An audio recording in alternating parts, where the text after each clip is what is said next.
Hey, welcome back to Métropole Grid. My name is Andre. Thanks so much for tuning in. It is 2 days after the World's 2024 Championship.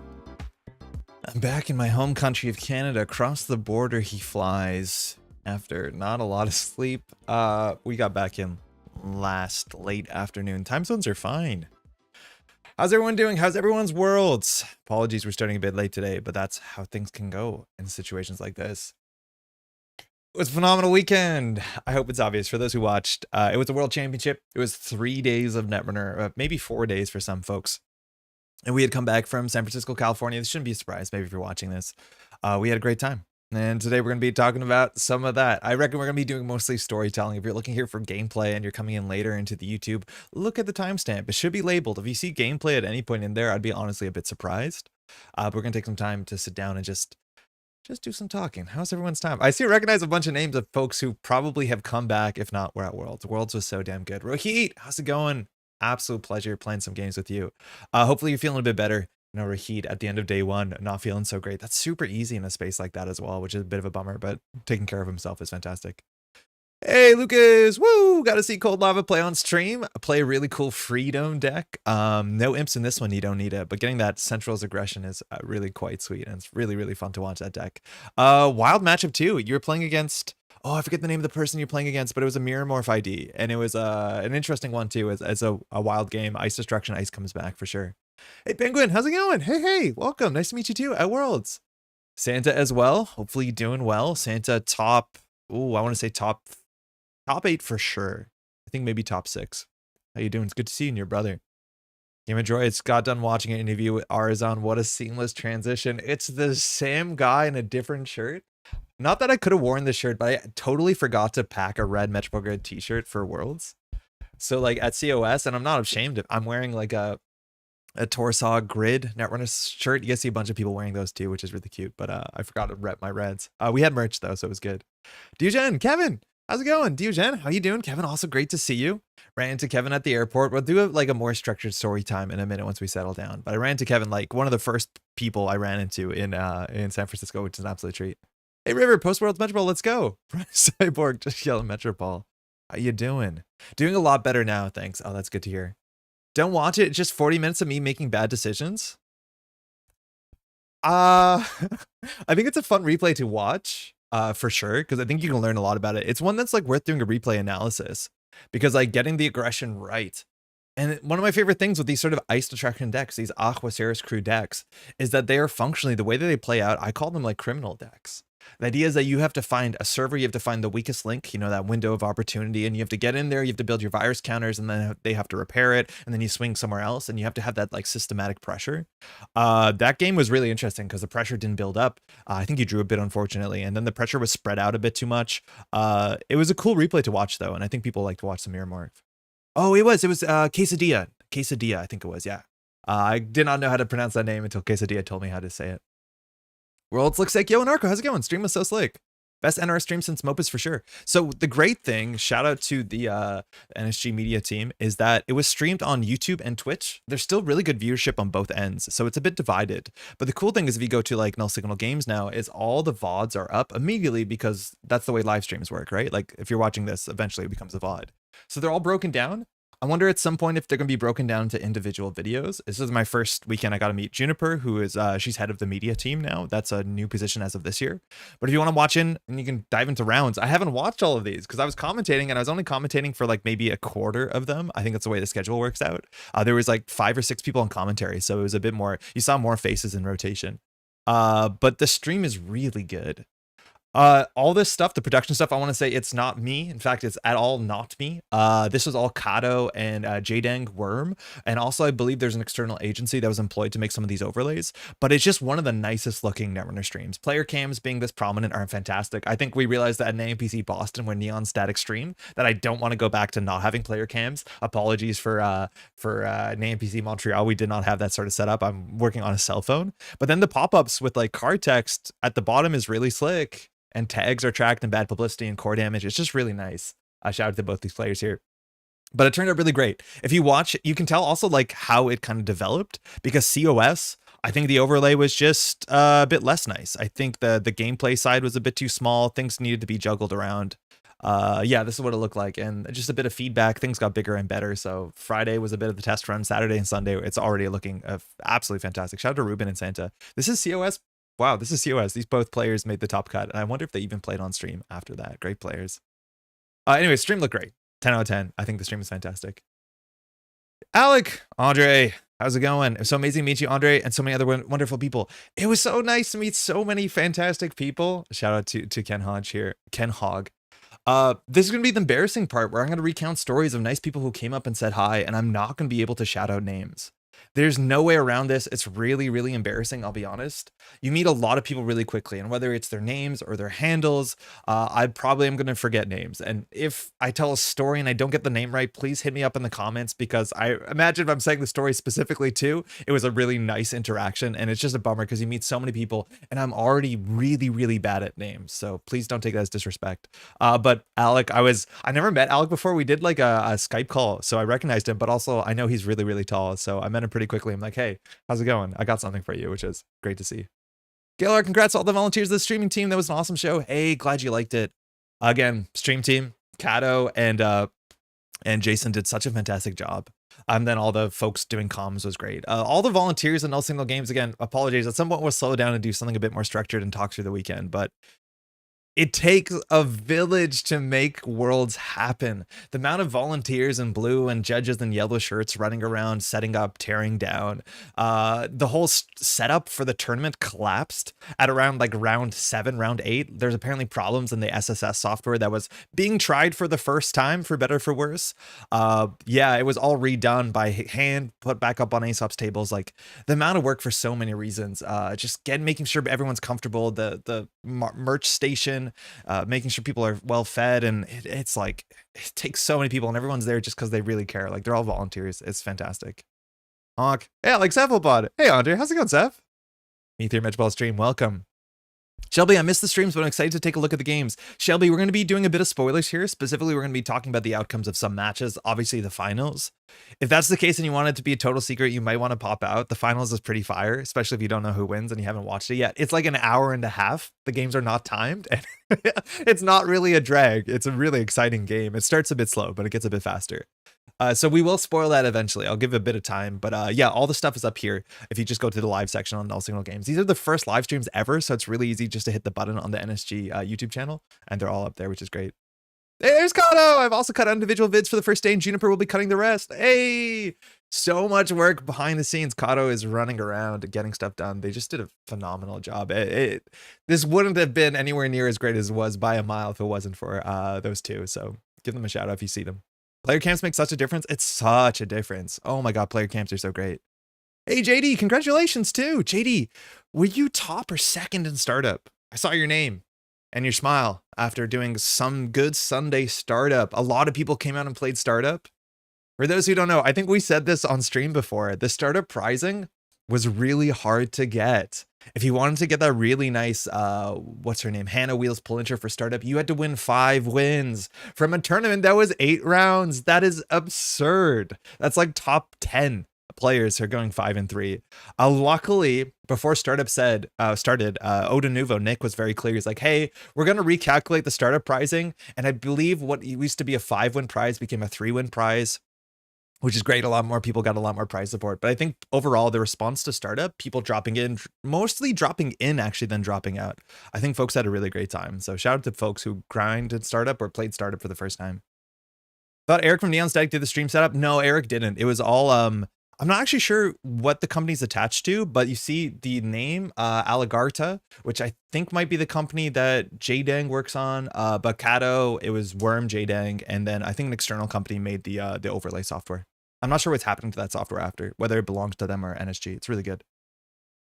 There's definitely a trade-off, but as a player who's familiar with the cards, I wish the extra text overlay was smaller or see-through. Yeah, sometimes as like somebody trying to look at credit totals, when the text covers, the left player and a bit of the field, maybe it could be a bit different. But overall, I think for accessibility, it's a lot easier to read than small card text, which like I watch Flesh and Blood streams. The small card text in the corner can be a bit difficult. So it's a mixed bag. I hear you. Maybe everything gets to shift down or up or something, but it's still so good. It's really, really good. Does YouTube still not have support for client-side plugins on live streams? I don't actually know, Kyle. How's it going? I haven't messed with plugins too much. They're obviously far behind Twitch. with the sort of plugin integration and the libraries they have, like Keyhole, but YouTube is definitely not exactly it.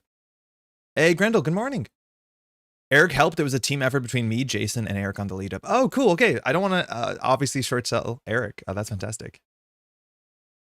Is it really a Worlds without Cobra crashing? So that, like, it's very funny because firstly, when Jeff announced, you know, hey, this is our tournament, it's a single-sided Swiss, like the room applauds to some extent. Like, people are excited. This was the first ever single-sided Swiss Worlds. Obviously, that's going to come with issues. There's an article that went up on No Signal Games that Cobra, which for those who don't know, Cobra is the kind of legacy name for the NSG tournament software. It used to be on Cobra.ai, and then it was moved over. NSG kind of bought it off of Jono. Jono was an old UK player, very competitive player who put this together. And so Plural and Jono, I believe, worked together to give functionality to Cobra for SSS. They did some testing, but during a tournament of 200 plus players, you know, 10 rounds in, they started finding issues. And so it did go down. And so then they had to repair everything manually. They inserted all the rounds, all the pairs, all the players, all the pronouns, all that great stuff. They did it. The volunteers did it for 2 hours secretly behind the scenes. And so then the tournament just moved to Aesop's tables and concluded on Aesop's tables without any problems, besides the fact that we squeezed Aesop tables really hard because there's too much traffic, but that was fixed eventually. It was really funny to see Jeff like struggle and be, you know, deprecating the way Jeff does, and the whole crowd like loving it and laughing at it and being like very excited that things are still working. It was a really nice energy, that's for sure. Hey, Pycat, good to see you. The Metropole Grid never stops. When'd you get back? I got back yesterday night at like 4 in the afternoon. The time zone is like kind of bad because then the flight adds 3 hours functionally. It's great to see you. When did you get back? I don't know if you're back yet. But yeah, traveling there was a bit worse than traveling back was fine. I was really tired. We like shut down the thing on Sunday night, and then we did a tear down. We had to take down all the like the tech stuff. A lot of that's rental equipment that has to go back. And then I'm staying with Eric from Neon Static, and then Nick and Derek, both also from New Hampshire. So we had to take all their camera equipment back and bring it to the hotel. And by the time we got to the hotel, it was like past midnight. And then we have to wake up at 4 in the morning to go to the airport. So Sunday night, I did not have the time to like go and hang out with the testing group and like hit up the bars and kind of celebrate a bit, which is a bit of a bummer. But just slept through the whole plane. Slept 5 hours straight, no problems. This was the layout made by the contractors that had given the feedback that too much play area was being covered. Okay, cool. That's very cool. I'm genuinely shocked they managed to move the whole tournament over the Aesops that quickly. Was super impressive. It was so incredibly impressive. Like when Jeff said, firstly, like Whiteblade was joking. There was a bit of a pause. He said like, we need a 10-minute break. And Whiteblade is joking. What do you think is the pauses for? And then everyone had their ridiculous joke answers. And then, you know, Jeff comes out and says, hey, turns out there's a problem with the software. And the room's like, oh yeah, okay, that makes sense. And then we're all thinking like, what happens? Like, do we end the day early? Are there going to be fewer rounds? And then Jeff says, but it's okay. We moved everything to Aesop's tables, which is just such a ridiculous task that the whole room was like, that's unbelievable. It's very, very nice. Jai, finally great to meet you in person. Jai had such an incredible run. We'll talk again more about the story in a structured way, but top of Swiss, going largely undefeated, if I'm not mistaken, in Swiss, IDing the last 4 rounds, maybe even 5 rounds, but Jai just had such a killer event. The top cub was a bit heartbreaking for multiple reasons. Again, we'll get to the narrative once we settle through chat and go through a bit more of a linear process. But so glad to see you in person, Jai. I'm so glad you traveled out too. Just everyone is excited to meet you for those who aren't in Singapore, but just an absolute killer character and killer Netrunner player. I wasn't expecting to do as well as I did. But yeah, but you did. Sindarin says, for startup, I won 3-0, got my prizes, then dropped. Okay. They reduced the bar to 3 wins for Hannah. Having a dedicated person to manage the soundboard / game info display is a huge deal. You did a great job. Yeah, we had that same workflow at Worlds last year where there was people coming on and off to be able to pull up cards. And so the folks are pulling up cards to show what we're talking about, even if the cards are not there. And it makes watching very, very easy. Even for us, sometimes we need to figure out like what's the exact text on Moonpool, which is great. Sundar and I were 2-0 and we were paired against each other and the winner was going to drop. I did. It took me a couple rounds because he beat me paired into Wiki. Oh no. Hope the tour is fun. Wrong car Y reference? Not Yeti, how's it going? I don't know what that means. Sorry I didn't play as Mari. Guess I can't come on the cast now. Yo, Bushi, great to see you too. Just got home. Great seeing you this weekend. Dan B also on an absolute tear. Danby was playing a Taya. The Taya deck was doing so well, made day 2. If I'm not mistaken, just short of the cut, but Danby was just killing it. Going into day 2 is like in the top 6 is my guess. Really good to see that deck. I've played against that deck before, an earlier iteration at Mansion Runner, and it was a grind of a game. Speaking of Taya, Kevin, I played Corp twice in a row in rounds 1 and 2 and notified HQ, but they said it was possible and fine. Oh, wow. Wow. I wonder at that point if they're just treading water, but it could have been actually possible. I think there's a chance it's possible because of buys, but I might be wrong. Timmy, it was inspiring to see so many volunteers work together to make Worlds run smoothly. It's one of the best run turns I've attended. There's like this really cool Timmy Wong narrative. This is Timmy in chat. Timmy is the people's champion. For those who played Netrunner for a really long time, you might know Timmy's name.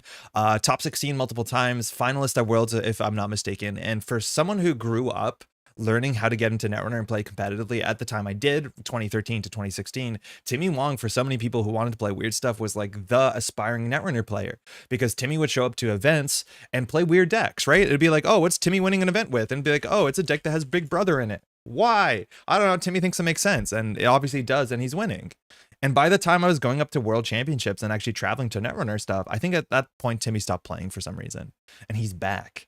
And for so many old head players who didn't have the opportunity to meet Timmy and are excited to see what he was doing in the modern meta, it was just like the coolest thing to meet him. And he's very, very nice. Super, super nice. Had some good time to talk with him. He made top 16, did really well playing Isla, which is not what anyone expected. But at the end of the day, I talked to Timmy and he was like, I'm playing decks that are a bit more reasonable than some of the spice that he's been known to brew over the years. And he's less plugged into the meta right now. But just genuinely the coolest thing. There's some nice stories about Timmy's interactions with Jai. They're very cute. Whiteblade too, who was even younger when he learned Netrunner. He was like always wanted to meet Timmy Wong, and then he got to meet Timmy Wong in one of the later rounds in Swiss, and then actually beat Timmy Wong. And he was like, I was just so happy to play against the guy, let alone win. Which is just so cute to have like the sort of, I don't know, hero figure that's been around for a long time who's back and obviously kicking ass, and just like the nicest dude. Super, super approachable, and obviously very good at the game. Completely undefeated in Swiss. Completely undefeated. Big heart, Jai. I can't believe you're streaming today. Jeff, how you feeling, man? You beat? Big shout out to Jeff and all the staff, right? Like, I think Jeff is making a lot of decisions. He's on the front of it. Like, if anything goes wrong, it's Jeff's problem. And I don't think things went wrong in a way that was not like charming and immediately fixed. So huge shout out to you, Sengren. Huge shout out to again all the volunteers and all the other folks from Organized Play who are making these things work. Jeff did a really good shout out that I believe was on stream. They videoed it in. But like, again, it takes a village. But just unbelievably well run. It was very, very good. My tail list was really good. It was really fun to watch it, Dan, on stream. Giant excellent Dune cosplay, leaning into the memes. Yes, he did wrap himself up. It was quite good. Thanks. Me and Worm were trading off being in the driver's seat all weekend. I did all of COS solo though. Oh, I had no idea. Oh yeah, because Worm is playing. Yeah, you're right. Jason's another player too, who like I've met Jason a couple times because he used to come up to like Worlds and to Nationals. I think he was in Toronto a couple years in a row playing at Canadian Nationals, maybe even making top cut. But he was another player who has played back in that era, who's nice to see playing again. Watching the best players is kind of terrifying. It's really fun. Clankomatics. It's like such a cool thing too, because there's a lot of players who are the best players who are really good. And then you get to play against them. And obviously they're super friendly. Sometimes you get wins off of them, which is also really nice. But it's fun watching this game at a level that like is, you know, the best you can ask for. Meeting Timmy Wong was a lifetime Netrunner achievement for me. Yeah, you know how it is. Eric, how's it going? The grid is back. I spent the weekend, most of it, with Eric, and then of course Nick Mason and Derek, if you know, from New Hampshire. We booked a hotel together. I'll do more of a structured story, excuse me. I'll have to calm down slightly, but it was really nice, Eric, to spend the whole weekend with you and friends. Eric managed to cast the finals. It wasn't in the cards originally. We did a bit of shuffling. I think Eric really wanted to be part of the finals cast, and that ended up working out, which like that's kind of a dream. I'm a big fan of the Neon Static folks, and they've been making really good content, but not for exactly that long. I feel like it's been maybe 2 years, a year and a half, but then being on the mic for Worlds is, I have no doubt, like kind of surreal, which is cool. World's Decklist Grendel, your link got swallowed, unfortunately. We should be able to share it, but your link doesn't get there. They've been linked in the GLC in general. Yeah, that's a good point. Tim is thoroughly a lovely person to me. Had a great time at Game of COS and Escape Room. Oh, yo, he did the Escape Room. I know D was running it, and D was looking for a person in the last minute. It seemed really cool. The Escape Room was like an hour and a half. I'm jealous I didn't get to go, but there's other stuff that had to happen. I remember seeing someone somewhere said, why is this person with no recent results on Netrunner? And I've never felt so justified in my boomerism. Yeah, I know. And I'm like searching the name up. You can't get it. I knew the name, but like I wanted to see if some of the software could come up with any like recent results. And Timmy Wong actually has been playing at like NPC events and local things in the Southwest area. Gotta say, bye getting off the plane. Sorry, Andre, much love. Eddie, oh, that's okay. I got off the plane really late. Eddie and I were on the same plane. So Eddie is a new player who's been playing since, I don't know what the date is. Like, I want to say July. That might be a bit too soon, but like definitely this year. And he came out to NPC Montreal. He's in our Montreal Discord. And everyone's like, you know, super encouraging. He's posting his deck lists. We're giving feedback. It's really, really, really great. Like, I hope it's a great process. If it's not, let us know, of course. And he came down to NPC Montreal. And one of the things we did in NPC Montreal is if you were didn't have the whole card pool, your name was entered into a raffle so you could get more of the card pool. We just had an NSG product that was donated a bit by me, but mostly by John and a lot by Patrick as well. And so he ended up with more of the card pool suddenly. And then kind of last minute, we got a message on Tuesday, I think, if not Wednesday, maybe even Tuesday, saying like, hey, if I go to Worlds, can I buy a ticket already? Has it sold out? And Odenuvo Nick is also on my local meta. He is one of the big organizers at Worlds. He's like, no, of course you can go. There's just tickets available. And he's like, okay, I think I'm going to go to Worlds. I think I'm going to buy a ticket. And it was like planned of that week. I think he got some encouragement from his partner to be like, you don't do things like this. You should do things like this. I think you'll be upset if you don't do it. And so he ends up going out and he does a killer job. Like his standings were really way better than I think he expected. But it was just like a last minute idea. Be like, I think I can do this. I'm going to go do this. I got it done. I'm back in on Monday evening. I'm so glad Eddie went. I'm pretty sure you had a great time. I definitely think you had a good time. I met Timmy in ABC LA, had a great chat with him, but didn't even realize that was that Timmy until like the next day. Speaking of which, am I entitled to volunteer prizing for doing COS comms? Oh, yeah, Jai. You get volunteer prizing for the day that you participated on, which means that you get the COS prizing. For what it's worth, I'll be showing off some of the nice stuff we picked up at Worlds. The volunteers currently don't have all of the prizing because, no surprise, they sold a lot of tickets at the last minute. Netrunner players are really bad at buying tickets. Very, very bad at buying tickets. And so the player count suddenly shot up like 40, 50 players in the last 2-3 days. So they were not comfortable with understanding if they had enough volunteer prizing for everyone and for all the, obviously, the prizes for the people who are participating.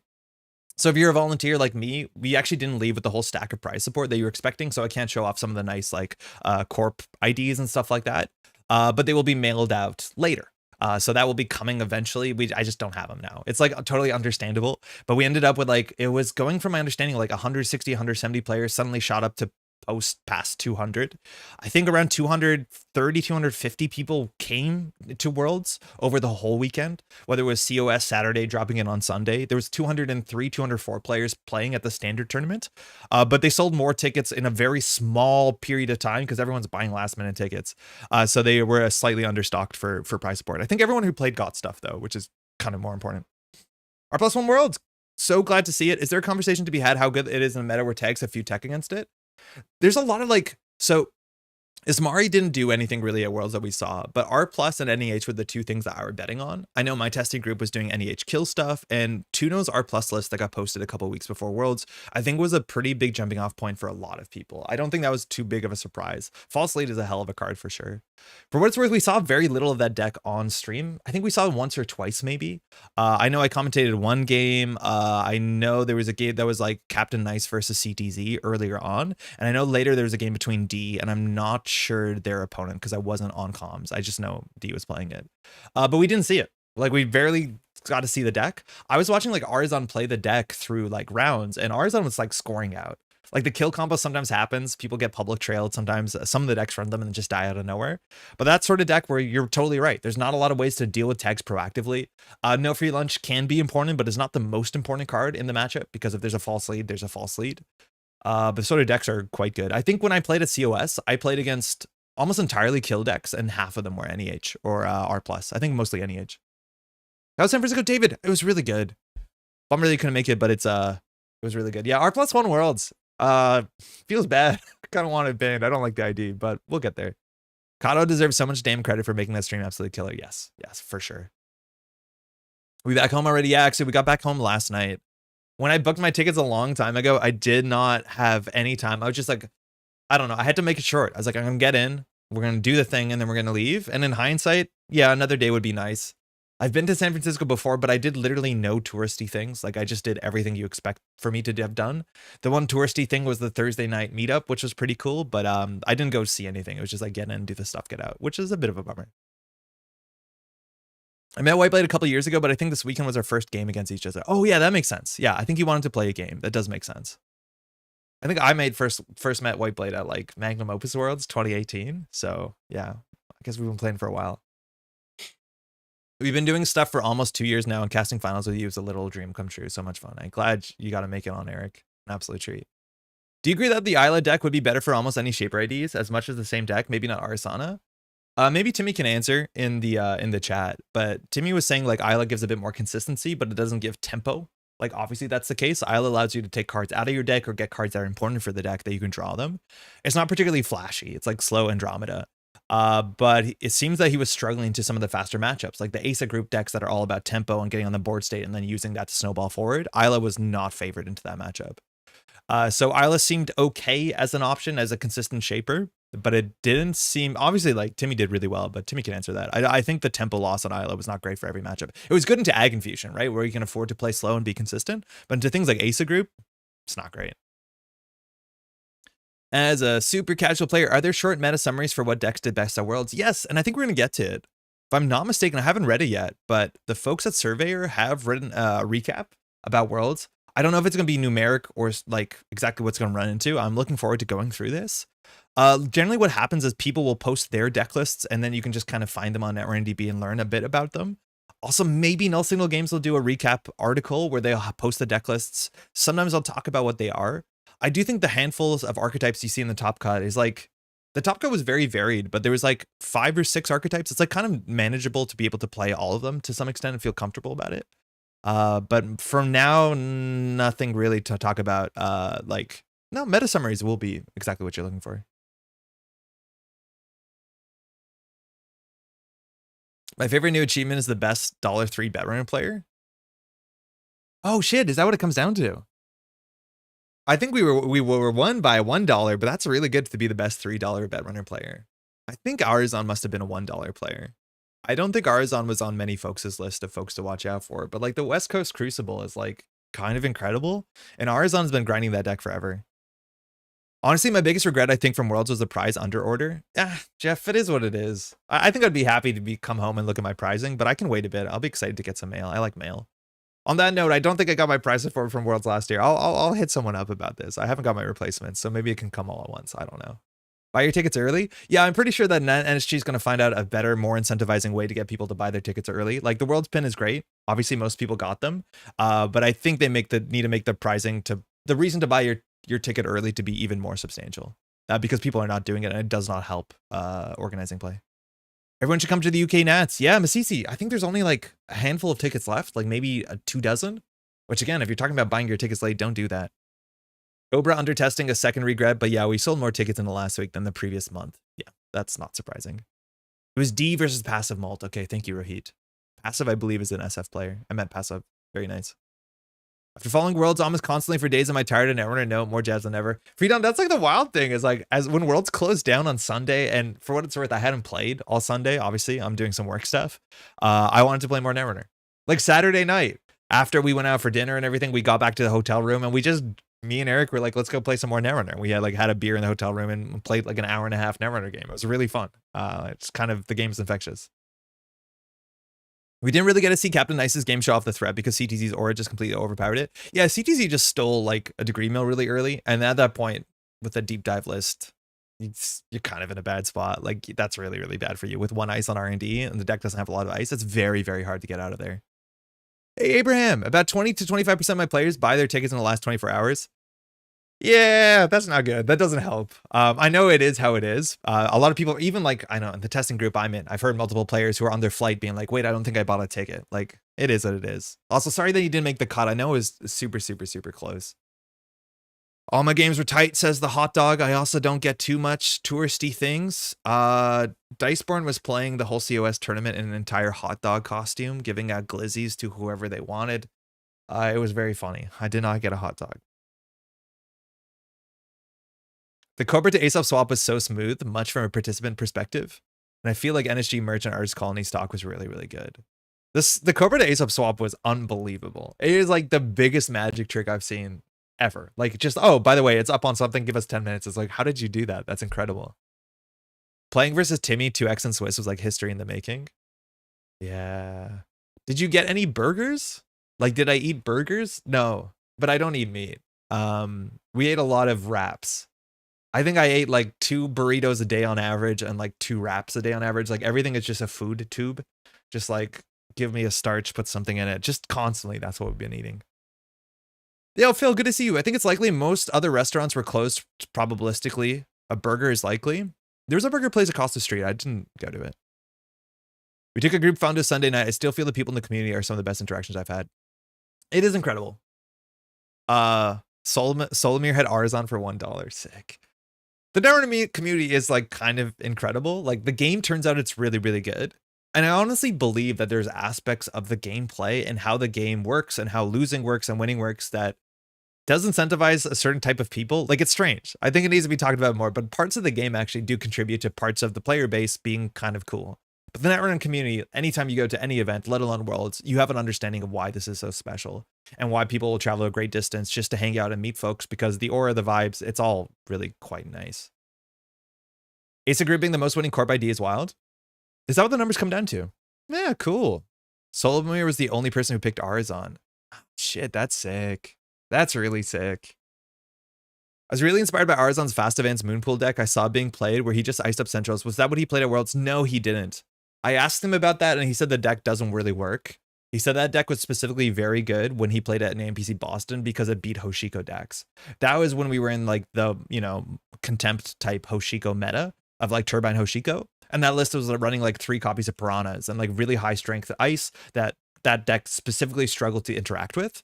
Currently in the lat meta, that doesn't seem to be a thing you can do. So that is not the deck he played. He played a deck that is like an R+ kill that allows him to score out some Beals. He shouted it out in an interview. I think we were going to be able to find it. It was something about like in this economy. Let's see if we actually can find it from that name. But it was based off of Tuno's list. Somebody else posted this. The Arzon doesn't know the player. Lifeline.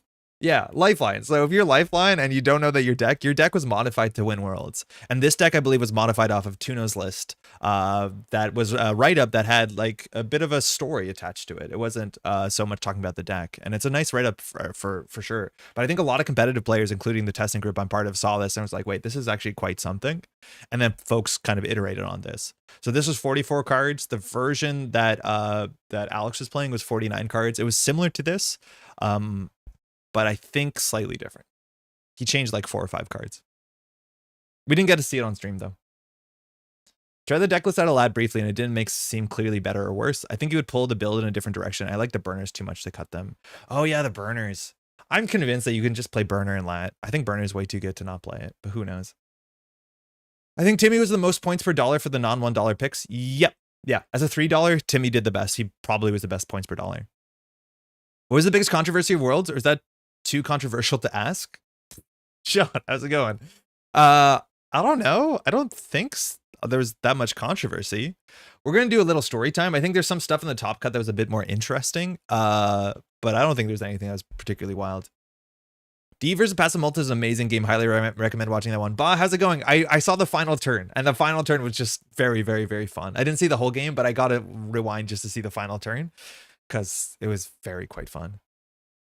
Any chance you're going to post-mortem some games in particular? Because I would love to hear discussions on how Deer decided on those runs against Sokka. Deluvian, how's it going?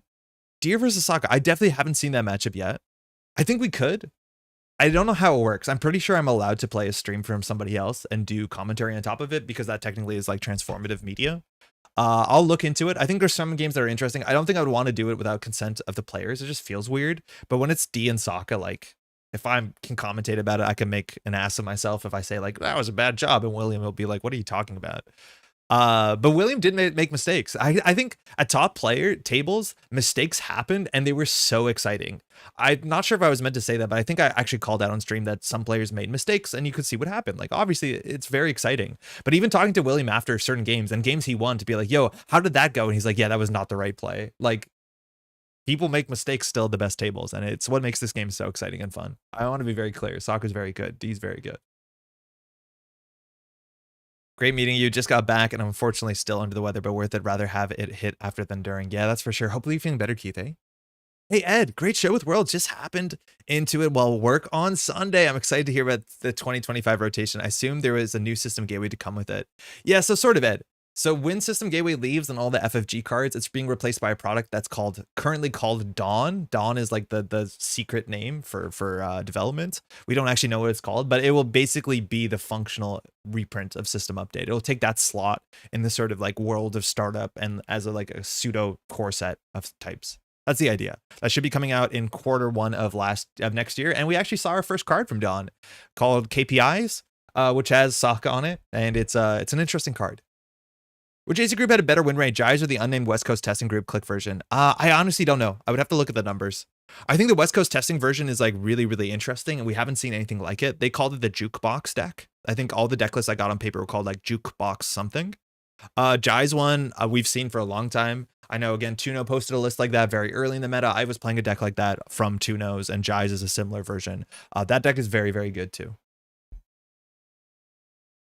Nice to meet your words. Oh, Neber, hey, Built to Blast 133, let's go. It was nice to meet you at Worlds too.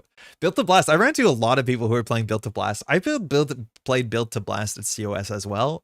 We can talk about that, but I'm glad it went well for you. 3 for 3 is great. Some Fringe disagrees, but is whatever. I don't know what you said, Axu. I don't think it showed up on the stream. Hold on, I'm just catching up on chat. I'm pretty far behind. The swap was smooth. It was a perfect time for a short dinner break. I'm so hoping someone decides to come to the New York City meetup tonight because despite traveling hours for work, I haven't played Netrunner in 2 weeks now. You know how it is, Gato. You just want to play more, especially because you didn't play any, and I think there will be people there. I didn't realize, Diceborn, you were the hot dog. I don't know if I've spoiled the hot dog anonymity, but yeah, that's Diceborn. P got second place at Worlds, and the game was riveting. PE is fun. It's the last time that PE is going to come second at Worlds. I don't think it's the first time PE's come second at Worlds. The Loud deck too. I know D was like really trying to figure out what sort of deck they wanted to play at Worlds.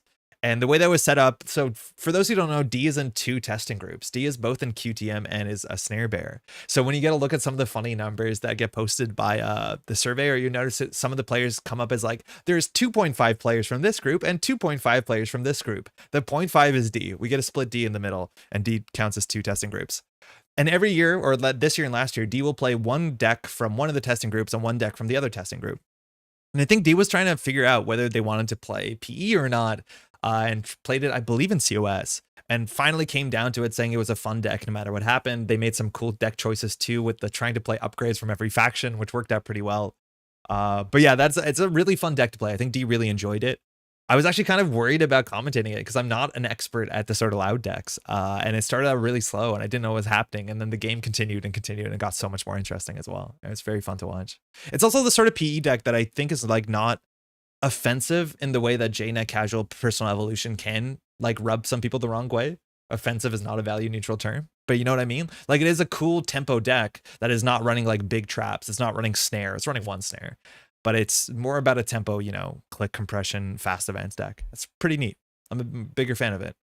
Stwide, nice to meet you. I think I need like a week off from eating wraps. Me too. I ate 1 too many wraps. Shout out to Stwide, who may or may not have been delivering wraps to the staff at the Secret Wraps drop-off point, but just making runs back and forth to the Oasis Grill. They're really good though. I had a sushirito. Wraps are everywhere.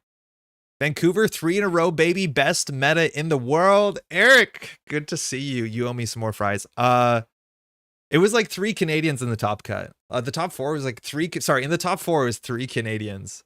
Which like we've been doing pretty good. The West Coast meta is like incredible.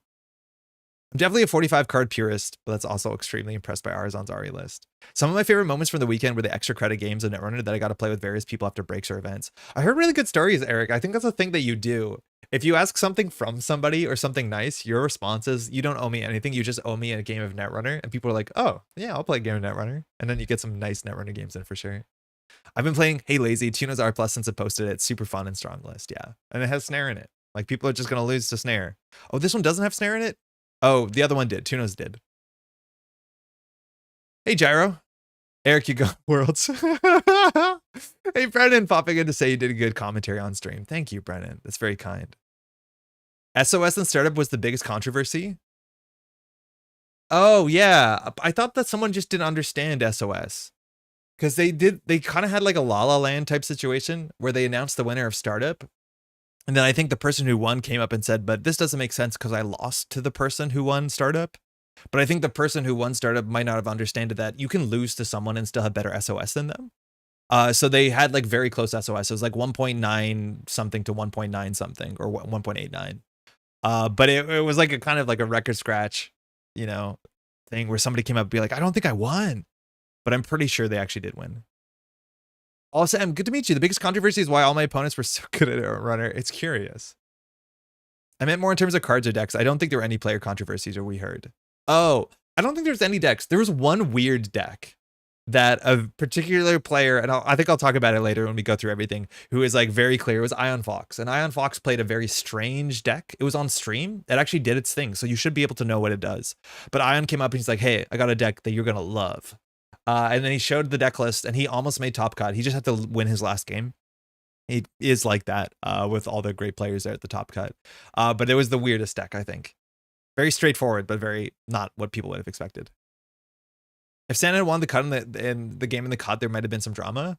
I haven't watched a replay on that one. I understand what people are talking about. I don't have strong opinions about it. The win to like play to not lose versus play to win thing. If you can't win, you have to play to not lose. Like it is in your best interest. So I don't think I would hold like it. It might not look good, but I don't think people should be harsh about it. Like if you're there to win, it's within the rules. You can do that sort of stuff. I don't think it's that big of a deal. Did anyone beat this deck in Worlds or the Corp is undefeated? False lead is always lose to get scored. No, people beat this deck. Yeah, 100%. I think Corp's win rates were lower than like a couple months ago. I think Corp still had above 50% win rate, but Corps were far from undefeated. Well, we can see the numbers. I don't know if they're posted on side win rates on Always Be Running, but you can look into it for sure. I'm just catching up on chat and then we'll do like a run through of the weekend. I've been really enjoying your deck, but after 7 or 8 games, I've added in a propeller because I hate not being able to challenge an early Braun or Hagen. That's a response to Timmy Wong's deck. Calling a card KPIs is going to give me work flashbacks. Stoppable, me too. I've used KPI way too much, and key performance indicator is way too long of a card text to say that we're all going to call it KPIs. And I worked in video, so we had our own KPIs all the time on stuff we put out, and you had to understand your KPIs and work towards your KPIs. It's a thing. The card's really interesting. I don't know if it's meta warping. It's like kind of like red level clearance, where if it's good, it's really good, but otherwise you might just forget it's there. But it's very cool, and it's going to help a lot of. I like cards like that can help a lot of niche archetypes. Apologies that we haven't shown the card yet. I don't know how to show it. We'll figure it up. I don't have a physical copy of it because we didn't receive ours yet. But you actually got a card from Dawn if you played at Worlds. I think there was rumors originally to be like a booster pack or something like that, but it looks like there was only one card that folks were ready to give out, and it is the Soccer World Champ card, which is cool. Andre out here jump scaring anyone who's worked in corporation by saying KPIs out loud. Yeah. Worlds was so good. Nacho, how's it going? I got super hyped to play more. Let's go. Yo, Motion Advance. It's great to see you in person. This is Passive Malts. Yes, the handle that becomes the name eventually. It was really nice to meet you. I know I've run into your name, whether it's in chat or whether we've been playing for years now. Congratulations. Fantastic tournament. I need to go back and watch the D game because I just saw the final, and it's really, really funny. The finale. My typing strategy of posting sentences in multiple parts of maximum screen space is not paying off. No, sorry. I'm 100% in both testing groups, SMH, and D, congratulations. Yeah, I guess the numbers should have just summed up to be above 16. That would have been so much more fun. Ian, that game started out slow and continued to be slow for a very long, slow time. It was slow, but it was exciting slow. Ian, I'm sorry, I didn't get enough time to hang out with you over the weekend. Hopefully Saturday and Sunday went okay. I know it was a bit rough, but glad obviously you came out. Tempo. It is tempo. There's cards in it. You can argue tempo. I only dropped food off once, by the way. Grant and the rest of HQ deserve credit for keeping us fed throughout the day. Yeah, the volunteers are fantastic. Just everyone doing a great job. Jukebok Asa went 29-8 in total. That's pretty good. I'd say that's pretty good. US can't win his own Nats and now can't win his own Worlds. Damn. It's just the Canadian players, you know?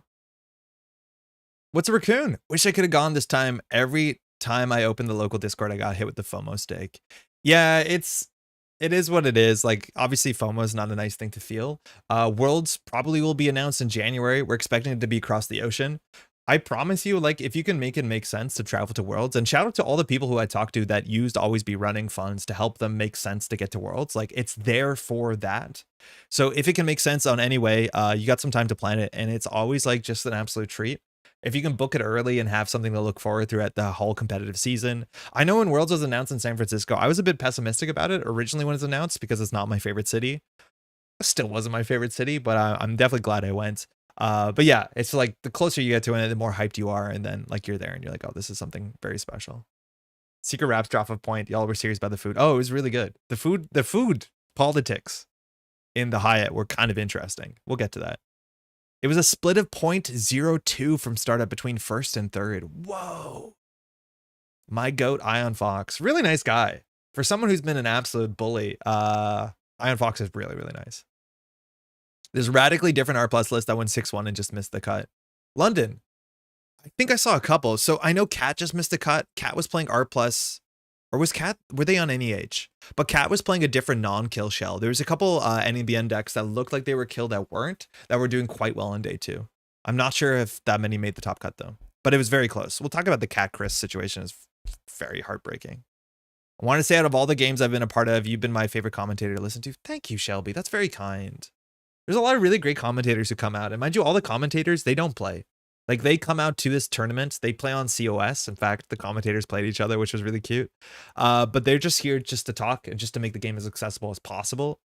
There's more commentators this year, which in some ways makes it harder because, you know, you take your time off, but then you only get to commentate X rounds. In fact, one of the rounds got canceled in the top cut. One of the rounds was literally 3 minutes. So there's folks that got the short stick of the scheduling thing. Like, that's a hard thing to deal with, to be like, oh, you're meant to commentate the lower quarterfinals. There is no lower quarterfinals for some reason. We'll talk about that later.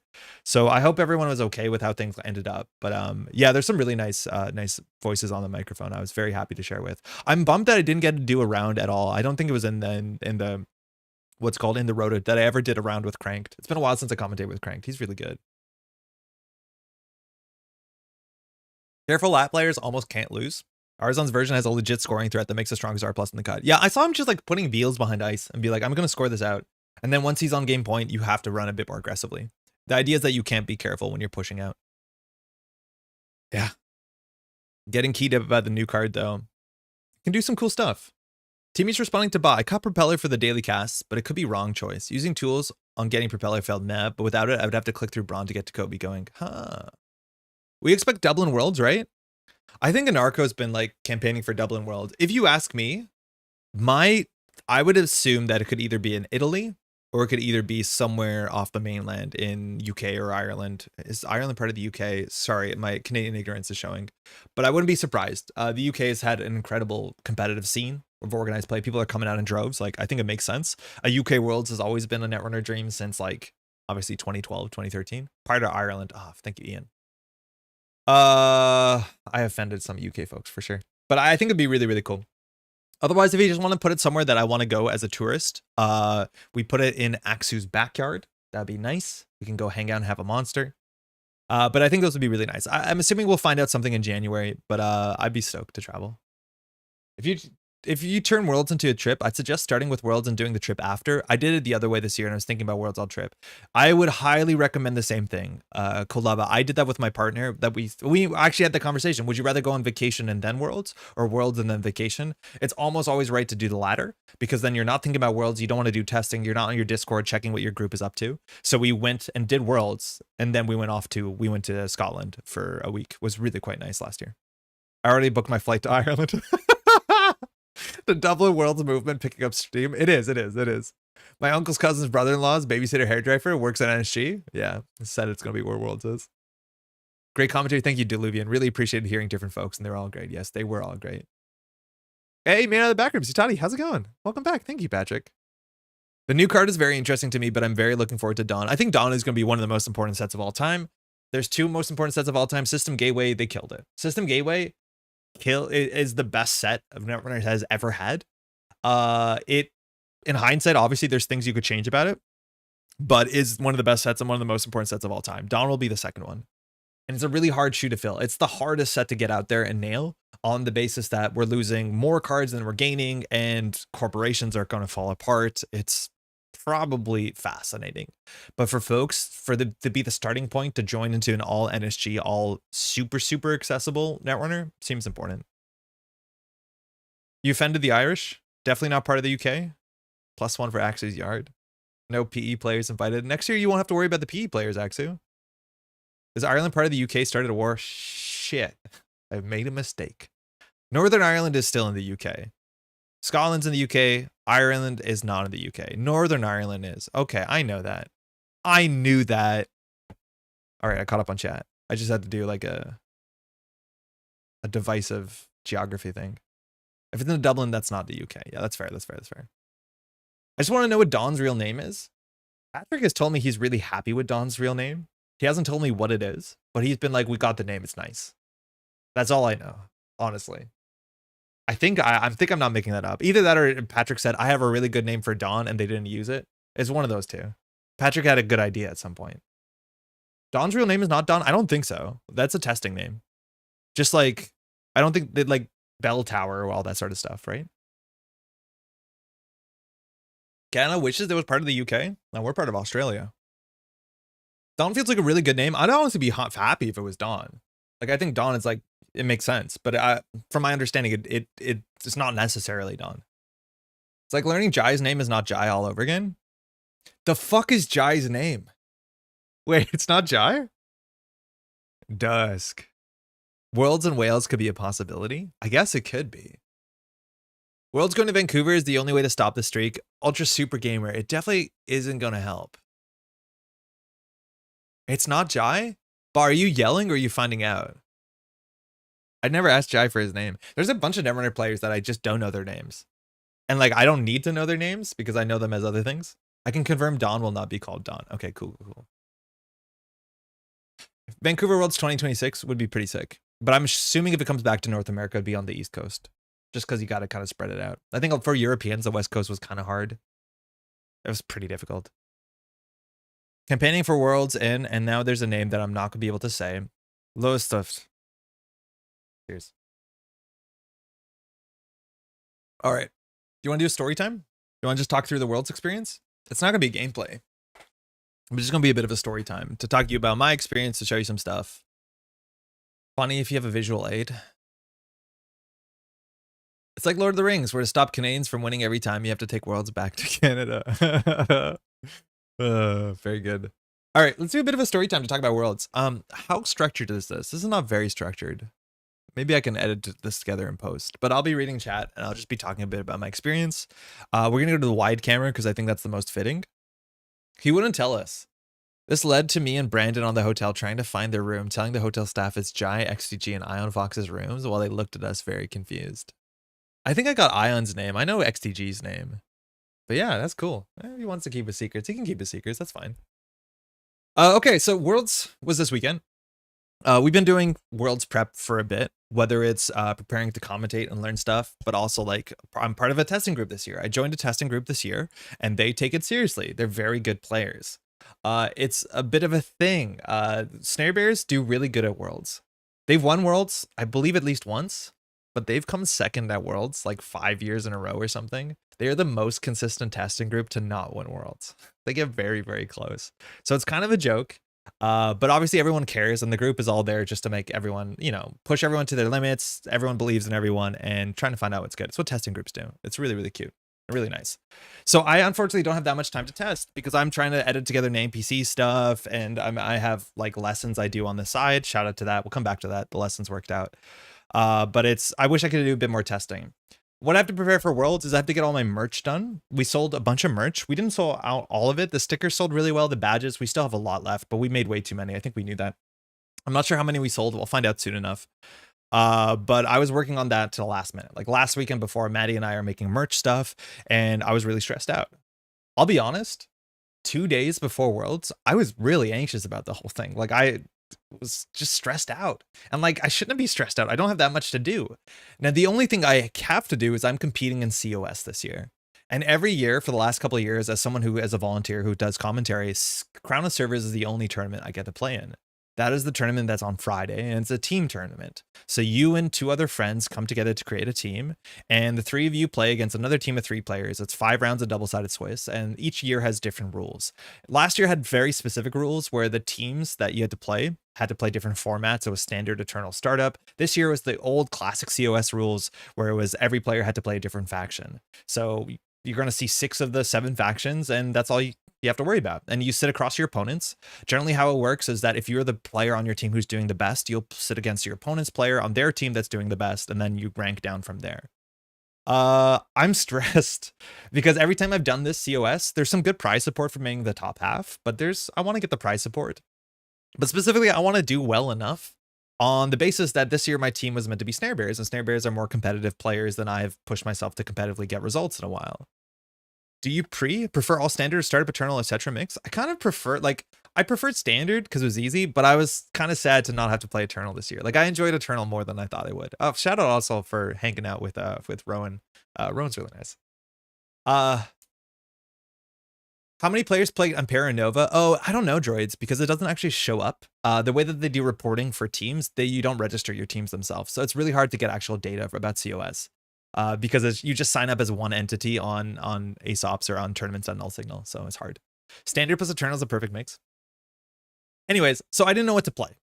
So my teammates originally were meant to be Jeff, Yasengrin, and Analyze Chris, who are great players, and this was meant to be the one tournament that Jeff was meant to play, and that's a team that I'm stoked for. But then Jeff realizes, hey, I actually probably shouldn't be able to play this one because I'm allowing some of the other volunteers who are volunteering on the weekend to play, so we kind of need someone to hold down the fort. So he's like, I don't think it's appropriate. I think I'm not going to play. So we lost Jeff. That's a bummer. Love to play alongside Jeff. But we're asking around. We're thinking like, oh, who can we get on the team? And Chris is like, hey, we have Rohit locally.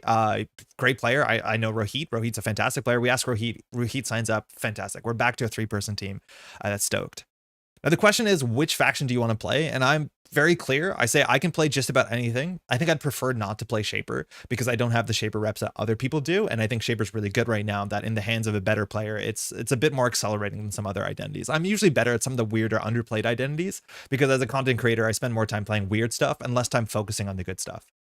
And specifically, Rohit and Chris are both playing on Saturday and maybe Sunday. So I say, like, do whatever testing you want. Because a lot of folks will bring the deck that they want to bring on the weekend. On Friday, they'll bring it to get some reps in or reps against it. And then maybe based on their learnings, they will pivot or, just get more practice rounds in. So Rohit and Chris both come down. They say, like, I want to play these decks because I think I might play something like this on Saturday. So I'll just be the fill role. And so I have to play Anarch, which is fine. I would have played Anarch if he left me to my own choices. And then either play NBN or Wayland. I don't know what to do.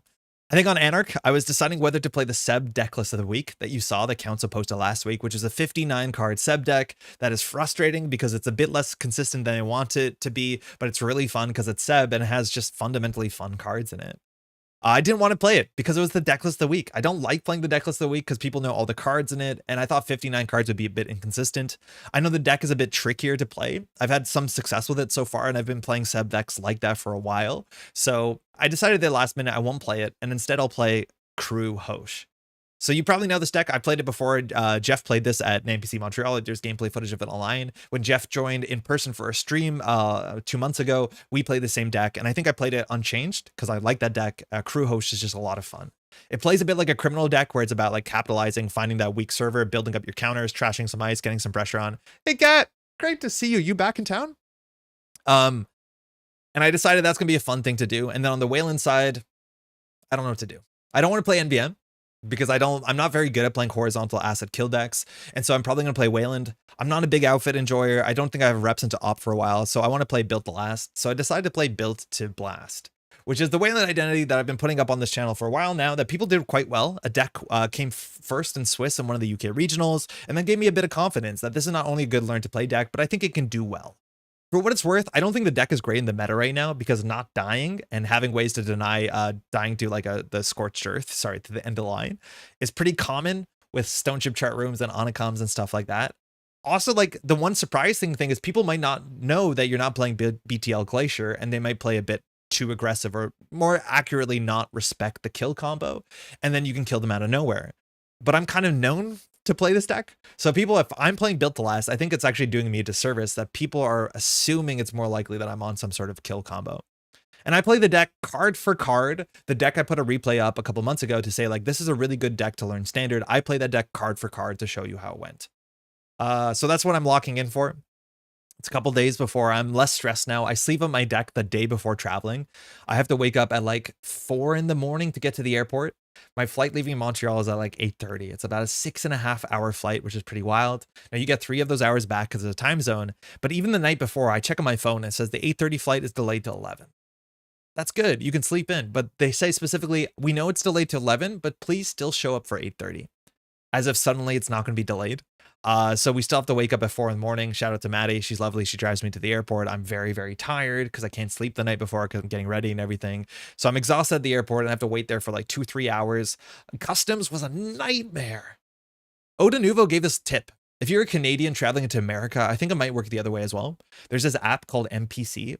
And NPC basically allows you to pre-register and get all your declarations when you cross the border on your phone. So you do your little registry and then you claim whether, you know, you're bringing in hogs or apples or whatever they're concerned about. And then you basically print it out or say you submit it and it gives you a QR code. And then the idea is that you're meant to walk through a line and show the QR code and that should expedite some part of the process. It's not like Nexus, which is the one that gets your biometrics. This is some middle point. And Nick said he traveled on the same flight the day before and he really needed NPC. Otherwise he would have missed his flight because the lines for everything else were killer. And oh my God, the NPC saved me. I got through security. It's like 5 in the morning. There shouldn't be people there on a Wednesday. What do I know? Thursday morning, excuse me. And then I get into the customs and everybody has to go through the same international US border customs if they're going into America. And there's one big line for everyone. And it, you know, it slaloms down the whole room. There's like 1,000 people in line and it's not moving quick. And on the left, I see a line that's closed that has the NPC placard on it, which is the thing I did, but I don't know how it works. So I go up to the guy standing next to it and says, I have NPC, can I get in this line? And he says, show me your app. I'm like, okay, I don't know what I'm doing. I showed him the app. He looks at it for a second, just lifts the banner, like takes the rope off the stanchion and pushes me inside. And now I'm in this line with 100 people that's moving a fair bit faster. On the left of me is another line for this Nexus thing, which repeat travelers do it. And what I realized when I get to the front of the line, the way that the system works is so bad. All 3 lines terminate at the same point. So the Nexus, the NPC people, and then the regular people. But whoever's at the front, it's a priority system largely. So anyone who has Nexus just goes really quickly. If there's no Nexus people waiting, then the people in the NPC seem to go up. And then if there's no people in those lines, then the huge line gets to go. Which means obviously the line is moving at like a molasses line, like at a molasses rate. The line with 1,000 people in it is trickling like maybe 2 people a minute. It's going to take you an hour plus to get out of the line. The system is so bad. But luckily I'm in NPC and I'm not stressed because I got an extra 2 hours. But I get through the line and the line next to me, the mood is really bad. People are yelling at each other because people are line cutting. Folks are trying to say like, can I cut past you? I'm going to miss my flight. The other person's like, I'm also going to miss my flight. Everyone's in the same situation where they've been in the terrible line. And I'm sitting kind of embarrassed because I don't know what the NPC thing is. And I'm over here like the 1% trying to enjoy their steak caviar in this like weird dystopia that I just accidentally bought my way into. They could probably open their phone and just line cut. Like it was just an awful system. The mood was terrible. Eventually I get up there. It takes me 40 minutes and I'm in the expedited line. And when I get up to the damn thing, they don't even ask me for my NPC app. Like I don't even take out my NPC app to scan the QR code. They just say, ask me like 3 questions. Where are you going? I say board game convention and I'm in. Nonsense. Shout out to Nick for the NPC tip. Otherwise I might've been late for a flight that was 3 hours late. And I'm sorry to everyone who's stuck in the line. It was awful. It was so bad. At the customs, they pull out some stuff. I have the what's it called? The playmat that I use. It was in a tube and it's a playmat of my face. It's the Matt Sellinger art of me at like my streaming station. And so I got randomly screened and they go through my bag. I have cards. I also had all of my pins in a box and I was worried they were asking you like, do you have any sort of retail goods to declare? And I'm like, I'm not a retailer. I'm not going to declare that I'm selling $3 pins. I was worried that was going to be a problem. Like that made me a bit stressed out, but it didn't come up. But they asked me to pull out my playmat because they couldn't see what it was. And so I had to pull out my playmat and hold it in front of the customs officer. And it's clearly a picture of me. And the guy laughed. He's like, that's fine. And just put it back. And I'm like, this is kind of embarrassing. The board game nerd, I see no security threat then. Yeah, it's very funny. Otherwise, it's fine. I get to the thing. There's no hot meal on the flight. It's a 6-hour flight, so I go to the Starbucks there, and they have no sandwiches. It's okay. I get a bunch of different food things, and then we fly down. I sleep most of the flight because I'm tired because we woke up really early, and I did just idle at the airport. And we get in. Now, normally I was meant to get in at 1 o'clock, which is about the same time that the Neon Static crew got in, and we were meant to go take like a lift together or get on the metro together. The BART was really good. The you can take like $10. It gets you straight from downtown to the airport in like 40 minutes. It was kind of really, really good. But obviously I'm like 2 hours late. So instead, on the phone, people are saying like, oh, just get on this thing. This will take you here. From here, you can get on the BART. The BART will take you to a place that is like 2 blocks from where we're staying. And I get off that, trying to figure out their little internal train system. And on the platform, I run into Kevin. Kevin's fantastic. And Kevin's saying he's waiting for Dan B. He's waiting for Bushi. So we all wait together, and then we get on the train. When we're on the train, all the crew comes in from the West Coast. So Dave and like Alec and Joe and a bunch of others who are coming in from the West Coast also just landed. So it's really nice. We all get to talk. We all come in together. It's like a 40-minute ride. And then I get in there. I go down to the hotel room. All the Neon Static people are there, which is really stoked. I haven't eaten a lot. At that point, we're going to go down to the venue, which is only 20 minutes away. We're in downtown San Francisco. I don't think I like San Francisco that much. Downtown San Francisco is huge. The buildings are really tall and they're very pretty. You can tell it's like kind of a dystopic vibe. Like it's either people in really well dressed who are clearly going off to make very big money, and then people sleeping on the side of the road.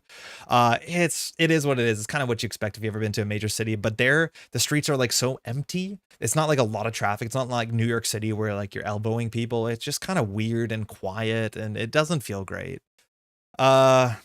Yeah, so we walk down to the venue and we meet Kato and Jason, and everyone's setting up with the volunteers, and it was nice. It was nice just to help out a bit. I don't have too much to do, but just moving tables. I moved a whole bunch of tables incorrectly that had to be moved back, so I just kind of sat down for a bit. It was nice to see everyone. Veronica, I'm doing well. We just came back from the Worlds. How are you? You guys are like starved for 6 hours. You pack like granola bars. It's fine. Now, I brought my cards with me, and Eric did too, because we got a tip that night on Thursday, at a nice neighborhood a bit far away, is the local Thursday night meetup. And it's at Kennedy's Indian and Irish Bar. Indian Irish Bar. I've never heard of that combination. So we're going to go down there. So we all get in the car. I actually have to go for a run. I'm sent on a run to go to the Target originally to go get some power cords and stuff. So I go for a bit of a walk in the city. I come back. Everyone's setting up. People went out for dinner. They didn't get me dinner. It's fine. So we're going to go off to the pub, which is great, to get some Indian food. So we go there, and it's this weird establishment. It's like totally empty. We think like there's nobody in here. We walk into, and then we find in the back room, there's like 50 people playing Netrunner in this packed back room. The waiters are walking in with this like fantastic smelling curry and like fish and chips and beer, like a strange combination, just yelling orders, trying to figure out who wants stuff. And so we're like, whoa, this is incredible. We run into a bunch of people we already know, and they say like, this is the local spot that every Thursday night for the last little while we've been meeting up here. And specifically this room, it was a room where people have been drafting Magic the Gathering since the late 2010s, or sorry, like 2008, I think it was said. And so we found out this was a space, and we asked, can we use this for Netrunner on Thursday nights? And we have this whole back room. Like, that's fantastic. And I'm really hungry. So Eric and Derek and myself go outside, and we get a table, and we order some Indian food. We ordered too much food. We're really hungry. We didn't eat it. What's the name of the place? It was Kennedy's Irish and Indian. If you search that, you'll definitely find it in San Francisco. It's very, very cool. So then they finally bring us our food, and then more and more people come in, to the point that it spills out the room, and it's starting to take over the whole restaurant, which is a really big space. By the time we finish our food, there was like 70 or 80 people there. It is huge, the amount of people who are coming in there to grind games to get ready for the tournament. Everyone's like having fun and drinking. The food is really good. It's quite good food. And I go in and talk to a couple people. I sit down for one game of Netrunner. I get to play a matchup against Joe Solomir. We can't find space in the main room. So again, we're just spilling in and taking over restaurant tables. The restaurant wasn't very busy besides us. For us, we're really, really busy. We have a couple beers. I play a couple games against Joe. I do quite well. He's playing as Mari Kill Combo, and I know the matchup well enough. It was a tight game. They're really fun. And then I sit down, we're just talking to people. We run into a bunch of people. We run into Alexis from the Colorado area. She gets to tell the story of where her name comes from, which is really fun. You see Austin is there. A bunch of like Whiteblade comes in. A lot of the West Coast people are there. CTZ. I run into Phil and Keith from the Prairies. It's just a really nice vibe. It's like genuinely such a cool vibe. It turns out that's technically considered a side event as well. So we cashed that in for prize support later on. So the next day when we're at the event, because it officially became a side event for Worlds, we get to pick up like the Vizariums and the Stavkas, which is great. But just a really nice start, like a kind of exactly what we needed. Coming in, needing food, needing a drink, and then ending up in this place where not only was it all the SF locals, so we met Drew Tak, who was like explaining that he sets the stuff up, really nice guy. But then we get to see all the people come in, like Chris, who's an SF local. He was on a CS team last year, and there's a lot of nice people. Sounds like a speakeasy, getting some Arkham vibes. It kind of was. It was like a secret space. You got into the back room and then suddenly exploded. So then Thursday night, we're pretty tired because we're jet lagged. We're 3 hours in the future. So by like 8 o'clock, it feels like 11 o'clock. And I know I need to sleep because tomorrow I'm playing. So we go back relatively early. I think we stop around 10:30. We go back to the hotel and we say like, we'll wake up at 6 because we want to come in and help set up. So we start at 8:30, but COS doesn't start till a bit later. So I'm playing the 2 decks I'm playing, which is Hoshiko Crew and Built to Last Glacier. You don't have to, Built to Blast, kind of the super modernism kill fast kind of going thing. So we get some good sleep. We wake up in the morning. Eric and I go a bit early because we want to go set up. We grab a nice like breakfast burrito. It's been burritos all weekend at this point. It's going to start to be burritos all weekend. And we go into the space. It's huge. We're continuing to set up a bit. People start to come in, and it's really nice, the people coming in, because it's just people you recognize or people you haven't met yet, but you know their handles, and that sort of vibe where all the teams are kind of gathering. It takes a while for COS to launch, and I think it's mostly because we were there like an hour early, but it's just a really nice time sitting there and just meeting folks. Like I think I met Tuno for the first time there. It was really nice. A lot of Tuno's team as well. See all the folks traveling in from Canada, all the states. It's just nice to be like, oh, I expected you to be here. It's nice to see you. How's your travel? It's just really, really, really nice. And then it starts. So we have 53 teams, so it's like 150 plus players as teams of F3. You're allowed table talk, and I'm with Chris and I'm with Rohit. I specifically made some badges too, right? So I made do I actually have one? I don't think I have one. I made badges for sale and I gave them to Artist Colony, but I made some secret merch. I don't think I have the secret merch on me. I think I'm out. But one of the secret merch pins I made was one of these red pins, and it just had on it my face. My face cut out from the Matt Zellinger of me kind of smiling on an angle. I have like an implant on my head the way Matt Zellinger does it. And I made like 45 of these. And I wasn't going to sell them. They were going to be a thing I was going to have on me, and I was going to like trade or give them to people kind of as a joke because I didn't want to sell my face on a pin. I think giving my face on a pin already was a really funny thing and kind of comes off as a bit conceited. But I thought it was a good joke. Maddie thought they were hilarious. They turned out really well. So I started giving them to folks. If you didn't get a pin and you expect to maybe get a pin, it's because I ran out. Apologies for that. But like I remember I gave one to Chris, and Chris wore it on his jacket the whole weekend. It's just so goofy to see someone's face there. I was wondering why I wasn't able to buy one of those. Yeah, those were not for sale. I was just trying to give those out to folks.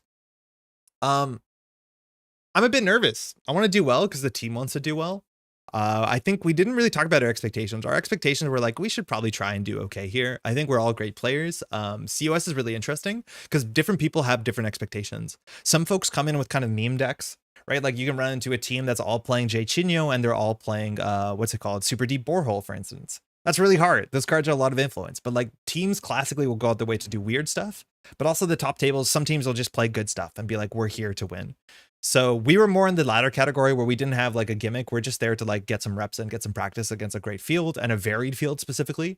It's notably a strange meta because you're not going to be playing against like a quarter of the field being lat, and most only a third of the field can be lat. So you have to keep that in mind when you're building your decks. Round one. I don't know the team names we're sitting against. Again, the team names you don't wear, but I'm sitting down across from Milanomi, which is great. I've always wanted to meet Milanomi. Milanomi has a multiplayer variant that I think was played there, and specifically Milanomi very kindly gives out before the event starts a nice Hoshiko alt art to the whole team. It's like a foil one with Hoshiko flipping over to digital Hoshiko. The artist on this is Ixel, if I'm not reading that incorrectly. And I immediately sleeve this up because I'm like, okay, I'm playing Hoshiko. Cool, I'm going to play this instead. I was originally going to play this Hoshiko, which I haven't bought out yet or took out yet. This is from Italian Nationals, I think. This is Prenek made this, which is a really nice, colorful Hoshiko. I haven't got this into a sleeve yet. And I sleeved it up and immediately got a new Hoshiko. I'm like, okay, I'm going to play this one instead. Milanomi also gave out these liberated accounts, which I think I have a fourth copy. So someone on my team, I stole one of your copies, but these are liberated accounts that I believe are the San Francisco kind of skyline through, I think, Golden Gate Park, maybe, if I'm not mistaken. But these are really nice. I wasn't playing lib accounts, so I couldn't play them. Our first game, Melanomi is playing a PE deck, so I'm expecting some sort of loud variant, which I don't have a lot of reps into. Again, the day was really frightening. A lot of the corp decks were trying to kill me. And I have a Stargate, which is nice. I have some Ice Destruction, which is nice. I liberated a copy. So it's like, I don't know. I don't want to start my day on PE. I'm going to play it a bit safe. I know I'm really worried that Regenesis will score out a 5-3 of Fuji and suddenly we'll be on game point. And we have a really close game. A lot of like good traps, a lot of like scary reses. At some point, as there always is, there's a Prana Condenser on 3 counters, so I have to be very careful. And then there's one really important turn in the mid game. Mind you, this is DSS, so you have to balance getting 2 games in 65 minutes, something I'm not used to. I've been playing exclusively SSS. This is a double-sided Swiss tournament. So round 1, at some point in archives, there's a couple face down cards, and then there's 2 cards on the table.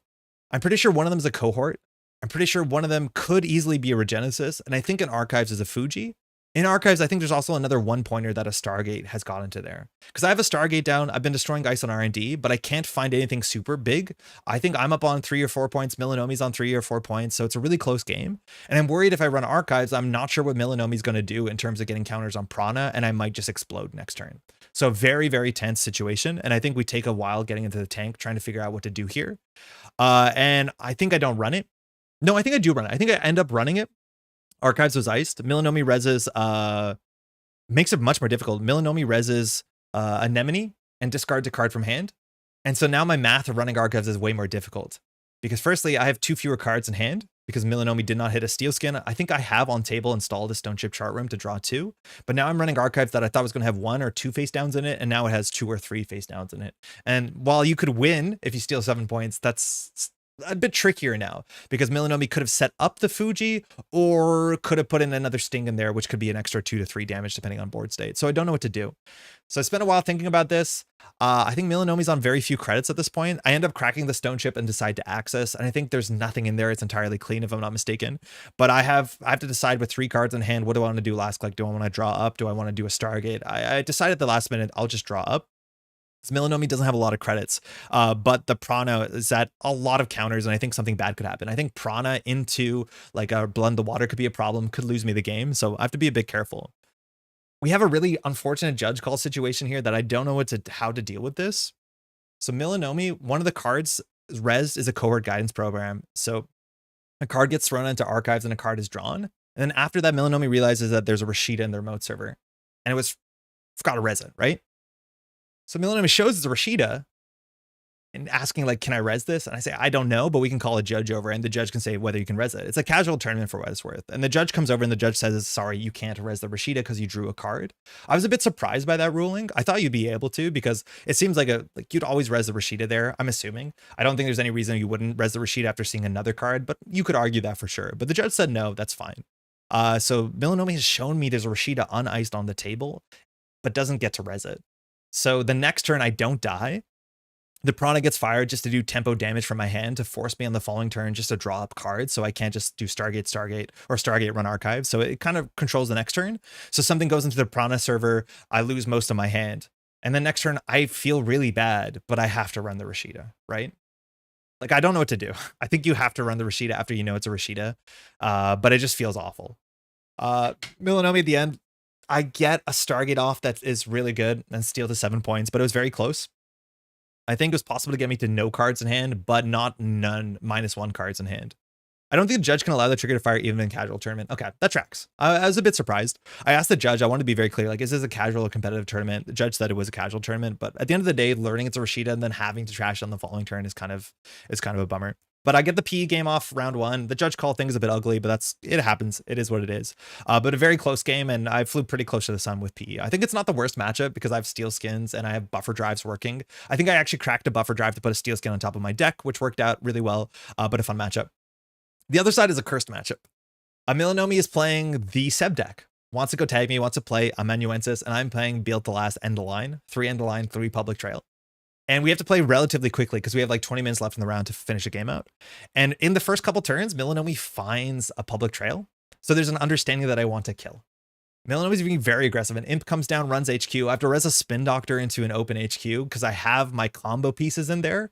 But I don't want this access to like see the combo pieces. I think there's also agendas in there. I think my hand was like public trail, end of line, and then 2 agendas. And so on an HQ run, there was no imp yet. I res a spin doctor to draw 2 cards, so I have 6 in hand. And Milanomi accesses the public trail or the end of line, one of the combo pieces. So I don't lose points, but the jig is up.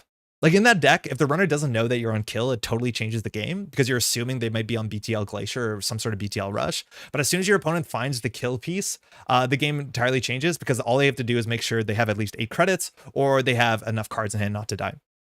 And Milanomi does. Plays a bit careful.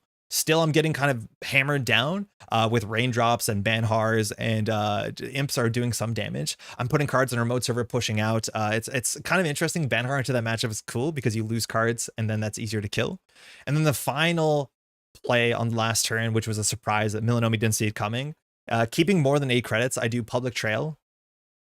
Milanomi pays 8, second public trail, and to end the line. If Milanomi had 1 more card in hand, I wouldn't have gone like that, but it's just kind of a cursed matchup that, you know, Seb wants to float tags, and I do want to hurt Seb really, really quite bad. Not finding the 1 copy of Yarogniv Mercs is pretty important. That would make the matchup kind of unwinnable if I can't make the remote server really robust, and with Ice Destruction, robust can be quite difficult. But I started the day with 2-0 in matchups that are, one of them was pretty unfortunate. The other one, the judge call, it was a close game that I felt bad about having to capitalize on information I got from the judge call. But that's a reasonable start.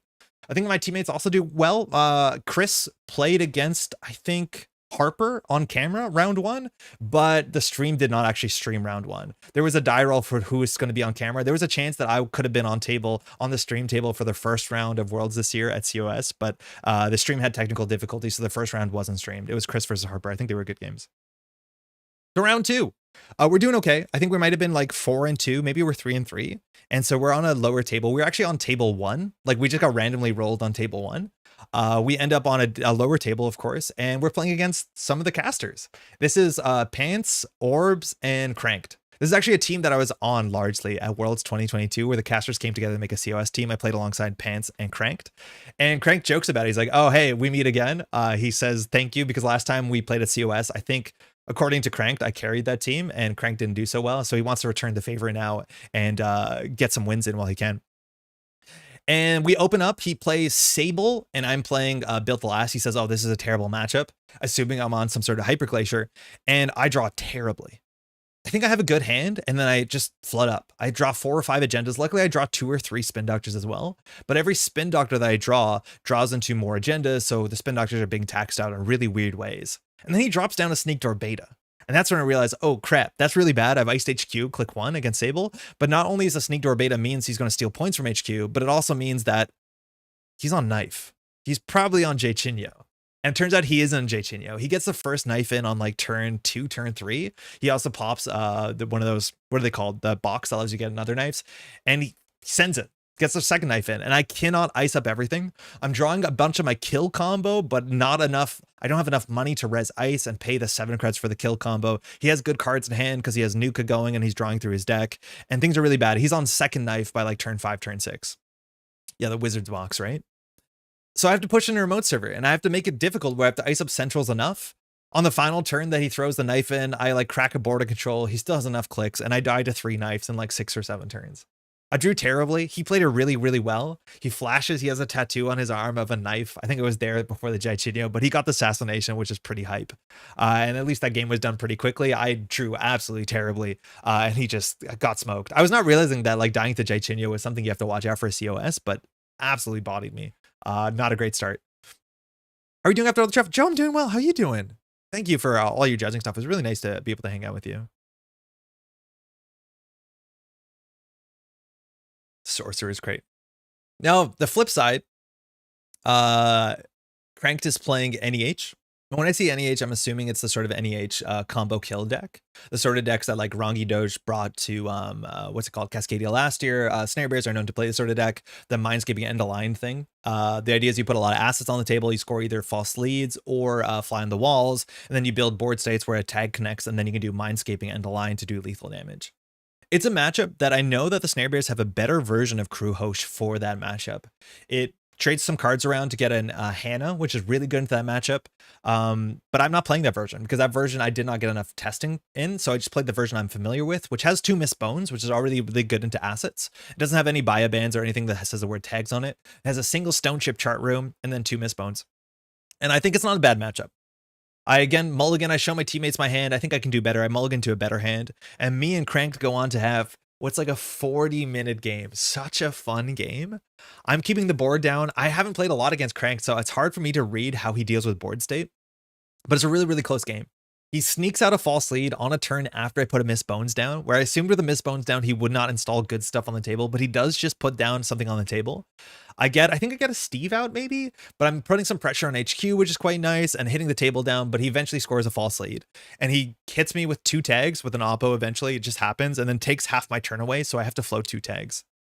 And so the combo now is he goes for Mindscaping end of line, and his hand turns out was actually Mindscaping end of line, if I'm not mistaken. I think that was the case. And he does his first Mindscaping for 2 net damage, and it exactly in a 5-card hand hits 2 of the Steelskin Scarrings I have in my hand. It perfectly hits Steelskin Scarring. I draw up to 3, 4, 5, 6, 7, which means he cannot kill me with the combo. Because he had Mindscaping into end of line. He nails exactly 2 Steelskins on the first damage, so I survive that turn. And then I'm clearing the tags again. I realize that I need to get Steelskins in my hand because it's only a matter of time at this point. He can't score out. The next thing I have to do is basically get more Steelskins in my hand and get a stone chip on the table. Hopefully there's no Malia to blanket.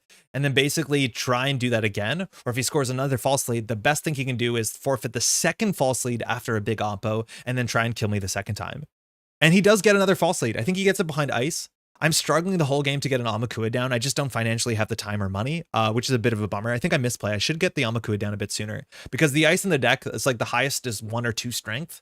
Now I can deal with a virtual service agent really well. That's really difficult. Like you'll get the tag no matter what. Pink will give you the tag no matter what. And if he wants some subroutines to fire on the Unsmiling Tsarevnas, they're going to fire. But it's difficult. I want to get it down. I just don't have the time. And he gets another false lead. And at that point of the game, I need to shuffle my deck. So I just play on tempo. I play a I play a Labor Rates just because I did put on the bottom of my deck a Steelskin Scarring after it triggered on the turn that he did damage with me. I put on the bottom of my deck with a buffer drive, and I just need to get that back in my hand. So I fire it. I also think I use my buffer drive to get another Steelskin on top of the deck. And I get a couple more Steelskins in hand, and then he fires the combo off again. What's really unfortunate is the timing is a bit biffed, and I do think that Cranked had the opportunity to res Amalia. So I run a remote server, and it's a Behold. And in theory, holding priority before I access the Behold, he can say, do you want to access? And if I say yes, he can ask, because I'm the active player, do you have any paid abilities? And if I say no, all in the same paid ability window, of course, he can res the Malia before I have priority to blank my stone chip chart room. Then I can't crack the draw. And then I take the 2 tags, and then immediately he can forfeit, even at the beginning, next paid ability window, it doesn't matter. He can forfeit the false lead. But he doesn't. And so I actually get to use the stone chip after he seems to be thinking of resing something. I say, I'll have priority at the end of turn trigger after discard to use the stone chip. So I stone chip to 7 cards in hand, and his combo can only do 6 because I have 2 tags. And so shit, he misses it. He fires the false lead already, but he misses the window. He could have had priority and he could have blanked my thing. If he blanked my stone chip, I would have been on 5 cards in hand, and then it comes down to whether or not he hits the Steelskin Scarring. I did have at least 1 in hand, so the odds are not fantastic. But obviously I do survive there because I have too many cards in hand, and then he concedes the game, which makes sense because he has 0 points and his deck is like 10 cards and he has no way of scoring out. Very interesting. It's important to understand when you have priority for Malia. It's a very important thing to understand for the deck. But I split against Cranked. He's so fun to play against, like really, really nice dude. And he plays very aggressively. So I'm glad to get out of that because that is a matchup that is quite frightening. As much as my deck is okay into it, it's still very difficult. If they score at a single false lead, the game is kind of cooked. Timing windows are hard. I watched a runner lose the clearinghouse because they missed the window to pop stone chip draw. Oh shit. Yeah. Res, stone chip, flatline. Yeah. You have to know that. Hey, Lucille. So I'm doing okay. 3-1. Team's doing okay. Round 3, we sit down across from a QTM team, if I'm not mistaken. Some really strong players I haven't met in person before. I've met one of these players before, but we're obviously at a higher table. I think we're like table 4 or table 5. We're doing pretty well. I sit across from Sticks, Mr. Sticks from Australia. Fantastic player, a really, really strong player who's been doing great in the Australian scene. On my right, it's Riel. I haven't met Riel before. Riel's lovely. And on my left, it's Kira. I've met Kira before. And Styx is, I think, excited to meet me. I'm excited to meet Styx too, which is great. The matchup starts and comes out NEH. NEH comes out again. I'm like, oh, I'm pretty sure it's the same sort of kill deck. And I think Styx is very clear that this is not the deck that he wants to play on the following day. It's a deck that he doesn't have a lot of rep into. And so he wants to get some games in today so he learns how the deck feels so that he can beat it on the following day, which is pretty great. She's that good. How does Malia abduct a room? It's not virtual. You just take the whole ship. So it's the same sort of matchup. I'm drawing okay. I'm not drawing terribly. I'm drawing okay. I get down an early patchwork, which is great. I don't think I find a miss Bones. In the last game, I missed Bones, and she has like 6 counters on her, 7 counters, and I hit a price, and the only other target on the price is another miss Bones. So I do a miss Bones reload, which is kind of unfortunate in that matchup. It's not the worst, but the same thing happens again, except on turn 2, Styx puts something behind ice. So there's something on the table that wasn't res on turn 1. Something else on the table on turn 1, I run it. It's a regolith, I trash it. And then next turn, he puts something in a remote server and he ices it. And then he puts something else on the table. I'm thinking I have an Amakua in my hand. And I don't know if I'm overextending. In the remote server, if it's a Rashida, it's pretty bad. If it's a false lead, it's really bad too if he can afford to score it out. And he can't afford to score it out. On turn 1, I trashed the regolith. I played some money and Hoshiko flips. So with Hoshiko flipping, I have some money, but I'm okay this turn not touching the board and like Hoshiko flipping down so it can Hoshiko flip up the next turn. That's my idea. But I spend like 5 minutes thinking through the turn because my other options, I could put down an Amakua. I could run HQ, probably not trash or steal anything, get a counter on the Amakua, and then run the remote server. And assuming the remote server is a ping, which is kind of the only thing that makes sense to be res, I'll float a tag, but I'll be able to run the remote server and trash whatever's in the remote, assuming it's a Rashida. And if it is a false lead, I'll steal it. However, if I do that, that's very expensive. And then I'm going to have to be paying 1 more credit to draw a card next turn with Hoshiko. And I don't think I want to do that. So I take a turn off. And it turns out the card that was on ice in the remote server is a regolith. And Styx just, I think, reses it and takes 9 credits off of it. So his money is good. But very importantly, the card in the remote server that's iced up, nothing happened with it. And I still have the same access to the play that I did last turn. But I think if he didn't score it out, it actually still could be an agenda. It's clearly not a Rashida because it probably would have been popped that turn. So I'm not sure what it is. I think it might be a Holloman waiting for something else. So I continue to set up. I think I take down the regolith because that deck does need about 13 credits to combo. You don't want to get the money over for free. And then I continue to draw well. Turns out next turn he scores it out. It is a false lead. That's really bad. Scoring a false lead totally warps the game because you have to run on only certain clicks. If you run click 2 and you hit a behold, you kind of lose the game unless you have a lot of steel skins in hand. And it's not good. It's really, really bad. I feel pretty rough that I could have checked it. I find out later it was a ping. So if I did the Amakua play, I probably would float a single tag, which is fine. You don't die to a single tag as long as you have 5 cards in hand usually. But it's now quite a fight. And the game goes on for a while.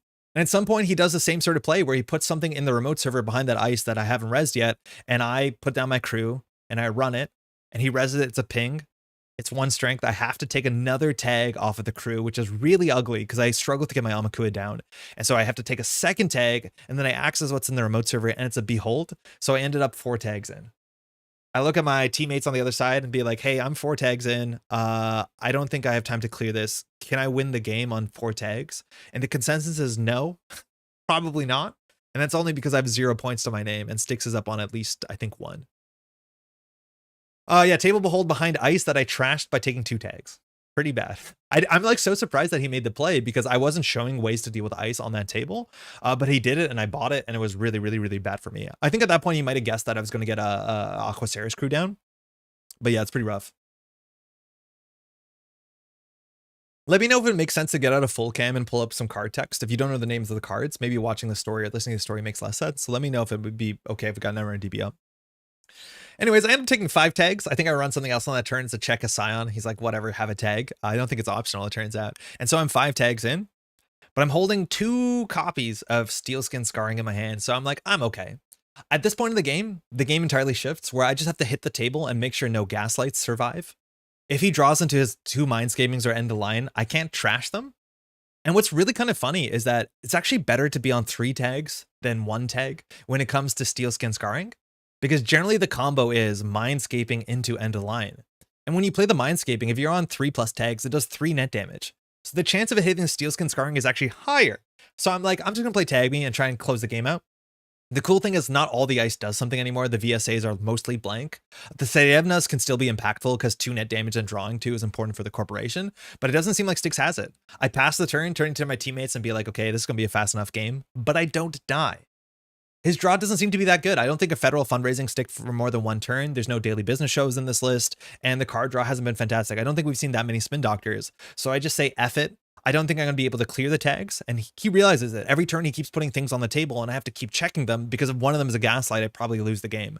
So I don't have time to remove the tags as much as removing 4 tags would actually put me to safety.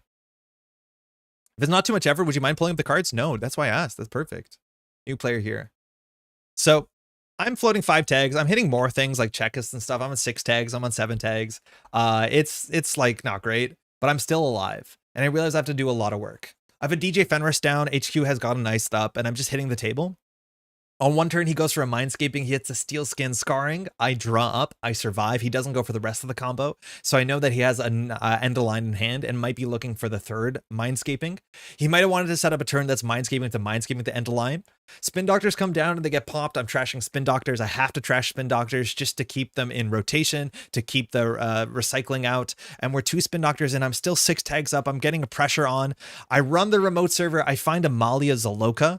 I don't trash the Malia because it doesn't really matter. I only have one. I have 2 resources on the table. One's a daily cast with 4 credits that he could have trashed by now, and I think he might have wanted to. And then the only thing I have is a DJ Fenris behind a nice stage queue. Steelskin's only +1 card if hit. Hey, Alex. Oh, it's a pretty good deck. How's it going? Congratulations. If you're on 3 tags, they hit a Steelskin, you have 1 fewer card in hand. They means if they play Mindscaping with 1 tag and miss a Steelskin, it's just more likely to hit it, is all I'm saying. They're more likely to hit. And if they want to miss on the first one, right? If they hit, it's only +1 card, but you survive Mindscaping into end of line. You want to miss the Steelskin. It's +1, but it eats 1 damage, yes. But it's not about the +1, it's about finding the card. You need to not find the card. The game goes on for a bit. I make a really good play on accident, but I get punished. I know that he needs to draw into his next Mindscaping and then into the end of line. All Spin Doctors are out at this point, so he's just drawing into it. At this point, he also must be flooding up. And he has good enough money to do everything and rest his ice, but I have to just run HQ and I have to hope. I have to hope that he's flooded up. The problem is I can't interact with degree mills because I don't really have a board state. So I think I'd take a second to put down a leech or something just to get something that I can shuffle back into my deck because you want to be able to steal 9 points in the deck.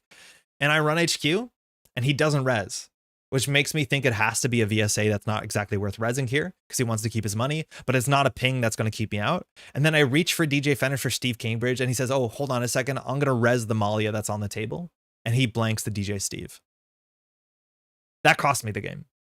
I realized that if I ran the Malia first and trashed the Malia and then ran HQ with DJ Steve, I could have chosen Steelskin Scarring, and put a second Steelskin Scarring into my hand. And then with 2 Steelskin Scarrings, I'm relatively safe to the combo. Because at this point with 3 Spin Doctors out, the only combo he can do is 7 damage, which is Singleton Mindscaping into Singleton end of line. But I didn't trash Malia. And I ran HQ and he remembers and blanks the Steve after I reach for my Steve trigger, which is totally fine. And I access and it's not a combo piece. And then in 2 turns or so, he goes for the combo with the Mindscaping. I have 1 Steelskin Scarring in my hand and he misses it and I die. I only had a 40% chance, I think. No, it was, what's the chance? He had to hit the 1 in 5 from 3 damage. If he hits it, I think I win. But if I don't hit it, I lose. And I don't hit it, I go down to 2 cards in hand and I just die to end of line. So I think I was slightly favored to win there, but obviously, you know, it's random damage if you miss the Sealskin. So he does the 3 damage and misses it, and then I just die to end of line. If I survive that turn, he loses because he can't score out in a remote server and he has no more kill combo things. Yeah, he had a 60% chance. I was favored to survive there, but I didn't. But he played it really well. I was kicking myself because I knew the Malia was on table. I accessed it a couple turns ago. It was never rezzed. But if I trashed that then ran HQ, I realized I could have forced a Steelskin back in my hand. And doing that was so important because I only lose the game through damage, that just getting as many Steelskins into my hand was the most important thing I could have done in that matchup. So it was a very good learning situation. It's the sort of thing that if you play a Worlds, those are the things that sear into your head. But Styx got me good. Then we flipped the matchup. It's BTL, Built to Blast versus ESSA. And I lose so fucking hard they could hear it in Los Angeles. Holy shit. I got triple Chistushka on a turn through a border control I popped. He's just running hot. I don't draw well. He puts down Marrow on turn 1, so he has 7 hand size. So, and I'm the goober there trying to kill him with a 4 meat damage combo. I get destroyed. It's so bad. It was so bad. It was awful. It was so bad. He ruins me. At the end of the game, I look, the bottom 2 cards on R&D are 2 spin doctors, and he just starts sabotaging me. He's up 6 points. I have to score in a remote server. My remote server is pretty good. He got some really good Banhar hits with like raindrops, and his hand is constantly full. But he's like, I'm in 6 points. I'm just gonna like, he labor rights backs in for like 3 Chistushkas or something. I was like, I can't win this. And then so I'm just ripping off the top of my deck because my hand is public trail, and a line. So I'm hoping there's a chance maybe he'll be like, I have 8 credits, I can run with 3 cards in hand, and I hit him with the 2 tags and the line combo. But R&D, I just rip off of it, I lose. Yeah, bad. So I get swept. Feels bad. Not great. So at this point, I'm 3-3. And I'm a bit humbled there. Teammates are still doing okay. Really nice to meet Sticks. His team is absolutely killing it, but definitely not feeling great about how things are going. At this point, the BTL list is getting pulled apart, and I'm not too surprised. I know the Hoshiko deck, the crew Hoshiko, is like particularly very, very competitive and very good, but I think BTL, especially if you see me coming and you expect to like play around Built to Blast, it's not a particularly great deck unless you draw well and you can jam very aggressively and they can't keep up with you. But that was just awful. It was so bad. I try to take a couple notes, hey XDG, after every game, because I know I'd never remember most of them. If I only play 10 games, I can remember all of them. I luckily didn't have to play the whole gamut of 14 games across the weekend on top of the 10 games from COS. Round 3, we're playing against some folks from California. I'm playing against Albert. It's a crew from SF. At this point, I'm in the lowest ranking on my team. I think maybe me and Rohi were both 3-3, but we randomize where we sit, and I sit across from Albert. Albert is playing, I believe we start on the corp side. Wait, what was Albert's corp? Wait, the heck? Hold on, I thought I could remember this. Albert was playing Kit. Lobby Kit. What was the runner side? Oh no! It was a kill deck for sure. I remember so much less about my games than Andre does here. I'm trying to remember details. No, why do I not remember this game? No, this was not meant to happen. Oh, beans. We played that side first. Albert's a wonderful player. Albert's really nice. Can't remember what he was playing though. I know he's playing Lobby Kid. And that matchup, he was sending it R&D, and like the deck doesn't have snares in it, but he's running last click, and I was just hoping. Oh no, he was playing Dow. He was playing Hermes Dow, but he was playing Hermes Dow with Lobby Somyu, and he actually just played it. This was round 3. Yo, John, this might be Ion, right? Waiting for my flight back to Singapore at the moment. Nice to meet you too. He was playing Dow with Lobby Somyu, which was really fun. He got a trick shots. He was on Hermes. On the final turns, I put an agenda on the remote server. He kept bouncing it back. I just had to have R&D stay for a single turn. I have like 2 ice on every single server, just building an entire wall. But I can't remember the other side. Shit. Anyways, they were fun games. Albert was really, really nice. This was round 3. I'm not sure if it'll say the IDs that I'm playing against. I feel really bad that I can't remember it. Oh yeah, Timmy, you're right. He was playing the outfit. Oh my God, that game was sick. Okay, he was playing the outfit. So he's playing the outfit. He has this really nice outfit business card that was available there. So he has this like nice, kind of Jason, is it Jason Bateman, the American Psycho type business card? And he's playing outfit. And the thing with outfit is I think I'm a good matchup because most of the outfit ice in the deck, is all 6 strength. All the outfit ice is 6 strength, all the illicit ice. And if you're playing Devil Charm, crew, you trash 6 strength ice on immediately. I think I mulligan into a hand that's kind of weird, but all I want to do is I want to get down a crew charm and an Amakua and run as fast as possible. Yeah, Jason Bateman's from Arrested Development. I don't know the other Jason. So I can't tell what he's doing. Outfit, I haven't seen a lot of outfit, but I'm scared of outfit because outfit can just win. Outfit can just win. If you get a good outfit draw, you can just like close the game out. And the big thing I'm scared about is big deal. And unfortunately, I'm not drawing well enough that I feel comfortable face checking, because to some extent, the more that you face check, the more the bad publicity comes to the corporation. And obviously, if the corporation has more bad publicity, the faster they can just score out with things like regulatory capture. So while he got a too big to fail on turn 1, I want to just sit back and not run too much, because the more he runs, obviously, the more economy he can get with, or sorry, the more bad publicity he can get, the more bad publicity, the more like lethality he has of getting to 7 points. Patrick Bateman, Jason Bateman. Yeah, Jason Bateman's an actor. Thank you. I haven't read or seen the film or book. On one turn, like 3 or 4 turns in where I'm playing pretty passive and just playing Hoshiko game, he ices up archives at some point too, he says very clearly, I have 21 credits, I'll pass it back to you. And when someone says I have 21 credits, I'll pass it back to you, that's when it kicks in, oh crap, I'm cooked. I'm cooked. He has 21 credits. If I don't do something here, he's gonna just big deal out. He's just gonna big deal out an Alice with like 4 counters on it, and I'm gonna lose the game. I cannot sit across the table with outfit being on 21 credits. So I say whether or not I have it, I have to run. And that's when I have my Amakua down, which is 0 strength at this point. And I have a Devil Charm, which means I can get Amakua up to 6 strength. And I think I also have like an Ice Carver down or something like that. Maybe Amakua's on 1 counter. I think Amakua's on 1 counter.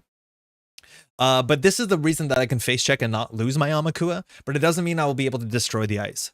So I say it, I can't be passive. I'm just running HQ. I run HQ. He reses a border control. He understands how things are going to go. I think I also have a leech down, so any central server run is really important. And he's like very trying to figure out whether he has to pop the border control or not. I don't think he does, but I'm on too bad publicity at this point. So I break the border control and he pops it. I'm like, okay, I'm just going to run back. I run back on HQ. He reses, I don't know, I think it was an Afshar maybe. It was some ice that wasn't like an illicit ice. And I'm like, okay, I can get through that. And I get an access on HQ. I don't think it was a fruitful access, but I put him to like 17 credits just about. So he's at the point where he can't do his combo out. Like I'm no longer worried about big deal.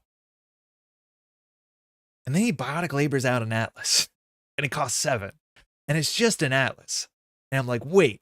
What is this deck? I don't know what's happening. I think this one just might be like Audacity, Biotic Labor, Fast Advance, that he doesn't need 17 credits, but he's just going to go fast. So now I'm kind of like more scared because he's just scoring cards out of hand. He's on too bad publicity, so he can't do that much more with a red cap. So I'm like, okay, I just need to start running everywhere. And that's exactly what I do. I am drawing 3 cards a turn with Earthrise, Hoshiko. It seems it's pretty good. And I'm touching things. My Amakua is getting big. I'm destroying some pieces of ice. He scores out a regulatory capture with an Audacity, emptying his hand. He says, oh, I have a good window here. So he's up on 4 points. I think he next gets like a what's it called? The hostile takeover. He's on 5 points. 5 points. Hostile takeover. So things are scary. At this point, he's not on enough bad publicity to like just straight fast advance a red cap. I think it's still a 3-2, so he's going to need an Audacity or something, but he's emptied his hand, so I'm not too stressed about it. And luckily, just at that point in time, I get down my Stargate, and so I'm just Stargating. I'm like, okay, I'm just going to control the game. I trashed a couple pieces of ice. If I can just see the top 3 cards of the deck every turn, you probably can't draw into a win. My board state is like an Ice Carver, a Leech on 3, Amakua on 3, and now a Stargate, and of course a Patchwork. And so I'm Stargating, and I get to see his deck, and his deck has some spicy cards into it. One of the one that came off the top of the deck was a Trojan Horse, and that's really frightening because he's on about 15 credits. I'm in about 15 credits, but I know he has a Too Big to Fail coming up as well. And Trojan Horse is a really weird thing. The thing is with Stargate, you can't Trojan Horse because Stargate doesn't access cards, so this is not a thing. But as soon as I access cards, the Trojan Horse is online, and I'll probably lose either my Amakua or my Stargate, which is not great because that's how I'm trying to control the game. So I'm starting to trash a couple cards. I do need to touch cards. Like I need to access cards because I need the Amakua to keep eating well. The Leech is eating fine enough off R&D, but I'm just basically destroying all ice. And he's drawing through, he's breaking lock a bit, and I keep Stargating. At some point I have to touch cards, and I start to steal. I'm up on 4 points now. It's 4-5. And at any point in time, if he like breaks lock and finds something really good for him, it's a problem. I see an Under the Bus off the top of the deck, and I totally make a bad play into this. Last click, after seeing an Under Bus on the top of the deck, I install an Aquaceris Crew. Under the Bus just eats connections. It's just a mistake. I needed to put the crew down because I wanted to face check and destroy a piece of ice, but I shouldn't have put it down last click, and he Under the Buses it, which is bad because not only do I lose a crew, but also he gets his 4th bad publicity. So if he ever top decks a regulatory capture, it's a problem for me. So I just hope that Stargate keeps him honest and he never draws into anything. I'm destroying all his ice. His ice is really big. It's like Pharos's and stuff like that, but I'm eating it with Stargate. I have like 4 or 5 bad publicity. I actually run out of bad publicity counters. Shout out to Eric who gave me more, but this is the first time I get to pick up my my neon static chips that I'm using for the first time, but I do run out of bad publicity, and he Trojan Horses me. I finally touch cards and he Trojan Horses me, and we get into this weird kind of like standoff where he's like, okay, you have Link and like a lot of money. I also have a lot of money, and I'm holding a Too Big to Fail in my hand. How much can I Trojan Horse you for it to be a problem? And it turns out he can't guarantee the Trojan Horse, but he can do like Trojan Horse Trace 15 or Trace 16. And I have to dump all my money in it besides 1 or 2 credits to stop me from losing either a Stargate or an Amakua or the worst case, the leech. I cannot stop the leech from being trash, but I can stop the Amakua or I can stop the Stargate. And I need the Stargate to win the game. So he does like trace 16 on this. And I pay 15. Like I have to pay into as much as possible. It technically is slightly less than 15. I have to pay whatever I have to pay to keep around the Stargate and the Amakua. And then he rebounds back immediately with a too big to fail. I don't know if it was a great play, because at the end of the day, I'm on 7 bad publicity, 6 bad publicity. I'm on Amakua. So I might have a problem installing cards, which is true. And luckily Patrick helps. But like I've transcended beyond the need for credits. Every single run I'm making with Amakua is entirely free. It was really, really fun. And I still have to protect my stuff. So it might have been worth doing. But I'm Stargating. And I can't really find enough points to win. On a single turn, he breaks lock and he installs a card on the table. And now I'm like, I don't know what this is. I know he has a Mavirus. He does a good Mavirus purge at some point when I'm running HQ. I think the timing of it could have been slightly better, but he makes me bounce and it makes me have to rebuild a bit. But I have to decide whether I'm running the remote server or whether I'm going to run the Stargate. And I have to plan the turnaround, because if I plan it poorly and it turns out the remote server is a border control that broke lock, like I'm kind of cooked. I also do see on the top of the deck at some point, he is on end of the line. Like I do still see kill pieces, which I'm totally surprised about, because I didn't see any way to give tags. But this is kind of scary whenever you see this, right? Like the corp has enough money that you have to die to public trail and the line. So I just have to be kind of careful on top of this. I end up Stargating, and luckily I do find a 5-3. I run archives. Turns out there's multiple agendas in there. On the Audacity turn, he actually threw out a 5-3. He could not find a spin doctor. And if I missed there, I would have ran the remote server. The remote server was a snare that he drew past the Stargate. So if I whiffed on R&D and ran the remote server, I would have got snared and I probably would have died to end a line. I don't think I had time to remove the tag. So it actually was very, very close at the end. But just one of those weird, like I've played so many weird outfit games where like it's 6 bad publicity, money doesn't matter. So they're just trying to get it off the top deck. And as long as you have Stargate or like Conduit, it can get really ugly really fast. But very fun game. I'm surprised I forgot about the too big, the outfit game. It was kind of fun. Where can one find the results of COS? Can't seem to find it on ASOPs. It's on Quentin. It's on tournaments.nullsignal.games. I'll open up after because it spoils a bit of the results, but you can't see the IDs, but you can see like the names of the teams, and that's largely it. You can't see the names of the players. How on earth does one remember the fine details of games from like 4 days ago? Because they're good games. They're really fun games. The more you play Netrunner, the more like it's less about, it's like, this is the thing that comes up a lot with getting better at Netrunner. It's like your pattern recognition gets broken down to like bigger blocks, and bigger blocks are easier to remember. Cranked, how many times did you get knifed during KOS? Once by a master. I really liked your sign off, Cranked. I'm bummed that we didn't get to cast together on at any point at the same time, but I know we lost a couple rounds at the end, so I feel bad for the schedule in general. I finally worked on my COS record. I ended up going 5-4-1, which I'm pretty sure makes me the upper 1/3 of T1 Static. I can't remember my details on my COS games 3 hours after the tournament, so kudos. Round 5. So I swept, split, got swept, and then I swept again. So I'm above 50. So I'm feeling pretty good. Our team is doing really well. And then we get our final boss round. We're sitting at a different table. It's like a fixed seating table, so we can't tell how well we're doing. If you want to get seating that you don't have to move around, you can get seating that lets you do that. But it means that like you were technically table like 103 or something. So we can't tell how well we're doing comparative to the room. But I recognize the players we're sitting against. It's Tuno and Pailu and a person that I just met the day before, Juniper Theory, who is the head. She's the head of the media team. I've never played against Juniper Theory before, but that's sick. I think at this point, I think it's decided that Chris has one more win to me. Maybe he is the same. Maybe we have to randomize it. I'm not sure. But Chris sits across from Tuno, which is pretty intimidating. Tuno is obviously very, very good. Juniper Theory is obviously good too. Pailu is really, really good. But I'm sitting across from Juniper Theory.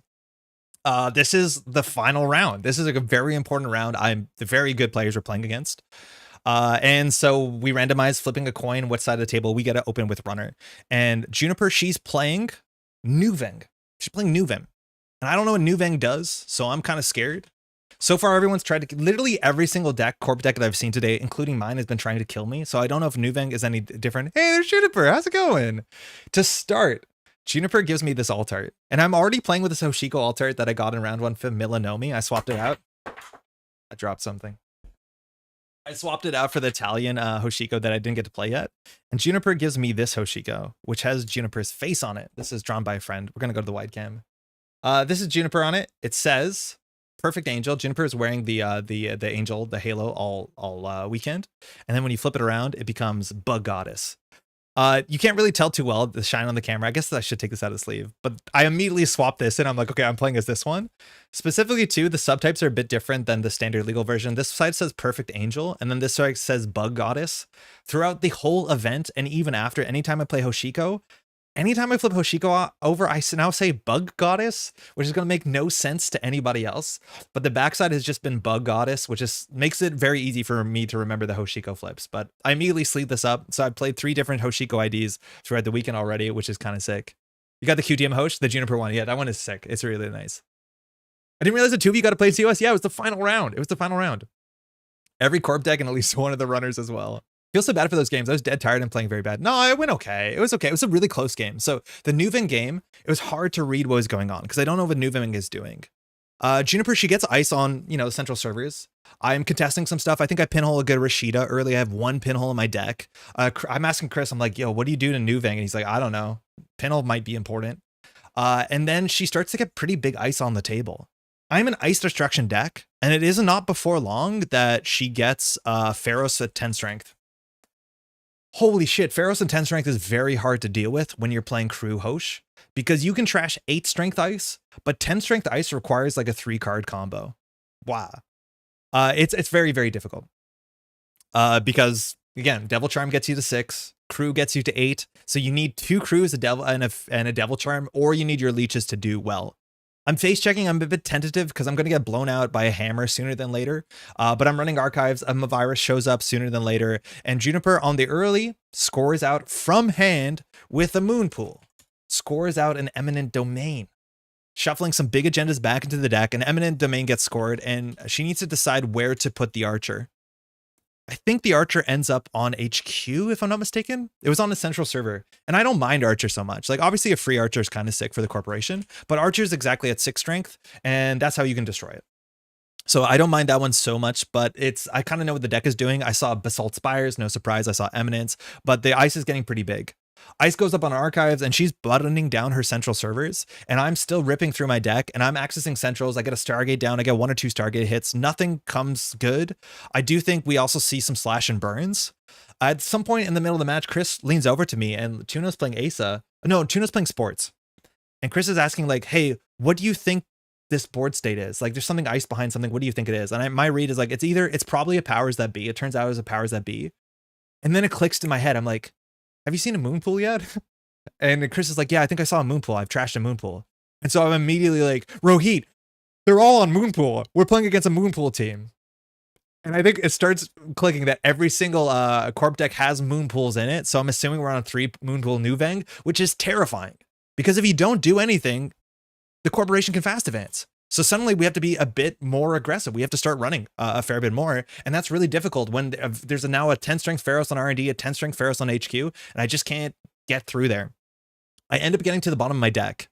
The Stargate does connect. I got a leech on an Amakua, but the singleton virus and the 54 card deck ends its way into archives, which is a problem. I can't deal with that very well. I need to crack central servers. I don't think Juniper's money was very good at that point, and she has an unresed ice on a remote server, and I'm just running the unresed ice and accessing, hitting the breach step, accessing no cards just to get Amakua counters. At some point she purges, and I just go back and I just run that 4 times again. So she's still drawing cards, but she needs to be able to have money to res that ice. Otherwise my Amakua is going to get up to strength. The problem is I don't need Amakua on strength. I need the leech to get counters, which is only central servers, because leech is how I'm going to be able to destroy ice. And there's a lot of ice. Again, I think R&D beyond the Stargate is a Pharos, unresed ice, Archer, HQ. It's like, it's a problem. Things are not getting any better. I'm up at least on, I think, 4 or 5 points. Juniper is on, I think, 1 or 4 points. But there's no remote server in sight. Juniper has put, at this point, all her ice on her central servers, but I've got to the bottom of my deck. I do my first labor rights. My first labor rights is for 2 crews and a labor rights. I get the crews down. I use them. I do my final labor rights for 3 crews, if I'm not mistaken. I drew into my buffer drive combo a bit too late, so I'm not gonna be able to do the infinite buffer drive stuff. So my economy is kind of limited. I have 2 daily casts at the bottom of the deck. That's pretty good. That's at least 10 credits, a bit more with the patchwork. And then I get my one last run off on HQ, where I run HQ. I think the outermost ice might not be rezzed, and then I have to take 2 tags from crew, and I finally blow up a 10 strength Pharos, and I get 1 good axis on HQ if I'm not mistaken, and I steal a 5-3 from hand, get to 7 points. I was so gassed out. I was out of deck, all my labor rights. My crews were going to force me to float 2 tags. I think I could clear one of them, not both. But the longer the game goes, the more likely I just lose to Moonpool. And we were going to go to time eventually. This is the first game. We had to close it. But I got 1 good run on our HQ. I think it might have been a 1-5, maybe a 2-5. It's hard to tell because Nuvang is a bit... The ratio is a bit hard. It can be a bit inconsistent. But finally got out of there before all the Pharoses got up, and it was going to get worse. They were all Moonpool. I did not handle my Moonpool well. At this point, Rohit leans over, and I think Pylu scored out like 1, if not 2 Sisyphuses, and Rohit's looking at me. He's like, hey, should I concede? And like, that is a real thing that you should do sometimes in double-sided Swiss. Sometimes it's worth it to be like, you're probably not going to win this game. Take the time for your second game. And we also knew Rohit was playing Ag Infusion, which is a bit of a slower deck, of course. So we encouraged him like, yeah, you probably should go for the tactical retreat. And Rohit did, and I think it was the right call. But it's really funny when your teammate leans over to be like, this is cooked, right? And you look over, it's like, oh, yeah, there's a Sisyphus. It's cooked. And you should walk away. 2 Sisyphus? I don't know if it was 1 or 2, but it was like, yeah, you should probably walk away from this one. I don't think you're going to get it. So then we swap the tables, and my nemesis, Mercury, shows up. And I don't know what kind of Mercury it is. I see a spark of inspiration pretty quickly, so I'm pretty confident that this is the Space Ice version from Australian Nationals from NARM, and Juniper just keeps sending it. R&D is not ice turn 1. I think I get Rashida in a remote server. I ice HQ. I don't have any agendas in hand. It's not a great hand. It has 1 of my kill pieces. It has a Rashida and 2 ice, so I just set that up and say like I'll hopefully draw into something. But she sends it as, you know, as Mercury does R&D, and she steals 2 points on turn 1. And I'm like, that's pretty bad. That's not good. And so then Rashida fires, if I'm not mistaken. Oh, I think actually I don't fire Rashida. I think I have to buckle down. I think I do Ice HQ. I do think I do a hedge fund and something else. And then I'll push into the remote server on the following turn. So next turn, I Ice R&D. I think actually maybe it was 2 Rashidas in a row. I'm not sure. But first turn, R&D was definitely not iced. And she rips it. Turn 2, I get to put something in the remote server. I think it was a Rashida now as well. And I put an ice on R&D. It's a Pharos. Pretty good. Pharos is pretty good. 5 strength is, it's not easy for criminals to deal with it. And that's when Juniper hits the spark of inspiration and gets a femme fatale on my unrezzed R&D ice. I don't know about these plays. Like, I think this is what I can't tell about Fem. Like, sparking a Fem is really expensive. I'm not sure if you're meant to run first to force the res on the ice, because if I res the ice, if I spend 7 credits resing the Pharos and then you Fem it, like, I think that's a lot better for you. But I decide I'm not going to res the Pharos for 7 just to force the Fem to pay 3, because the Fem was already cast. And at the end of the day, I need to hold 7 credits for my combo, because end of line public trail, I need to have 7 credits. I think there's a big chance that Mercury is going to be a bit too aggressive and play a lot of run events, that Mercury might not have enough cards in hand. She steals, I think, 3 points. She's on game point. She's on 5 after 2 R&D runs. You know how Mercury can be sometimes. Just sending it. And I'm really frightened. I don't have that many credits. I think there's a run on HQ. I think I have to res there. But I have a Rashid in the remote server. I think last click, Juniper puts down an Earthrise Hotel going down to 2 cards in hand. And Rashida fires, and it's just end of line. Public trail end of line. Just died. It happens. Very, very aggressive. I don't think Juniper was happy with the way that she played. She expressed that she could have maybe gone a bit slower, but I was terrified because she stole 4 points on 2 turns, maybe even 5 points. It was 2 agendas. It might have been 5 points. And every time I show a card on R&D, she reaches for it. And I'm like, oh, I'm done. I'm done. I don't want to lose like this. I don't want to lose on 2 turns on R&D into Mercury. But I got the combo on turn 3, and it was a very, very, very fast game. I think just put the Mercury deck together for a card storm meetup later this week. Yeah, I can just win games, Sock Monkey. You can just send it. Looking over, Rohit. In the last 10 minutes, you can't talk to your teammates, but Rohit gets there. Very close game. I think it ends on time, but Rohit's slightly ahead points. So the tactical retreat was totally correct. It turns out it was a very good tactical retreat. And then Chris actually took 2 games off of Tuno, which, like, I would be very, not that I don't believe in Chris. Tuno's very good, but I don't know. I think Chris was like hoping to split at best, maybe. Man, Chris is also great. Chris's energy the whole weekend was fantastic. He did such a great run. Tuno's so fun to talk to, or asking how the matchup went, and it uses the term casually. It said, yeah, I ended up taking a bunch of tags on R+. It was playing Essa, that its only option was to white blade it, which is very, very funny to hear Tuno call white blade it as a verb.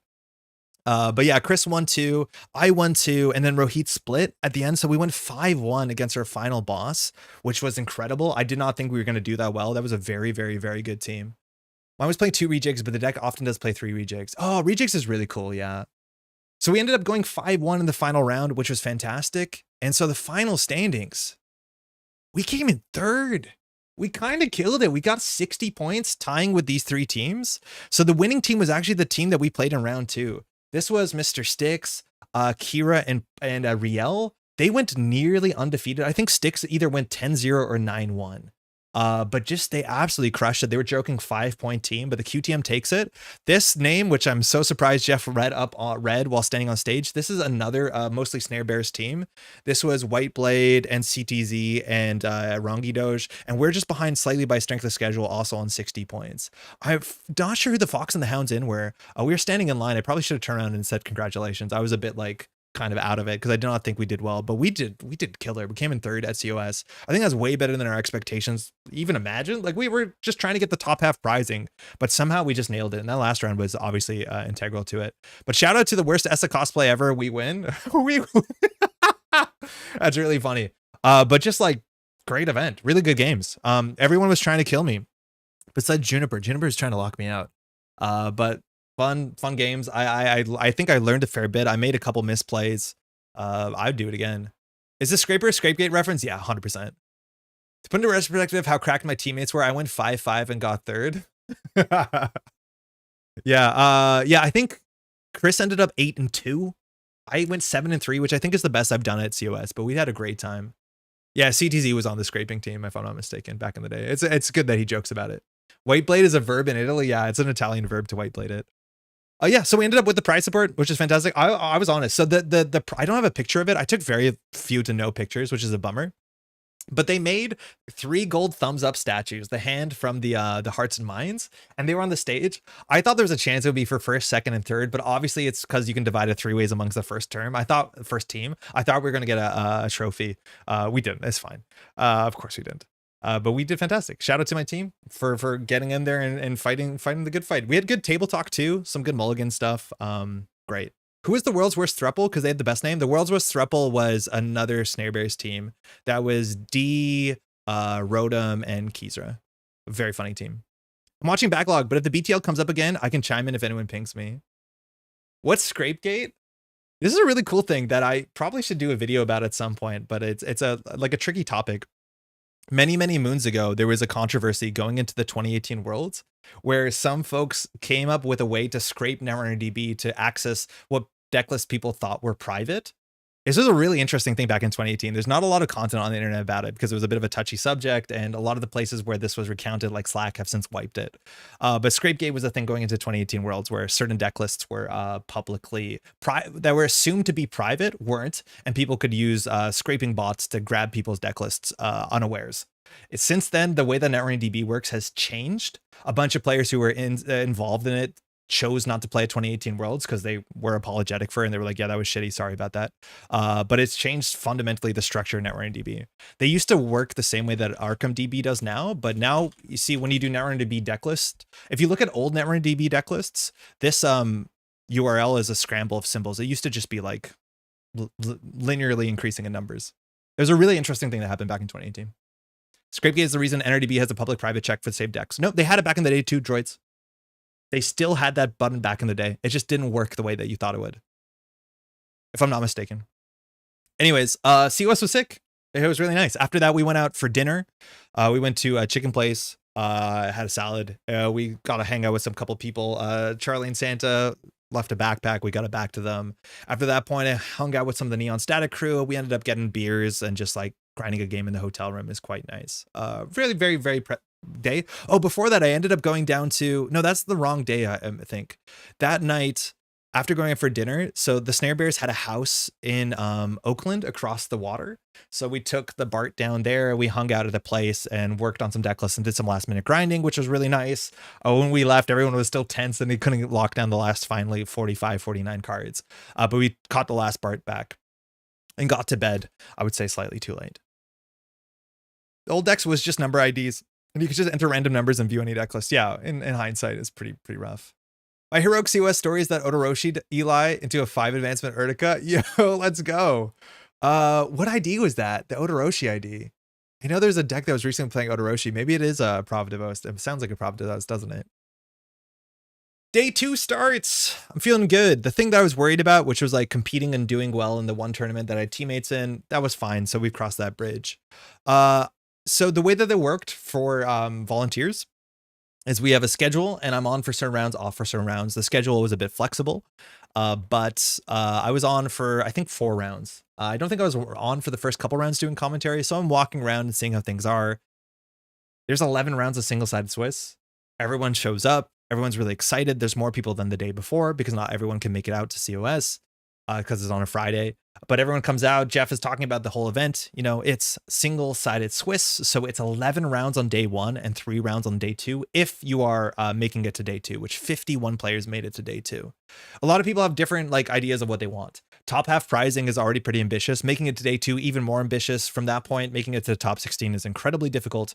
But I'm talking to a lot of people that have different like expectations, and it's always really exciting. Odarashi and Isawak is pretty hot. I approve. Some serious mind games. Oh, it was Isawak. Really cool. Jeff talks about it single-sided Swiss.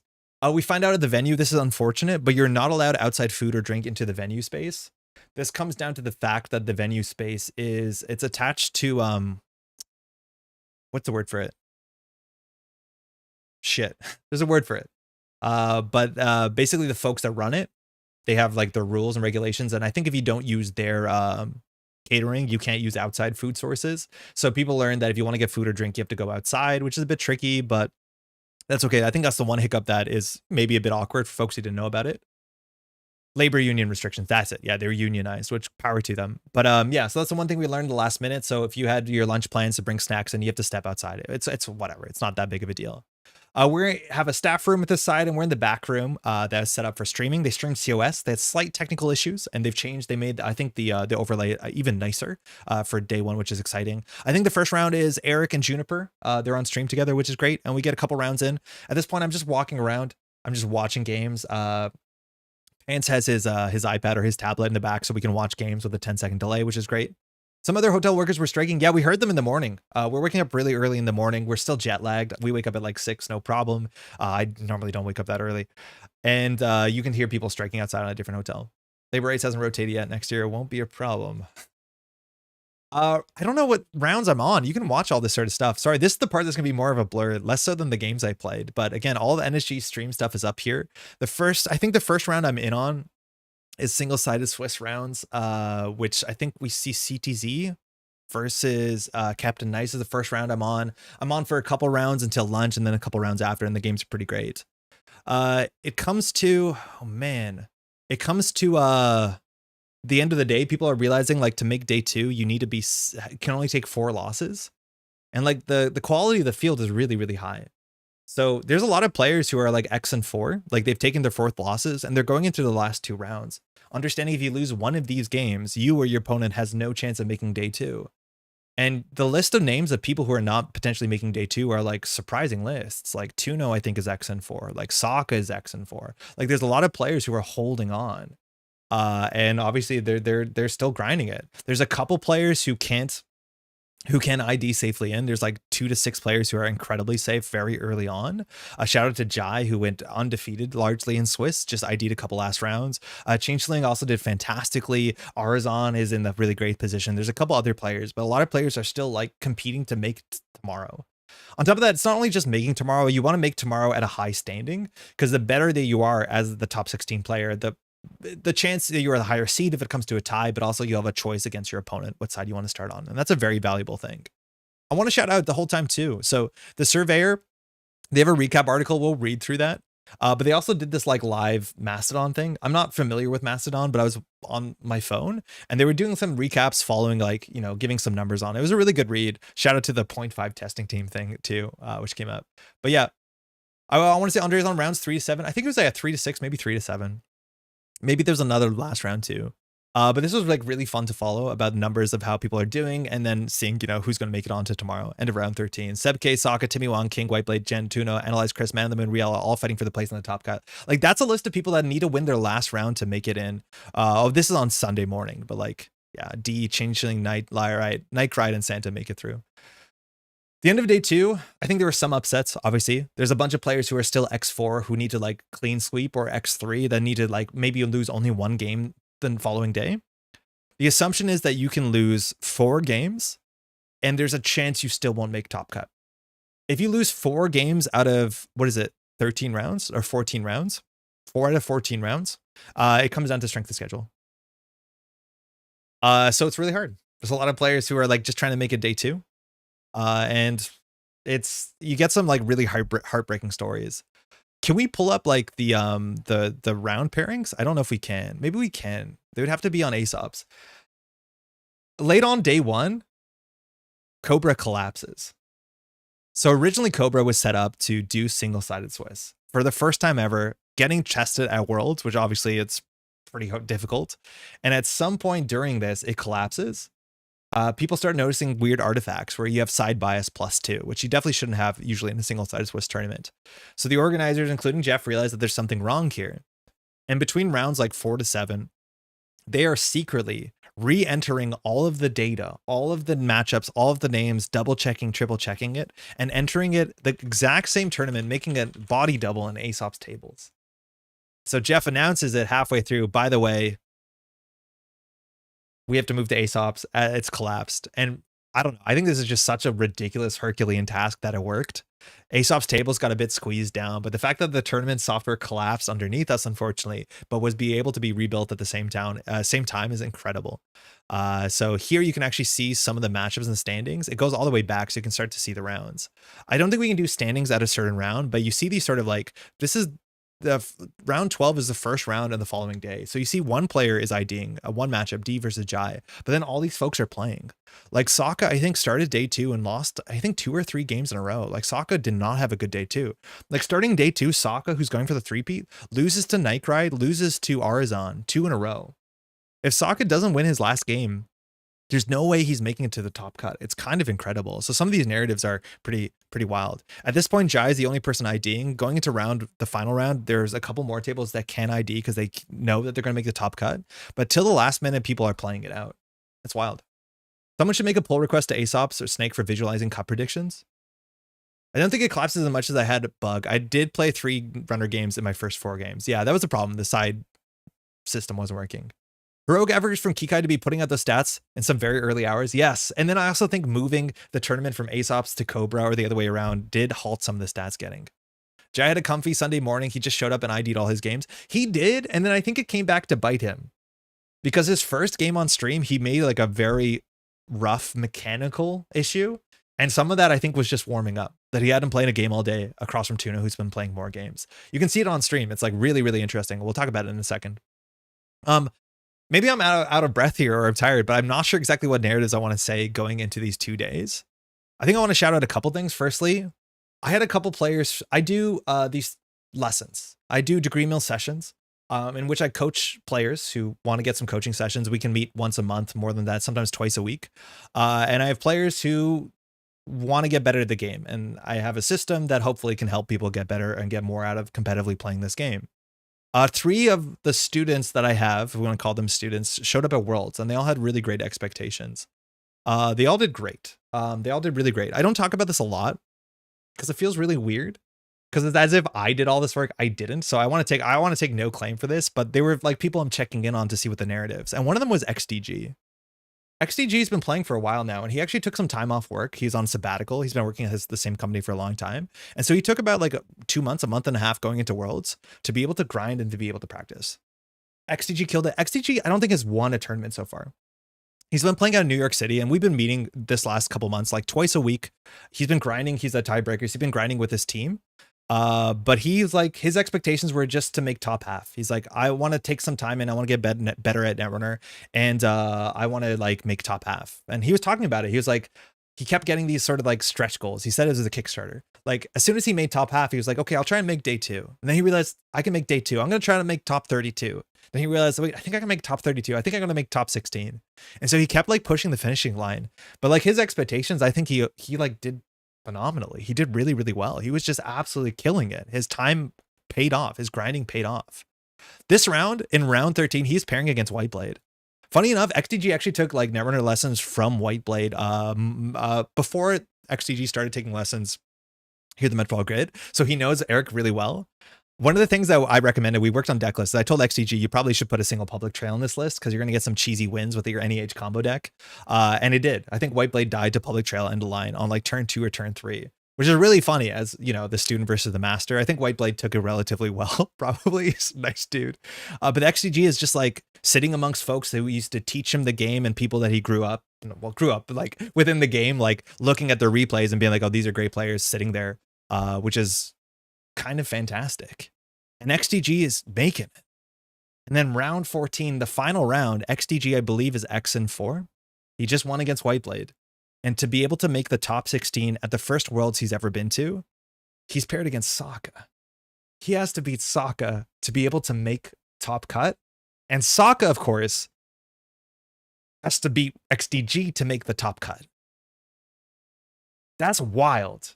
And I come up to XTG and like his eyes are red. He's clearly like not believing in himself. It's sad. It's emotional. Like I was getting teary eyed too. And he's like, hey, I made it this far. This is probably it for me. I'm like, dude, you can do this. Like Sokka's losing games. You're playing really well. You're playing against the people that are beating Sokka and you're beating them. Like you got to believe in yourself. You can do it. And so he sits down and he kind of like, he's like, I did pretty good. If I lose to Sokka my final round of Swiss, like that's fine. And I'm wishing him well. I'm like, I think you can do this, you know, just like buckle up. You're doing fantastic. There's no way that you can't take down the two-time champion. And then there's a repair. And XTG doesn't play against Sokka. He has to play against Tuno. Which is arguably, I don't know. Tuno's playing PE. That's a scarier matchup if you ask me. So instead he has to move against Tuno. I'm like, shit, from one boiling water to the other boiling water. I'm still like, you can do it. Like obviously Tuno, Sokka, world-class players. But you have a chance. XTG doesn't win the game. Tuno makes it in 16th place. If XTG did it, he would have made top 16. But it's a PE matchup. We haven't practiced a lot of PE matchup in testing. I know the two of us haven't in his testing. And he came after that being like, hey, after this, we're gonna grind a bunch of PE. I got to figure this matchup out. XTG never got a break. No, he definitely didn't. He ended up coming 19th. He did so well. This is his first Worlds, and he put in the time. Like he took time off to focus on Netrunner, and he came in 19th. Just missing the top 16 bracket by like one really good game, which is just incredible. I'm so happy. Shout out also to Wenjong, made day 2. Also is a player grinding it. He at the last minute, I didn't think he was. I thought he was going to be on Acer Group, and he changed to Iswak. I don't even know if he was the top placing Iswak. Bushi might have beat him there, but also Wenjong absolutely killed it, putting the reps in and grinding it. Very happy for all the folks there from the Degree Mill sessions doing well at Worlds, but just like really fun stories to check in there. I think Sokka played Saf last round. I heard the game was very exciting. Yeah, I'm not sure it was. Bushi was top of Taya. That makes sense. Yeah. Very sad stuff as well here. So in terms of like Snare Bears, who I'm obviously rooting for, on one of the final tables was this matchup. This sucks. This sucks. It's Chris versus Kizra, right? Both New York City players, both Snare Bears, and they're on table 7. Whoever wins this has a chance of making the top cut, and they play it out. And Chris takes it, knocking them out. Chris ends up 17th, missing the bracket by strength of schedule. Again, a lot of people did miss the bracket on strength of schedule. Chris was 17th. Being on the bubble obviously sucks. And I think we ran the math that if Cat won that game, Cat would have made the top cut. Now, you can't know that because it comes down to how everyone else does, but it just feels really bad when you play against your teammates. And it's like, one of us is not going to make it. You have to knock your friends out. And unfortunately, this was like the worst Snare Bears outcome, where it's like, oh, you won, but then both teammates can't get through. I think Chris feels bad about it. I don't think you do. I don't think Cat feels bad about it. You just play it out. If it goes, it goes, but it just feels really bad. Oh, Wenjong was top Iswak. Okay, cool. Kizra had IRSS going into the round. Yeah, Kizra did. So that's a bummer. But couple tables made it in there. Seb K makes it in. Sokka makes it on the last game. I'm not sure. Man of the Moon, I think, comes in 18th, also short on strength of schedule. Whiteblade loses his win it in. Ruben Peters does make it in. Passamol makes it in. CTZ makes it in. Talk about the top cut. CTZ lost on turn 1 in one of the top cut games. Runs into a Silenton. Feels bad. Timmy Wong makes it in on his win it in. I don't think either Perihelion or Cold Lava does. Neither Blurby or Fee. And then Wenjong loses his win it in. Bummer, but yeah. Obviously rooting for Wenjong. If Kizra made it in, then Tuno won, which is also wild. Yeah, Tuno made it on strength schedule. Tuno was exactly 16th. I think Tuno was the lowest of that breakpoint. Tehran, how's it going? I didn't have enough time to check in with Tehran. I didn't even see you on day 2. Hopefully you're doing well, eh? QTM had a similar game on stream. Yeah, Riel and Phi game. I'm not sure if Phi or Phi, excuse me, but I met Phi. We're fighting to make it the top 16 and then they kissed on stream. Yeah, the stream kiss was really, really fun. It was a hype game. Yeah. So it comes down to strength of schedule stuff, right? Like top 16, Tuno. Okay, so there was a bunch of 30s. Tuno was a 30 at 1.73. Chris 1.643, not making it in. Abraham on 1.6118. Like, look at these names here. XTG 19th place. Cat on 1.8. These are the 27s. XTG did get a tie. And then Whiteblade and Bushi. A lot of great names here. Iron Fox 2. We're definitely going to see this list sooner than later. Iron Fox is playing Triple Biotic Sudden Commandment. Sorry, Triple Biotic Red Planet Couriers. Score 1 Big Atlas. Did you see or talk about Sokka's card yet? No, I didn't. I forgot about to. Let's pull it up. I think it's an interesting card. But Sokka got to show off, and we all technically got the first card from Dawn. Try to check in before heading out, but didn't find you. Great seeing you in person regardless. Yeah, great seeing you too, Tron. I want to do a recap about the event to see how you feel about stuff. Yeah, really, really stoked that you came out. Hopefully you had a great time. Netrunner staying gay. It was gay the whole time. We did not, and our last game was sad. Still sorry about that cold lava. Oh, about Lucas's game. Yeah, Lucas could have won it in too. It is how it is. And you see these things through the top cut too. Like some of these are just kind of like sad moments, like surprisingly sad moments. I ran into Jai, who was like 3 rounds in. So we'll talk about the top cut, but like Jai had to knock out tiebreakers. I think there were 4 tiebreaker players in the top 16, and Jai knocked out nearly all of them. And it's not his fault. If you play against a tiebreaker, it's double elimination. Jai unfortunately lost his first round. We'll talk about that because that was also a problem on our behalf. But after like 3 rounds, Jai has knocked out, I believe, Ruben, knocked out Seb, and he's standing there and he's like very on the like cusp of crying, like breaking down. Like this is the event that you went to, and then the top cut ends up of you like halting the dreams of your teammates that you tested for. It's brutal. It's really brutal. It's rough. And he was very, very sad. I should have offered a hug. I felt really bad after that. I'm not a big hugger, but like that was a hug situation that was ever needed. Yeah, Jai had to play every other tiebreaker in the top cut. Like that is kind of messed up. Not great. And it feels really, really bad. I think he was feeling it too. But Jai had just a phenomenal run. I don't think he can be sad about how things are going. Top of Swiss at Worlds, 2.13 strength of schedule. Do we feel that's what happened to EA Sports in the Euros cut? Yeah, no, it happens everywhere. Like it happened, you know, last round for Snare Bears too. So top cut, the round starts. First round, I get to do casting on stream, and it's Jai versus Tuno. You're going to see the results here. If you don't want to talk about the results for a bit, just pop out because there's no way around it. But this game is really weird because, mind you, Jai has not played a game today. Everyone else has played at least 3 rounds usually of Netrunner, and Jai's going in cold. First round, ask if you want to be on stream. Jai is table 1 versus table 16. Jai picks to play Asa group into ESA. And at some point, Tuno runs a remote server and fires a drafter. And Jai uses the drafter to take a spin doctor from archives that Tuno trashed from the table a couple turns ago and installs it on top of 2 other upgrades, trashing one of the cards. It went from a 3-card server to a different 3-card server. And we're assuming there was an agenda in the server, and the spin doctor goes on top of the agenda, trashing the agenda so the spin doctor can save the agenda in archives. And so that's what happens. Tuno goes through the drafter, and Jai goes to res the spin doctor. And it's a Vitruvius. I think he goes to res a defensive upgrade, and it's a Vitruvius. In short, the server has now suddenly, because Jai trashed the wrong card, it has a spin doctor in the server, and it has an agenda in the server. That's obviously a legal board state. Immediately, the game halts. Everyone sits back. We call a judge, and the judges have to sort out what's going to happen. This is round 1 of the top cut. Jai's undefeated against Tuno, which, you know, you don't need to make any mistakes, let alone the mistake that could lose you the game. What do? We don't honestly know what's going on. You hear a bit of table audio. Importantly for casters, we actually can't hear table audio. So I believe I'm with Juniper here, and we're trying to figure out what's going on. Some people are poking in to say what's happening, but it takes a while. Because of the player cams, it takes us a while to cut off the table. You just see like both players sitting there. Jai looks like he wants to melt. Tuno is also feeling kind of awkward about the whole situation. It has to be a game loss because they can jack. Sucks to happen. It turns out it wasn't a game loss. The judges can fix it. And I was told after the judges can only fix it on the basis that there was only one other face down card in archives, or sorry, one face down card in archives, which was the card that was trashed. If Jai had had any face down cards in archives, the judges could technically not tell if they could repair it, because in theory, the card that got trashed into archives, it could be in one of those 2. Do you understand what I mean? The idea is that the upgrade that was trashed instead of the agenda was the only card that was face down in archives, so they could rewind it. I was told that if Jai had one more face down card in archives, it would not be rewindable, and Jai would have just taken the game loss immediately against Tuno 4 turns in. But they could fix it, which is good. It was really good. Hey, Deadman, it's great to meet you too. Had an amazing time at Worlds. Good to hear. Can't you just rule that the upgrade remains trash and the agenda too? Oh, I'm not sure. I'm not a judge, so I don't know how they would rule it. But in my, like illegal board state that's more of the issue. It's like it's a legal board state. I'm not sure exactly. It's a competitive event. They would probably rule it relatively harshly. But they get a play on. It's a weird game.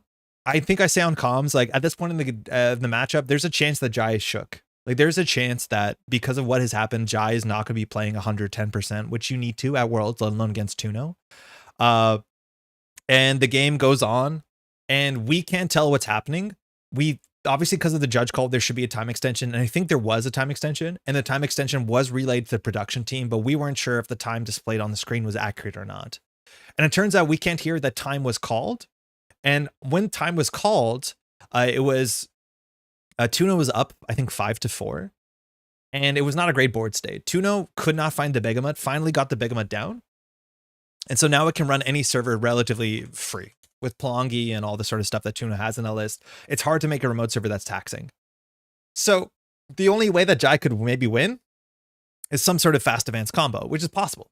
That deck is running Wage Workers, Hollowman, Biotic Labor. You can actually score a 5-3 from hand as long as you have enough money, and Jai has probably enough money, but slightly enough money. He needs to get both Biotic Labors. One of them got Spin Doctored back into the deck, but he needs to draw it. And on what we didn't know is the final turn, Jai does something like fully operational to draw a couple cards. Then he like shows 2 Biotic Labors and then shows an agenda from hand, and we assumed that he won, but he didn't.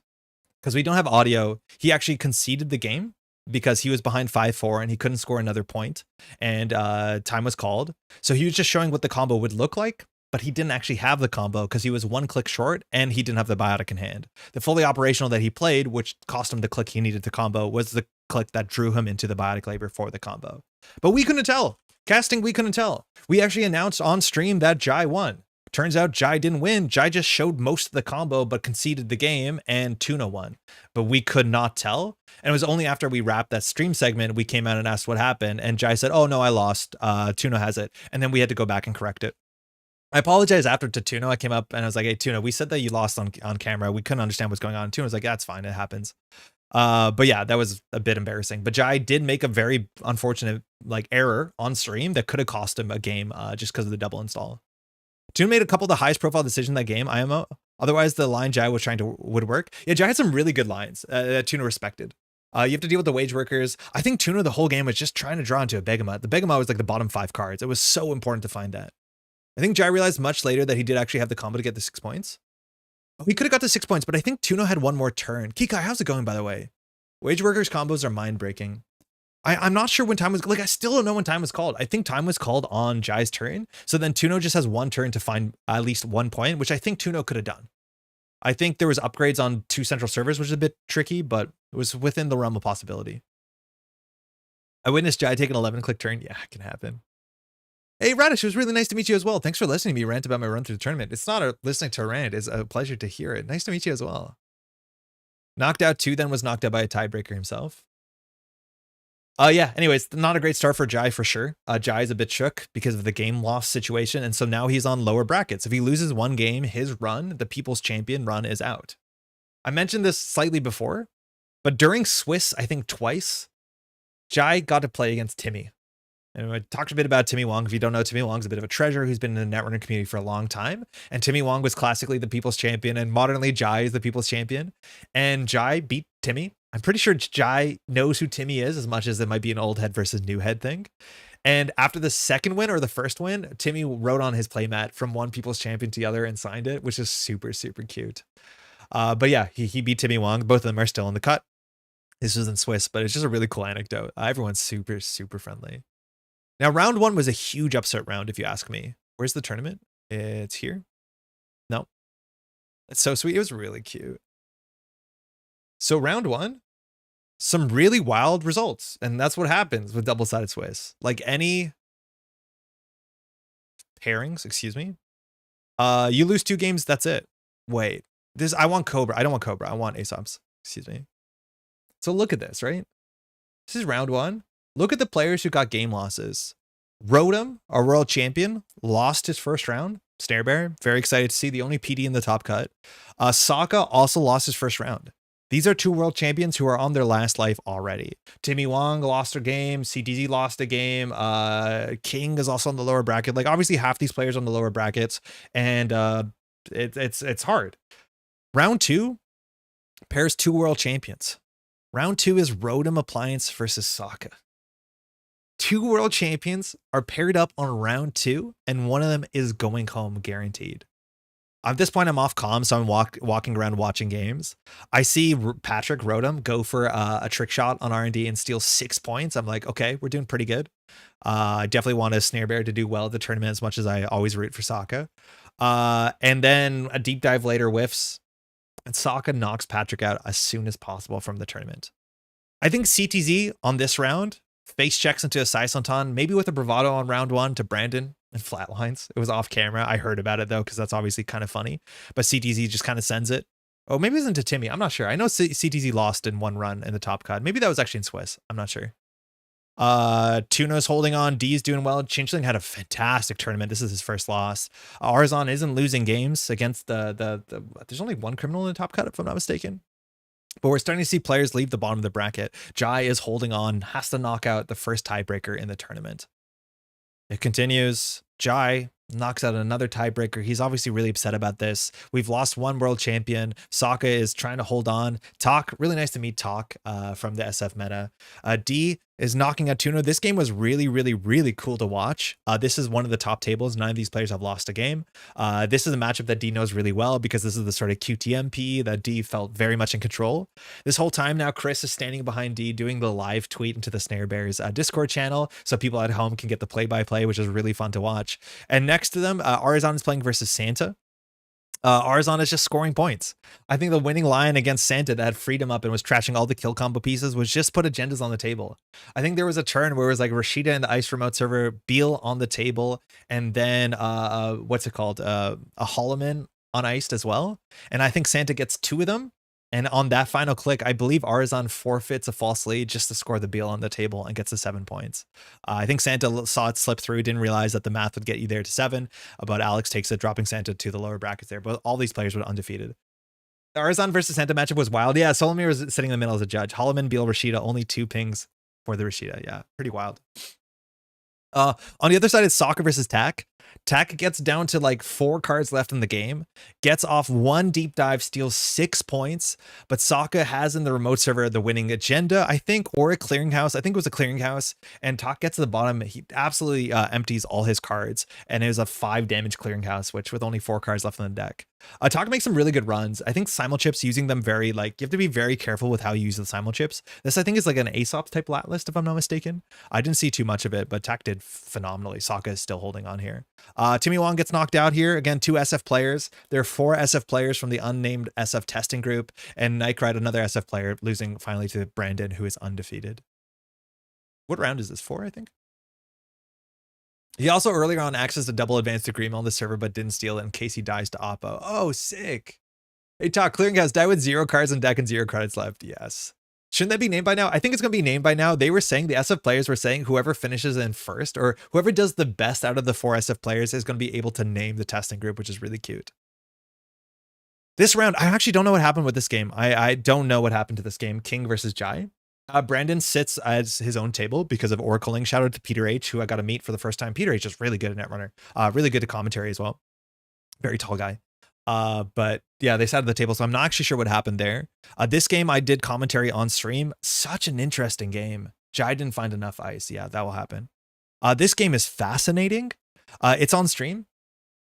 There was like some real mistakes in that game, and I mean that like top level play, fantastic mistakes to watch. You got to see Cupulation just slap. You saw some timing window errors. It was like turn 1, Sokka overclocks SMC, or sorry, trickshot SMC, and Chris doesn't res anything. So he has to like use his 6 credits. So he SMCs for a turbine, which because he doesn't draw a console for the whole game is like such a problem for him because he has an MU problem spending 6 credits on this turbine and he just can't get his breakers out. I played like a Muppet. No, you didn't. It was a cool game. It was such an exciting game with really cool plays. But just like a very, very cool game where the lines switch sides. It's the sort of game that you could talk 3 hours over the replay for sure. It's really fascinating. Sokka takes it at the end. Very, very tight ending. He's rolling dice. We see Chris's hand that there's one agenda in there, and Sokka, we see exactly what he needs to roll to grab the card, and it lines up, which is great. Yeah, it was a really fun game. This D versus Arzon matchup, I'm not too familiar with it, but this turns out is what the finals game is. So they played it out before and Arzon takes it. So Arzon, Alex is getting good practice into D's PE, which is great. Now this is where things get a bit strange. This game didn't happen.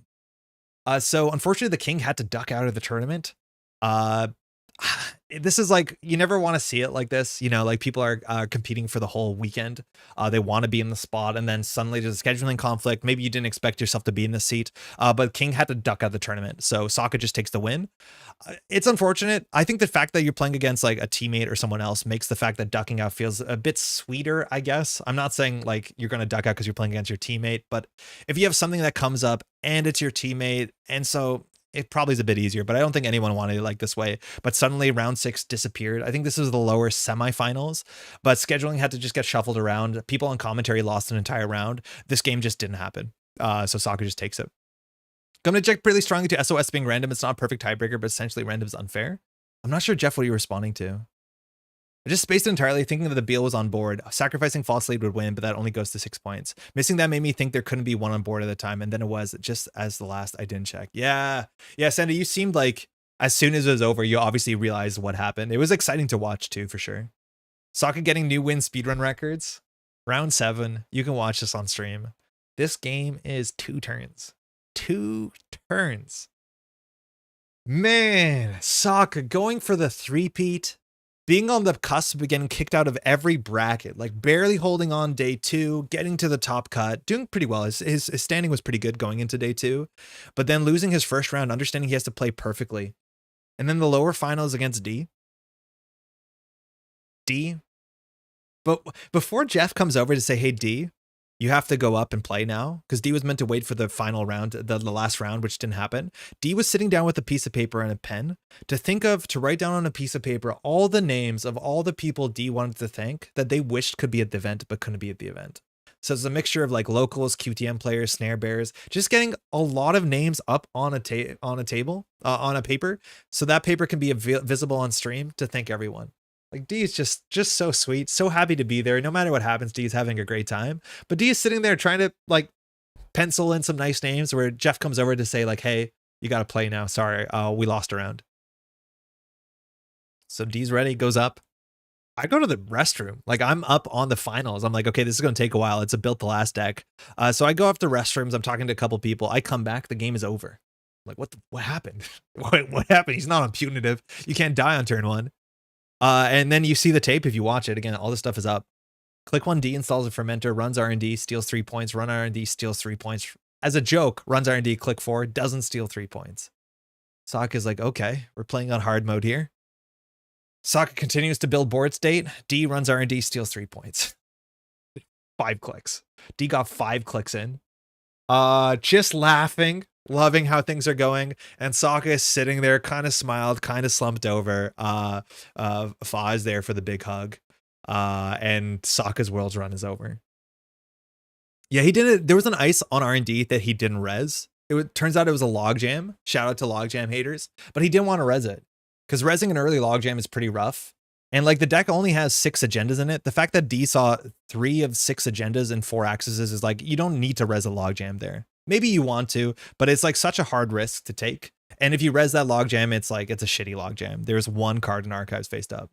I lost my 1 BTL game. Yeah. I'll be honest, as much as like the 3-peat is exciting, I think Sokka got out like maybe the best way possible, like genuinely the best way possible, where it's not really in his control. Sokka's had really good plot armor till now. I'll be honest. The guy is so good. He's so good that he makes his own luck. And this time the plot armor exploded. I want to be very clear when I say that. Sokka is obviously one of the best Netrunner players we've ever seen, but losing in a way that you don't have any like say into, it's obviously heartbreaking on one side, but it's also like the funniest way to lose the 3-peat to some extent, right? Like you tried your hardest. Sometimes it doesn't do your way. Would it be worse to lose on a hard fought victory? Honestly, maybe. It might have hurt worse to like try your hardest and lose. If you lose like that, I don't know. Plot Creek Carapace. We all said at some point that's Netrunner, baby. Yes. And like, it's not that D doesn't deserve it. I think that was going to be a hard and long matchup too. We already lost a round and like scheduling, it kind of helps, but I feel bad for Sokka. I ran into him after and be like, yo, what happened? And he explained the whole thing. And like, he's clearly not too, like he's distraught about it, but he's not like, you know, F this game. He's kind of laughing it through. So I hope Sokka does well. We'll see him next Worlds for sure, going for that 3-peat.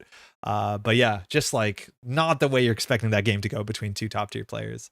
I love how Sokka almost didn't flinch when D was running for the 3rd time, but he stuck with his line because it was the best one mathematically. Yeah, he did nothing. I don't think he did anything wrong. I don't agree that you don't have no control of your SOS. People who win more games in the event. Oh, Jeff, you might be responding to something earlier. I don't know what it is. I went to dinner trying to get back to finals. All of a sudden the finals was on. Yeah, I was like trying to find D. I ran into the hallway. I'm like, D, what the hell did you write on that paper? Like, did you cast a spell? What is going on? And so D recounts the story with like the damn I'm good that you expect. Very, very funny. Sokka did nothing wrong. I think it's right not to res the logjam after the 2nd steal. You got to start playing for the high roll. Yeah, at that point, you have to play from behind. Like, you have to start taking risks because you're down 6 points. Anyways, so we get our finalists. Obviously, we're going to spoil the results here, but I got to cast this final game. I'm honestly like, it starts very slow, and it's an hour-and-a-half game. It's described as being a feature-length film. It starts very, very slow until D scores out the Regenesis Fuji for 4 points suddenly. And then Alex is like, fuck. I gotta do something, and then things start really happening. Fountain Pernasa gets rezzed on turn 1, and it's just like I don't like Jinteki Code Gates, but it's just like the best ice for this matchup.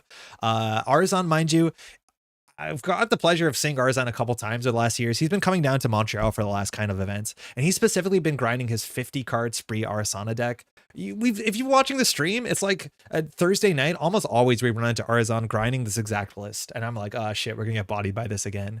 And it's just so cool. The matchup goes down. It's like to the wire. There's 6-6.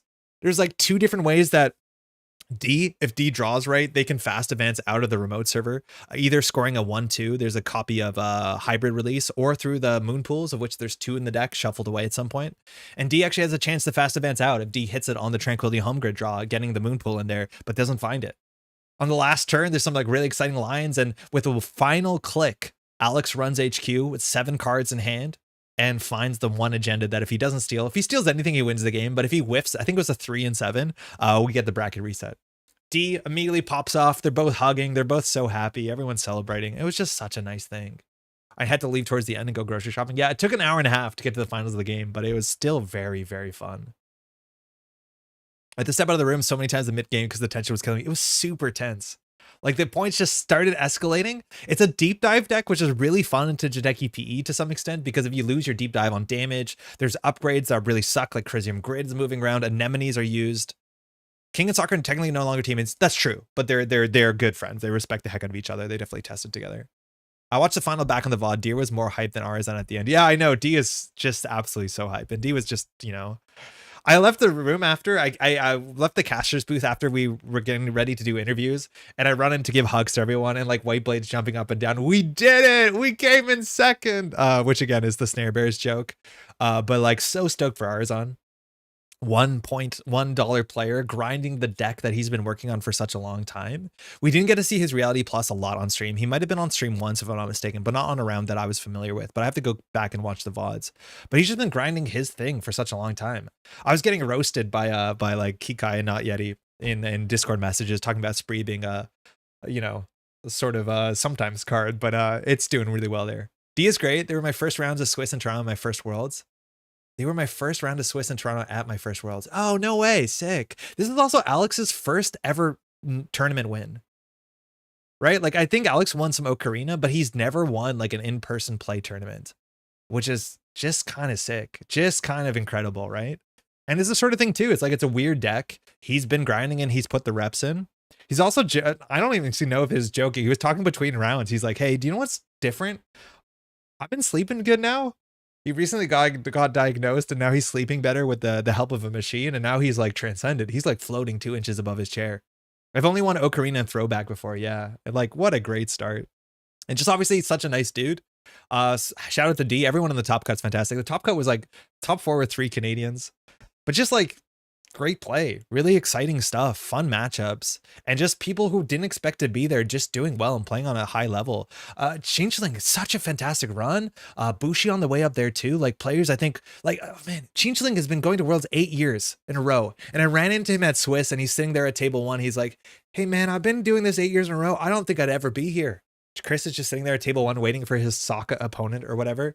He was joking. He's like, I was watching the stream a couple weeks ago when we had Talassen on to show those wooden deck boxes. And he's like, those look really good. Man, I'm jealous someone else is going to get them. And then ending in 8th place, like getting the box. Netrunner's a Canadian national sport. I was shocked that the finals was in 1.5 hours. It felt like 40. Yeah, Eric, the beginning felt a bit slow. And I was like kind of worried because I'm like, commentating loud is not a deck I know exactly that well. I think Pailu, I ran into Pailu earlier on COS day, and A was saying specifically when these sort of decks end up as a deck list of the week, like the strange QTM decks that from a distance don't make sense until you play them. And then watching the process of like the Metropole Grid figure it out and like kind of understand slowly that this is cool. It's just a bit of a treat, which is quite nice. Since when is D Canadian? No, D isn't. But the other 3 were like Brandon, Sokka, Arizon, right? I thought Crokinole was a Canadian national sport. Maybe I misspoke. Congratulations on the win. Winning Ocarina Throwback is harder than most GNK's SCs. It takes some creativity to win those, that's for sure. Felt so long when I was tracking clicks and refilling water and not being allowed to talk. Yeah, the judges were there the whole time. They were off camera. We got to see some interactions. But it's just kind of fun. Do you know what the rules question that D asked? Because D had to leave their chair to ask a question. We didn't hear what it is, of course. Sleepy apnea sufferers rise up. Just transcending. +1. I had to play against Tuno and Loud, and now it makes sense. Andre, you don't prepare me for that matchup. I'm sorry, I tried. But really nice conversations between rounds too, with like Timmy and all the folks, a lot of the SF folks too, talking about how like I wish more Netrunner DB write-ups came with deck lists. Or sorry, I wish more Netrunner deck lists came with replays. Because I think it's the easiest way to learn the deck as a replay, because so many people pick up a deck and like can't figure it out. I heard about the judge rules question after. Do you know what it was, Alex? Can you overwrite a wage workers with your 3rd install and get the wage workers trigger? Can you? I think D stood for a minute to collect themselves. They looked to just be decompressing the corner near Beeblem and I think D had to go to the restroom too as well. They asked whether they tried the extra click. You don't get it, says Joe. Okay. Shout out to the judges, to the organizers. Also, like a bunch of the judges were nice folks who came in from the UK, like Jonold and Rowan and Cobra Bubbles were really nice to me. You cannot. Okay. You can try, but you can't. I think the reason Loud decks did so well is because people didn't slot Hush. This was the big thing too. And like, I don't know. I didn't believe it. I think my testing team believed it, but like would there be clot at Worlds? There was no clot at the top 16. If you played fast events, you were in a good spot, and there was enough fast events in a lot of decks. The Wage Worker was the card overridden in the remote in the last couple of turns. Oh, that tracks. Yeah, because there was an overinstall that didn't make a lot of sense. So that being Wage Workers is the most logical thing. I think during casting, we didn't expect there to be a Holloman in Archives, and then D brought up, and they were saying like, wait, you didn't think it would be in Archives? You thought it was a Chrysium? I was like, kind of, yeah. But D was right. The Chrysium should have gone in HQ for sure. Even with all the fast events, I do not feel about not slotting clots. I don't think anyone feels bad about it, but I think understanding whether fast events can be like a major part of your win condition going into Worlds, you have to make that call. I think Ion Fox made that call for sure, but it's not the hardest call to make, maybe. It would be a cheeky Holloman in Archives, yes. And I thought the cheeky Holloman in Archives was cool anyways, because if you want to deal with it, you have to purge yourself, right? Like, I thought the Chrysium being there, if you want to trash it, you're going to get purged, and purging the Vampronasa is what D needed at the end of the day. Someone clot. Yeah. That was the end of the event. Just great energy. Shout outs. Can't be more excited for Alex there, and also for D and everyone in the top cut. I think a lot of people had fantastic expectations. I'd be interested to hear more people's stories. I got to talk to a lot of people. I'll show you some of the cool prize swag I got, which is was kind of nice. But the organizers were still waiting on getting some stuff because there was more tickets sold. Surely no one wants clot. John, this only makes sense now because I think your first name was on your name tag. Otherwise, I would have no idea who this is. What was I gonna say? Yeah, after that we had to like strike. I think we ended it still at 10 o'clock. Right, like even losing basically functionally 2 rounds, we ended kind of late. And after that, we had to rip everything up. and then bring our camera equipment back. So I didn't have the time to go out and hang out with folks, which I regret. Hey, this is Fox. Yeah, I know. More tickets sold. I heard like 35 tickets sold on Thursday. Yes. Jeff was saying that they sold more tickets in the last week than they did in the last month, which like, I'm not surprised, but also like Netrunner players, get your shit together. He was the originator, I think, of all in Regenesis Holloman sys decks as well. Putting Hollow behind 2/3 Ice on Archives is common for the deck. Yeah, that's true. That's true. Very cool. Show the crews. Oh, they're sleeved up. Yeah, I can show some stuff. I'll show you what I picked up for myself and some other people. Firstly, there's a Keiko. The Keiko's really good quality. It's a good Keiko.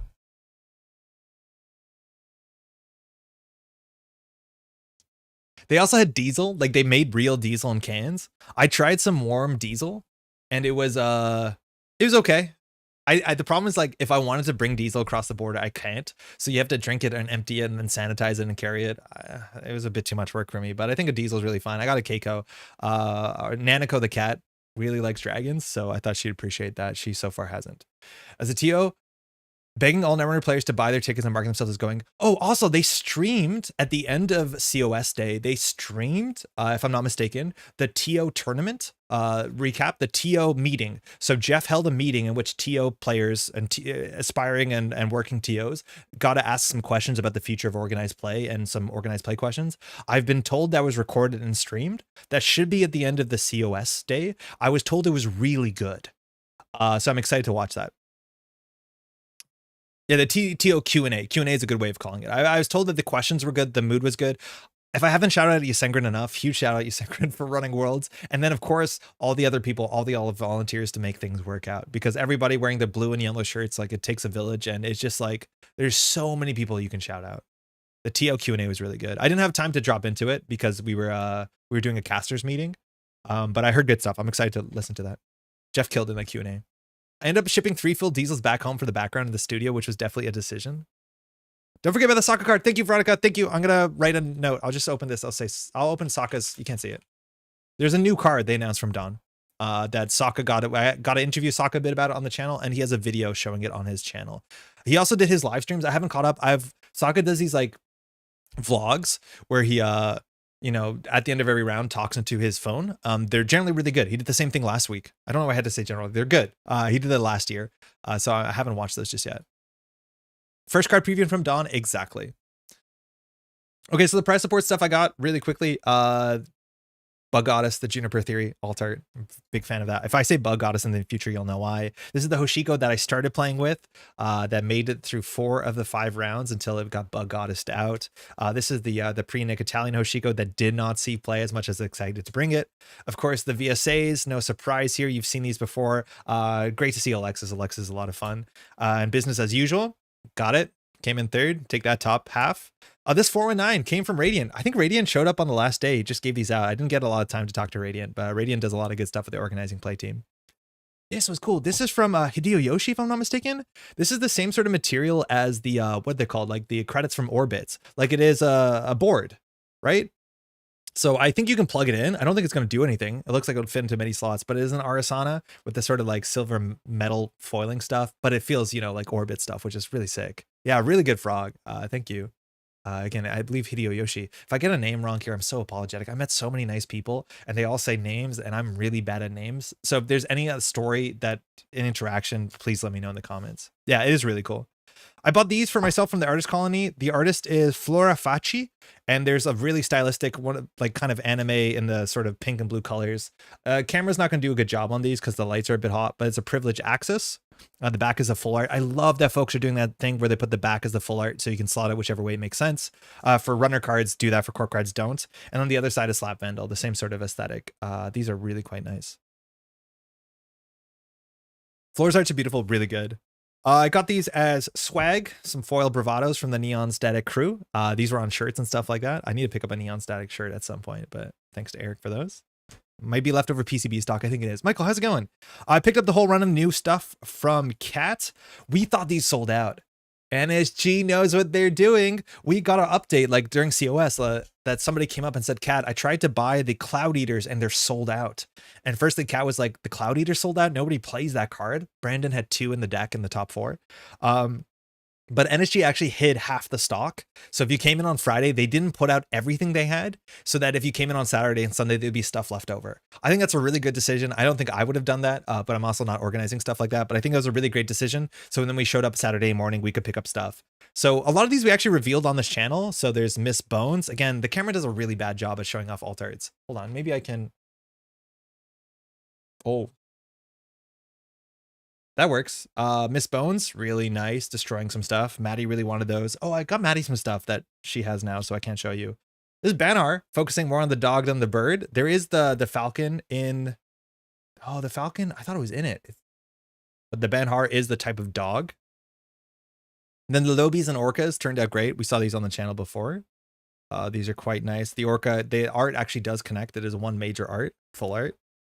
Then the Cloud Eater, so these sold out.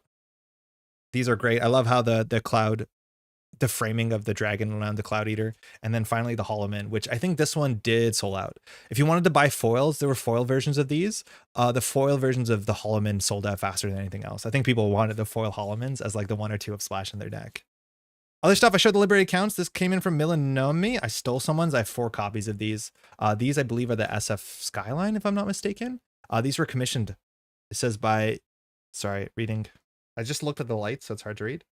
KitsunamaCard.co. Art by Kitsunama. Netrunner 2024 World Championship, San Francisco. Frame Milanomi and free pick some card symbols. Milanomi runs a website. I need to find the link that has a bunch of resources that are like open Creative Commons stuff. So if you want to print credits or play mats, there's a bunch of stuff up there. I'll try and link this stuff, but a lot of the framing's there. I never saw these liberated. They were not sold. These were given out to people that I believe Milanomi played against, because that was our round 1 pairing.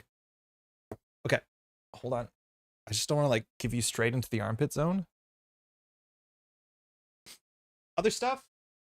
Sindarin got a little hedgehog sticker. I believe this is from Rowan. Anti-fascist messaging. Got a little nice sticker there.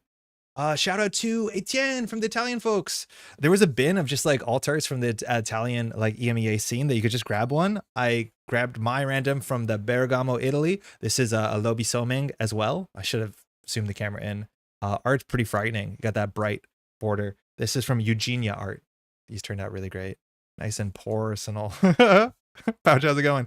And these were sent in because we did stream a fly to EMEA, so we got some of the participation strides stuff. So the Dr. Nuka and the Atinis. The Atinis are from Claudia Pintore. There's a whole set of these, the Piranhas, the Atinis, and I forget the third one because these were each from a different fly to EMEA, which was great. I also got the frog pin, but I don't know where I put it right now. I'll find it.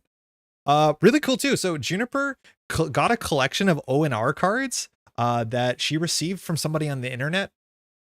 And she doesn't play ONR, and she brought them in. I'm like, wait a second, you have an ONR collection? She's like, yeah, if you want to look through it, you can kind of take whatever you want, because I'm building an ONR cube, and I got away with a bunch of ONR, like weird rares and uncommons that weren't in the cards that I received from other folks' collection. So I'm going to get an ONR cube. I'm getting closer to having a full ONR cube, which is kind of sick. Shout out to Etienne. Still remember Bergamo fondly. Yeah, Etienne also, she gave me one of the t-shirts from the EMEA. There were the chibi runners, the sort of anime runners from the Liberation Cycle. And so she asked, which one do you want out of the 3? If you can guess which of the runners I now have on a t-shirt that's in the wash, you might be able to figure it out.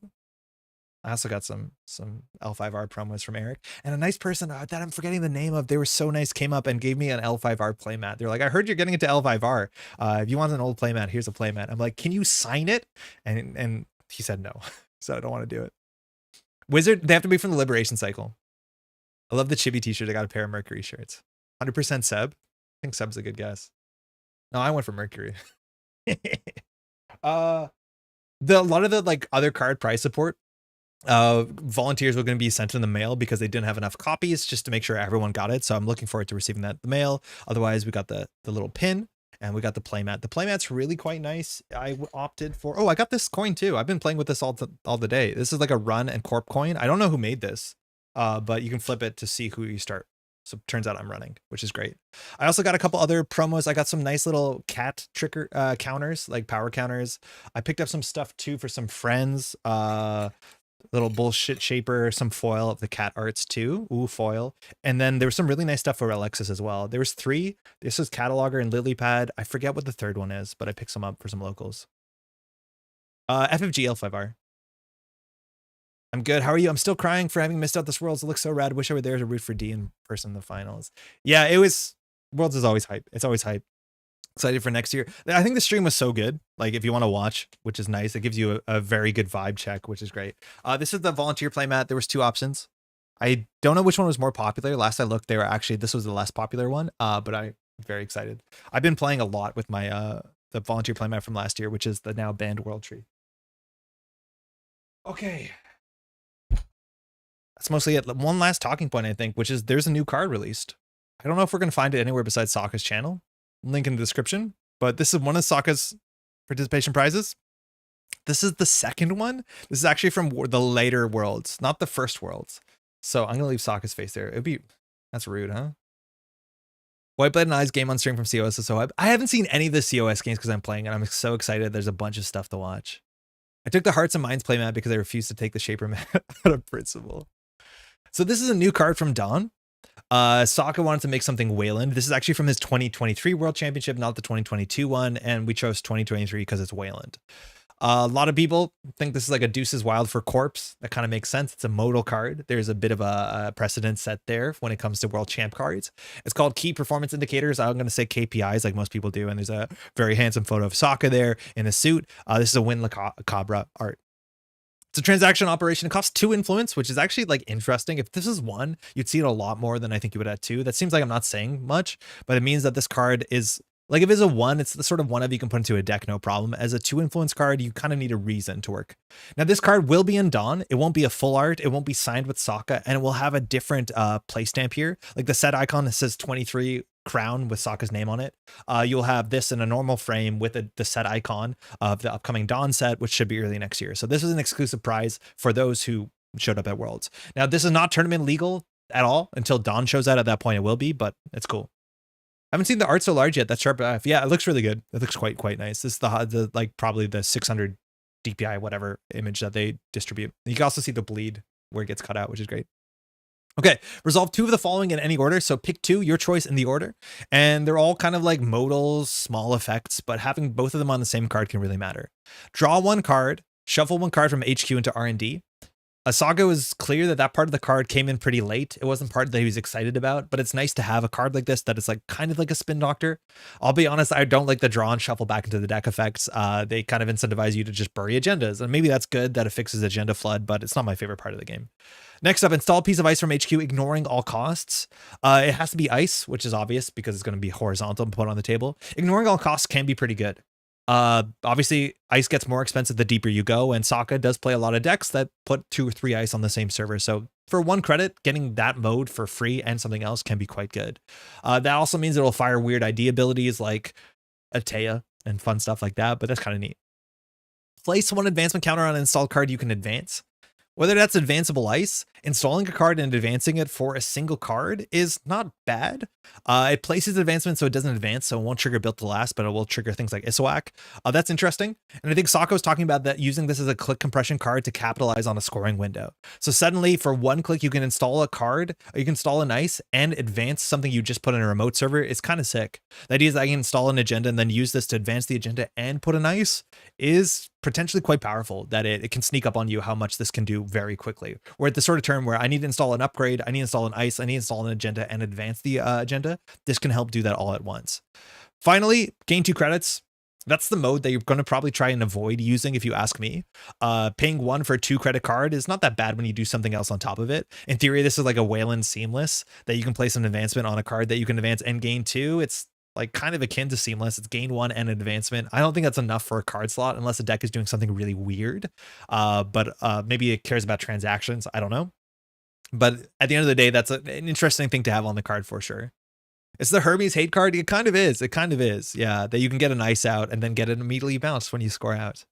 I think this is nice. It's also a cool card that you can play when you draw, like mandatory draw the 6 cards in hand. It's a card that you can play on the turn so you don't discard when you're scoring, which is kind of nice. It's weird. It's definitely weird. It's like, it's probably going to be a card that's attached to some sort of strange combo. I don't know whether that's sort of sudden commandment type stuff, but it's incredibly flexible. I think at 2 influence, you have to come down to a real good reason to put this in your deck, whether it's a Mirror Morph support card, and it's a really good Mirror Morph support card, let's be honest. You have to be doing something great with this. Sokka said he would play it in his Built the Last Glacier decks, and I'm actually kind of surprised about that, because it doesn't seem like it does enough for a card slot, and that deck doesn't really want tempo. It's okay just like advancing and clicking for 2 credits. So it's kind of strange to me. So we'll see if this like organically works with maybe what if there's going to be a Wayland ID in Dawn. I'm assuming there's going to be at least one Wayland ID in Dawn. But overall, it's like, if you could play this in standard right now, does it open up anything? I honestly don't know. I don't know if it opens up anything.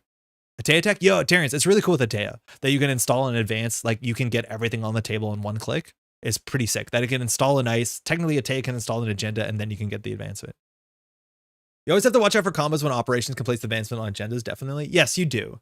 But like, do you do wage workers combos with this? Like maybe you can. That you can do like weird wage workers combos where you can do like subliminal KPI and then you actually can gain things. The problem is like both wage workers and KPI are like amounts of influence that you have to build your deck around. You can't play casually. Aku, great job on a world stream. Andre, thank you, Aku. That's very kind. Glad you liked it. Sokka rocking that tie. Yeah, quite nice. I think he probably sent in modeling shots for this. Like generally they ask for a couple like poses. And I think the art turned out fantastic. I don't understand the numbers on the side. 24, 23, 22, 8. This whole the 60, 89 TBD, like these seem really funny to me, but the art is really great. The color's good. I think this is going to be a very easy card to identify from a distance, which has always been a thing to worry about. Atea FA is real. The thing is like Atea FA isn't real because Atea can only advance the first card. So it doesn't work with Atea, because if you use Atea to install an ice with this to advance the card that Atea installs, you can't score the second card out. It actually doesn't work with Atea. Do people know what happened to Brandon? Sorry, I'm just tuning in. Brandon had a scheduling overlap that he had to, or he decided to drop. It is what it is. I don't think anyone's like excited about that. It must have been a hard decision. I think maybe playing against Sokka made the decision a bit easier, but just had to drop, unfortunately. You can't FA the card and stay installed. Yeah. I don't know if there's something you can do with this with Vladislavsk City Grid. I don't think there is, but just kind of neat. Theme dripping from KPI. That's a cool theme.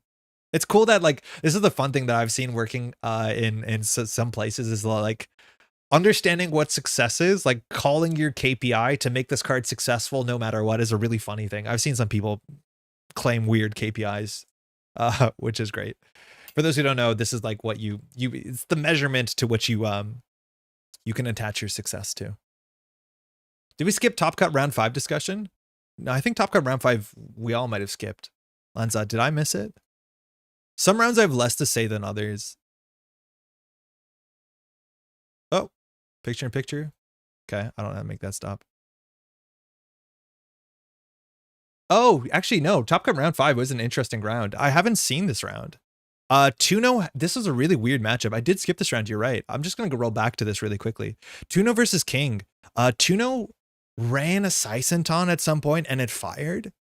And then it wasn't lethal. It hit a Steelskin Scarring, which, is it optional? I think even at that point, you can't make it optional because you have to draw. You may draw. So Tuno went for the draw. I think it might have died if it didn't. And that draw drew into, I believe, a Labor Rights or a Begamot, something important. And Tuno lost the Begamot. But it was like, I don't think it was a huge grind of a game, but Tuno unfortunately ended up in a situation where it lost all of its recursion and lost all of its icebreakers and it conceded the game. Rightfully so, right? Like if there's little tattoo bolas on every server and ESA can't break any of them, it's going to be a problem. So I believe just a couple bad damage hits caused Tuno to concede to Brandon, taking its last hit. That happened off stream. This game happened on stream. I've heard people talking about this game a bit because Santa started to like button down central servers, understanding that he probably couldn't win in a remote server. I think people have opinions on that, whether that's like playing to time or not. I don't feel strongly about it. If you can't win in a remote server, like you just also want to not lose. That's technically one of the win conditions is not losing. I think Santa was a higher seed. Some people have stronger opinions about it. I don't think being mean to someone about that, if you don't like it, like you should be in that person's shoes and see what you decide. I don't know. I don't have strong opinions on it. I haven't watched a replay yet, but I've heard people talk about this to be like, oh, that's weird. It's like, you're trying to win. I get it. It's the worst interaction. Yeah, it's really bad. Sometimes when you hit that like steel skin, be like, I hope this doesn't do worse. And then it does suddenly worse for you. But yeah, it got locked out. Poor Nightcry didn't stand a chance. Criminal's strongest soldier died to Egg like all the rest. Yeah, the Egg into Criminal matchup is pretty rough. I'm excited to see the deck list posted. I do believe a bunch of the snare bears were playing like 2 or 3x deep dive Sable decks, which like turns out it's really quite good. But yeah, man, round 2, Rotom versus Sokka feels bad. I have such a fun time watching. Do you ever watch? There's a round on stream of Rotom versus Chris. But if you watch Patrick, his face, like things are going good and he's thinking about it, and he looks like he's making the hard. He always, when he's thinking, he looks like he's making the hardest decision he's ever made. It's so fun to watch. Just like scrunches his face, holds his man, like thinks it through. That guy's good. I heard Tuno is basically out of total cards, so it couldn't run through any sentries. Oh yeah. It might have been the bottom of the deck. All the recursions out. Santa says, I have felt bad if I won that one, but miscounted clicks early with the attempted M Mark II score was either concede or play for that line. Yeah. Did you get any shit for that? Like, are people roasting you for playing to not lose? I don't know how it goes. I don't know. Like, people have opinions on it. You find yourself in that situation and see how it plays out. Like, not losing is fine. My feelings are less that Santa was wrong for choosing line, but that's really unfortunate the line existed and was correct in the first place. Yeah, it can be correct. It's a hard spot to find yourself in, for sure. Wild games. I still have a lot of stuff to watch back, right? Like I've only seen so many of the rounds. I spent a lot of time walking around. Startup seemed to be a huge success. A bunch of the folks that I was staying with, like the Neon Static crew, I think they were a bit short of their hopes to hit top half. I think both Nick and Derek were 1 round short of hitting top half on Saturday, which feels a bit bad, obviously. I think they were like in a really good spot and then lost the last 3 in a row, which, you know, that obviously stings. But on day 2, it was a bit different. I think Derek came in like 10th place at startup, which like Derek wasn't considering coming out. Like, I think it was hard to get Derek to go to Worlds, but I'm glad that he did. I think he's glad to did. I had a really fun time hanging out with the Neon Static folks. Startup was a huge success. Lucille, I sent a pin with Rowan at some point for you. I hope he gives it to you. If not, bug him about it, okay? I agree that line shouldn't exist. I wasn't there, of course, but obviously been talking to a lot of people about it. I ran into Stwy too. Stwy was talking about the startup thing. It's great. Worlds is sick. I don't know. I'd do it again. I think I want to structure it so I can have more time hanging out with folks. It was a bit busy, that's for sure, especially on the last night. Like, I probably shouldn't book a flight the next morning. I'd rather hang out on the Sunday night. I think I didn't realize that booking stuff, like, you want to hang out with friends. Shout out to the testing team. I think they did phenomenal. Some bad beats for sure, but they did great, holding up the tradition. Even the worlds that the Snare Bears won, they also came in second. So it's just kind of a thing that happens. I've thought about that sort of position in the past and conceded near unwinnable games in the past, and because of World, I felt I played it out. Yeah, I think he'd play it out. SOS for first place was actually disgustingly tight for startup. The fact that there was that many players playing for like no top cut, it's all going to come down to SOS. So SOS really matters. I'd do it again, but maybe after a nap. Huge shout out to Jeff and the team. A bit of a nap now. Next year, it's someone else's problem, maybe. Yeah, I'd take a bit of a nap for sure. All I know that is taking today off of work was the most clutch move possible. Big ups to past me for that one. Yeah, cranked again. I wish we shared a mic at some point, but yeah, I feel bad. We lost a couple rounds, so I don't think the casting was distributed evenly as intended from the schedule. Also, shout out to Juniper and the team. It's first time meeting Juniper in person. She was lovely. And again, all the other folks I think I've casted with before, they're great. Thought about it and after, and I think there were some attempted other lines that were worth considering, but didn't think on the spot. We'll make up for it next year, buddy. Yeah, I'm looking forward to getting knifed one more time. That's all. All right. This might be it for the stream today. If anyone has any questions, I'll hang out for a bit more, but I am a bit gassed, that's for sure. I got to catch up on laundry and stuff like that because it's a bit of a mess. I got a bunch of merch left over. We still have some stickers and some badges, so we'll be bringing those to events and stuff to figure out what to do with them. But shout out to Maddie for all this sort of stuff. Shout out all the organizers and the people who traveled. It was an absolute treat. And again, the links to all the VODs in the live stream section will be below. No acrylic tokens? Ken, no, I didn't pick up any. I didn't, but I had limited time. I saw a lot of people playing with your stuff, though. They looked really great. I think they showed up on stream, too, a fair bit. Will he be at PAX Unplugged? I kind of want to, Radish. I don't think I can.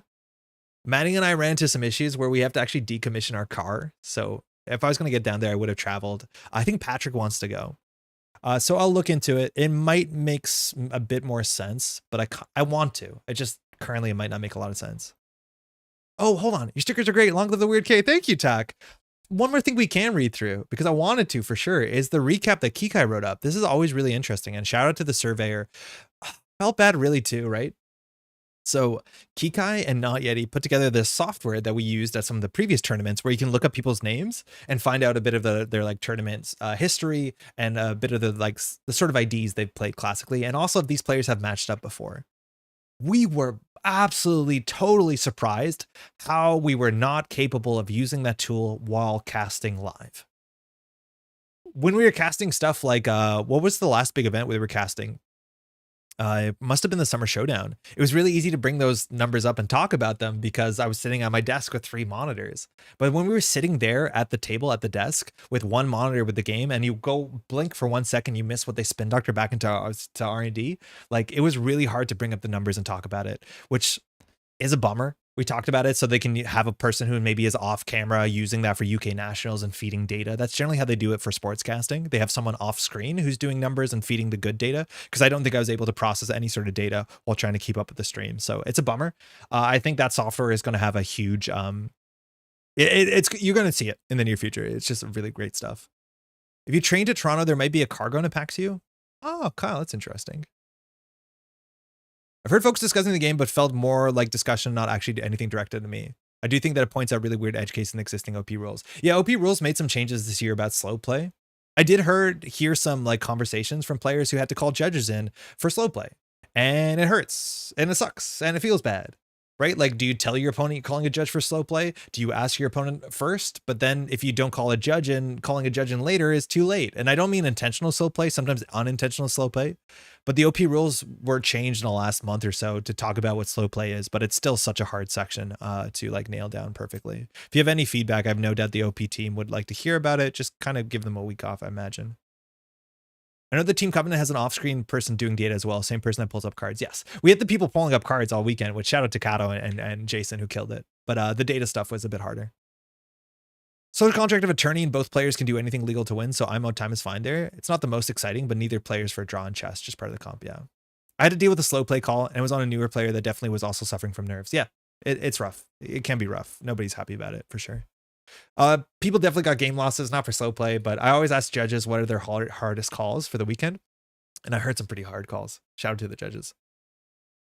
Shape your winning spree at Worlds 2024. Kikai, October 22nd. Is that today? That's today. Asa, the only corp to give Lat any problems at the most important Netrunner event of the year. From all the players in the top cut I talked to, what the deck they were most scared of was was Asa. Whether it was Jai Asa or Jukebok Asa, this was the deck that most people were afraid of. If you're not familiar with the Jukebok Asa, it's an Asa deck that's running MC Austerity and even Pulse and weird ways to make the runner have less clicks. No active policing yet. But the deck was teched specifically to deal with deep dive, and it looked really good. Obviously, it was really good. There was like 4 of them, 5 aces in the top 16. Links here. At the biggest and most prestigious Netrunner event of the year, 200 players from around the world sat across from each other, each of them ready to play a solid 2 days of Netrunner to vie for the title of world champion.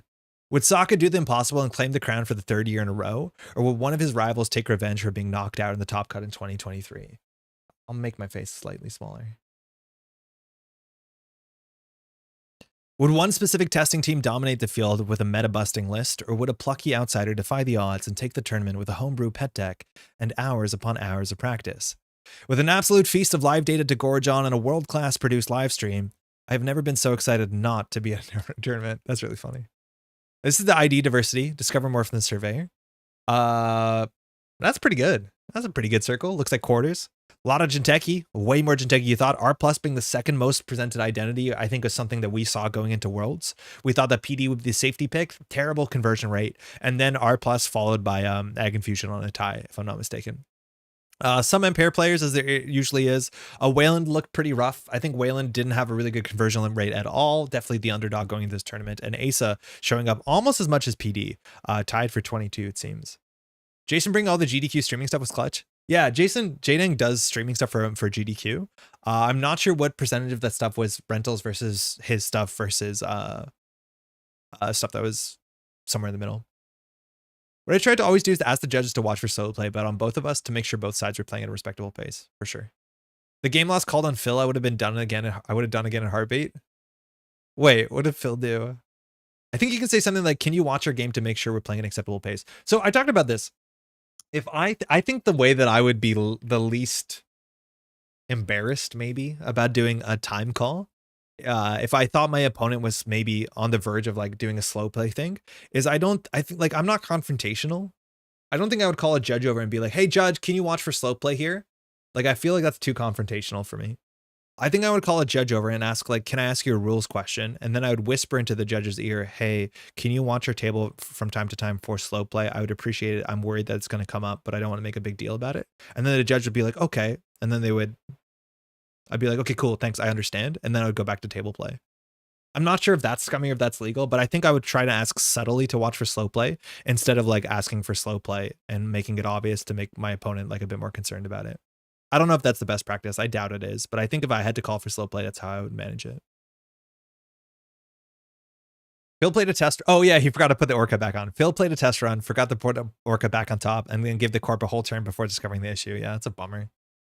What Ian and I did, which was deciding about the approximate reasonable time for actions and playing, reminding each other on each side as we went to ensure we were going at a good pace. Runner ID diversity. Okay, Criminal not showing up that much. Anarch's Hoshiko did pretty terribly at the event, if I'm not mistaken. It was Crew Hoshiko that I think did the best. That's the sort of Hosh I played at the previous night. Mind you, the Hosh that Brandon played with all the criminal cards like Alarm Clock and Boomerang. I hadn't seen Alarm Clock in this list before, but I had seen Boomerang, and I think it's much better than the version I played, which was on 2 Miss Bones, Buffer Drive, and a single diversion. I think the Boomerangs are so much better. I struggled where Boomerang would not have struggled, especially late game. Lat on 36, Kid on 28. Kid also did not make top cut, if I'm not mistaken. Arasana and Lat both did. And also, I think it doesn't even show on this chart. One of these small threads is just maybe Timmy Wong, maybe one other player playing Isla, Bios, Raheem. Mercury also didn't convert. I thought we'd maybe see one Mercury in the top cut, but maybe over a long enough event, Mercury gets less lucky. Get him. There were no massive surprises to be found. Yeah. Although the amount of R+ and PE was enough to raise an eyebrow, PD was the most popular pick, but not by a huge margin. I think a lot of PE also kind of makes sense. You have to understand this is the last Worlds that you can play PE in, so some people want to play it, but also like QTM as a whole, I believe, brought loud decks. So that's a significant part of the player base. There was a lot of QTM players at the event. On the runner side things, there were more Hoshiko and Essa than we've seen at any recent events. Essa is a favorite runner of QTM. It can be a comfort deck for some players, and the increase in Hosh could perhaps be explained by a recent increase in hype for Aquaceros crew lists. Which list does this link to? Probably just, oh, Blue Hosh. Okay, cool. Freedom posted this one. Yeah, lists like this are cool. There were little homogeneity within and between testing teams. Oh, sorry, there was decent numbers of Sables and 419, but it was no surprise at all to see Lad as the most popular runner choice. There's little homogeneity within and between testing teams in terms of identity preference. From the outset, it didn't seem like one team felt like they have solved the meta. I think that's true. Let's see what they say here. Future Perfect played BTL and LAT, yeah. QTM were mostly on PE and then either Freedom or ESSA. That's what I saw too. Muntel Bost favored Freedom, but we're completely split on what to play as a corp. I saw Ag Infusion as a play. I'm surprised there was no Thule, but I don't think maybe Santa's as hype on Thule into a wider field, especially a higher caliber field potentially. Snare Bears were mostly on R+ Ag Infusion, Latin Sable. Yeah, Deep Dive Sable I think showed up more in Snare Bears than anything else. Tiebreakers were on Ag Infusion, ASA, and Lat. And the unnamed West Coast testing group were mostly on ASA plus a complete mix of different runners. 11 rounds of Swiss later, and 51 of the 203 players graduated to day 2. And this distribution is not that different actually than the day before, right? It's not that different. It's just kind of like, yeah, it's kind of the same. Firstly, we're getting Atea's holding on. That's mostly Bushi and Wenjong. There might be some other Atea players up there. Ag Infusion's holding on. Asa Group, PD fell so hard, but Asa Group is doing well, and a lot of the R+ has made it on. Runners, Shaper's good. I don't know what Kikai's going to say here, but I think a lot of folks that I've talked to said, like, you could probably play whatever you want into the field, but at the end of the day, Shaper seems to be the easiest thing to play. Like, I think you have to fight a bit harder for the other options, and you have maybe a worse matchup spread, but Shaper just feels easiest to play out of anything, and that really matters for a long event, of course. Wenjong was on Iswak, not Atea. Yeah. Oh, sorry. Yeah, Wenjong was on Iswak. Did I say Wenjong Atea? Sorry, I meant to say Iswak. Atea was, I think, entirely Bushi here. The Thule is also quite soft to deep dive centric runners. Yes. Me and Santa were down on Thule. Yeah. I hear that. Seb made day 2. That's cool. So 2% means that is only one player, right? Because there's 50 players here. So that's only Bushi, I think, on Atea.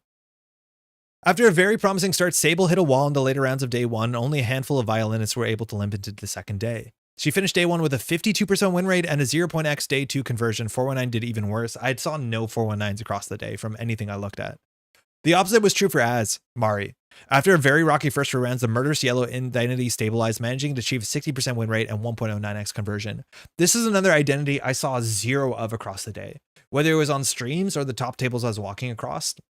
I was even talking to some Asmari players, like Cobra Bubbles was there, asking like, hey, Cobra Bubbles, would you have played Asmari today? And his answer was probably not. It's a bit of a known quantity. And again, 11 rounds, 14 rounds, it's harder to like get Asmari to be sailing all that way. It's a bit of a volatile deck. It's a combo deck. It's a good combo deck, but it had no impact, it seemed, on the world's meta at higher tables, which is kind of neat to see. Which crims were the ones on day 2? Sable, 419. And then this one of is probably a 419, I imagine. Oh, no, there's a Ken. There was a Ken that was doing pretty well on day 2. It's definitely a Ken. Asmari doing well after losing the first few rounds means it's beating lower players. That's true. And hey, Jason, nice to meet you in person. I do think that's probably likely for Asmari. I think Asmari eats players who don't know what it's up to. The faction makeup for day 2 is roughly about the same as day 1, with NBN slightly squeezing out Wayland and Shaper coming out over Criminal. It was pretty clear on the start of day 2 that the best decks for the tournament would most likely be Lat, and the other runner ID to be getting results in general, and Asa, as the only corp ID to be getting good results against Lat. And that deck was built to beat Lat, although the R+ numbers were looking pretty solid. This is the day 2 team breakdown. Looking pretty good. A lot of QTM players, Snare Bears in there too. Tiebreakers holding on. Doing quite well too. Montalbos, Future Perfect, Unnamed West Coast, and Unaffiliated. House Hippos, I believe Arizon's a House Hippo, is also fantastic. Those are the West Coast Canadian folks. In terms of the team performance, we see that a little over half of day 2 were affiliated with one testing team or another. All these teams had a chunk of players in the mix, and as the days progressed, the word of a new West Coast testing group to be named by the highest placing team member spread throughout the tournament. I think it's fantastic. I want to say the West Coast, unnamed West Coast teamers, they're very good players. Of course they are. But also the fact that all of them were there because they were locals definitely does help. I think it's fantastic though. Like to get a boost at your local tournament is phenomenal. Again, I want to be very clear. That doesn't mean that they're not great players. They deserve to be there, but there were a lot of them. And I think that's fantastic. I'm glad to see so many of them. That seemed like it wasn't a compliment. Whatever, I'll give up on it. At the beginning of day 2, the surveyor incorrectly reported that House Hippos would be playing side events, an error that's particularly embarrassing given the final result. Top cut. That's what we're looking at. One BTL, that's Sokka. Oh, Sokka came up too. Yeah, Sokka was laughing. So he came up too after. So on last Tuesday, 1 week ago, we did our sort of predictions about what's going on at Worlds. And when BTL came up, I said, it's very likely you can play Sokka's list last year and do fine. And Sokka was laughing. He's like, I hope nobody believes him because that's kind of what's happening here.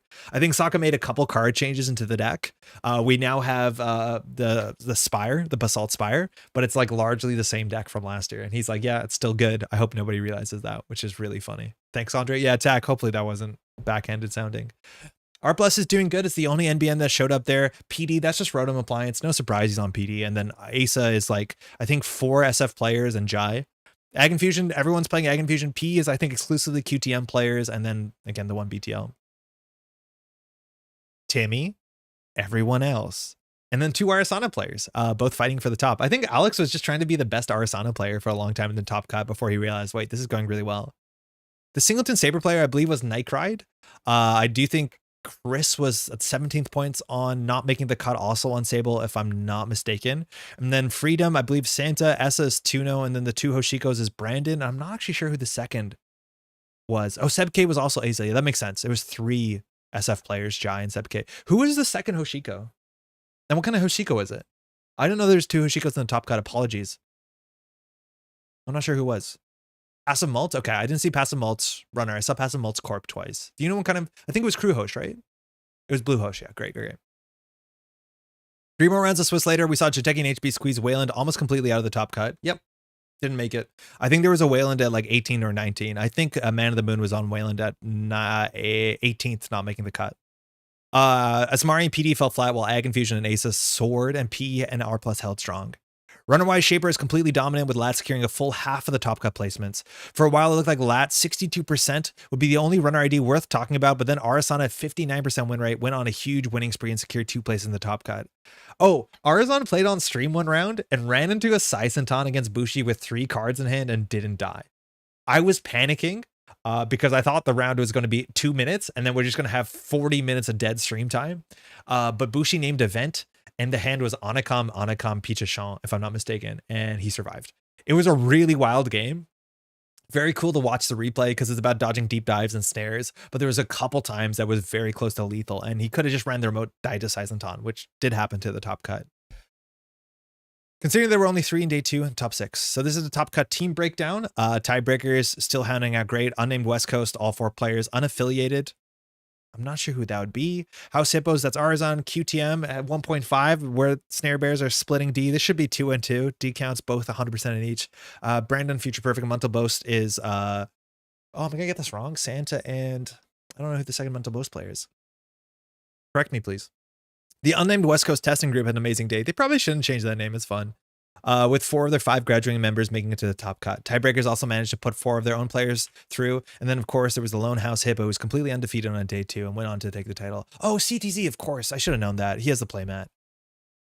All right, some stats. Expect a deep dive into the high-performing IDs from Worlds soon, but from now, here are a few charts that hopefully paint a picture of the meta. This is the win rate of players. Anarch did bad. Criminal did worse. Now, this seems to be the overall meta, which I'm, like, not surprised. I think a lot of people showed up with, like, good stuff Hoshiko and just didn't do well at the tournament. I think it's hard to do well with Criminal. I think the Criminal decks that are doing well are very specific Criminal decks, and they don't have a good wide matchup spread.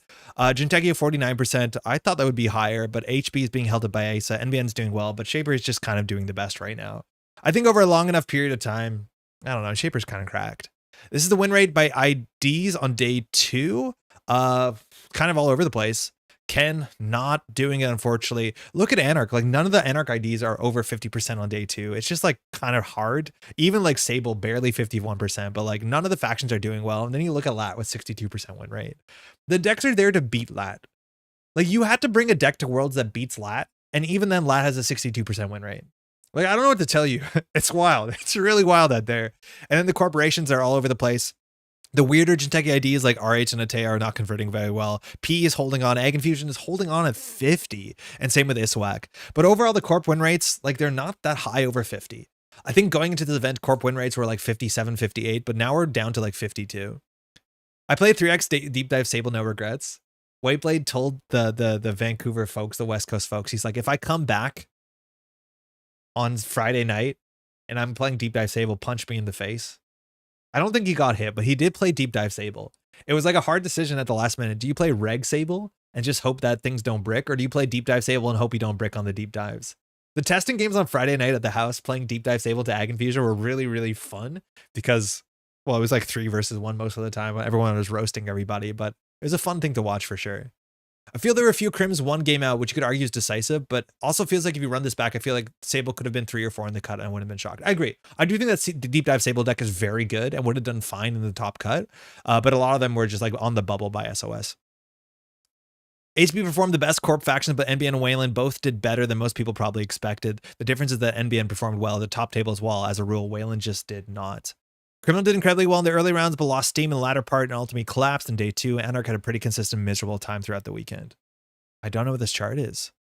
Oh, corp win rate over time. Yeah. Irish Nationals, 83%. Corp win rate in cut. Oof. I don't know who has played at Irish Nationals. I'm imagining Asmaris are in there at some point. But across this, right, like corp win rates seem to, I don't know if you can even say if they crater or not, but this is the red overall win rate. And the trend line, we were about, well, 50-75. That's a huge margin. So yeah, obviously above 50. I think at Worlds we're a bit lower, yeah. 52% corp win rate at Worlds is lower than the 53% we saw in 2405 and significantly lower than the 57% we saw at the beginning of 2409. It seems that the more that people decide to play a lot, the lower that number is going to get. Yeah.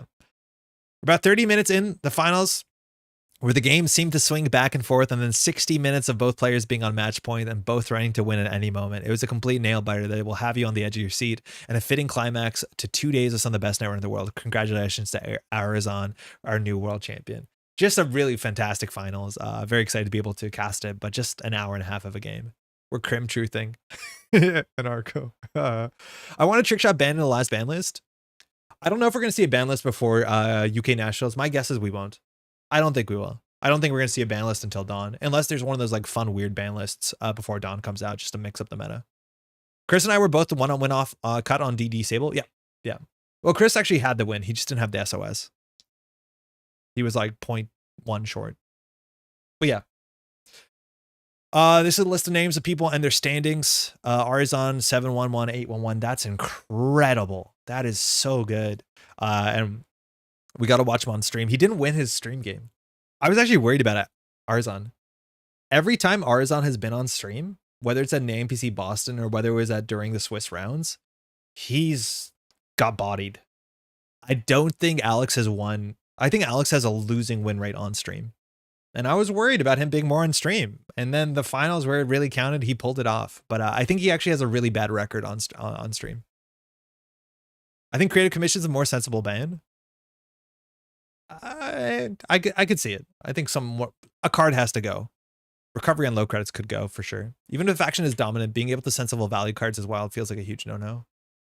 Thanks to everyone that follows the Surveyor on Mastodon. I talked about that earlier. The Mastodon live tweets were really great. Hopefully you all enjoyed the live coverage. If you did and you want to see more of this kind of coverage in the future, you can support me by buying me a coffee, by showing up to local tournament, by traveling for larger events when you can, by just saying hi the next time you see me. I'll always be running. If you see Kikai, he has like a wilder beard, big hair. He's hard to miss. Come, go say hi. I won one versus Jeff in Boston versus Op. Yes, but I think you lost the other one. Maybe two other ones. I don't think it was looking great for you on stream. Every time you had a cool deck on stream, I'm like, oh, Alex is going to show us something cool. And then like it kind of fell apart. But maybe I didn't cast the round you won. I don't know. I lost both king making decks. Yeah, that's what I'm remembering. Yeah. I was worried. I was worried. I was like, I don't know. Trick shot would still be good if you had to choose the one axis or the +2 credits and run the remote. Yeah, I think it does too much on a card. The only person more cursed than Alex on me on stream is me. Yep. Yep. It's like Jeff type vibe. Okay, shout out to Surveyor. They do really good stuff. As it's obvious in the article, we're going to get more in-depth recaps. A lot of the stuff was written at time zones that don't make a lot of sense. Huge. Huge. I'm gassed out. I am actually really quite tired. I want to give a huge shout out again to all the organizers for Worlds. I want to get a huge shout out to my testing team. I didn't have as much time to hang out with them as I wanted to, but like I cannot be happier with those crew of folks grinding and roasting each other and pushing each other to be better and just like supporting each other in any way they can. I think it's kind of fantastic. Otherwise, we'll be back on Thursday. I got a couple messages from folks to be like, hey, I got a lot of feedback from folks I ran into at Worlds talking about like getting sort of content that's really good, specifically for newer players. Obviously, going into Worlds, we had a bit of a mandate to focus on competitive play and standard and stuff like that. So we might like slow down a bit and do some replay reviews and system gateway and start a bit. We'll find out what it looks like.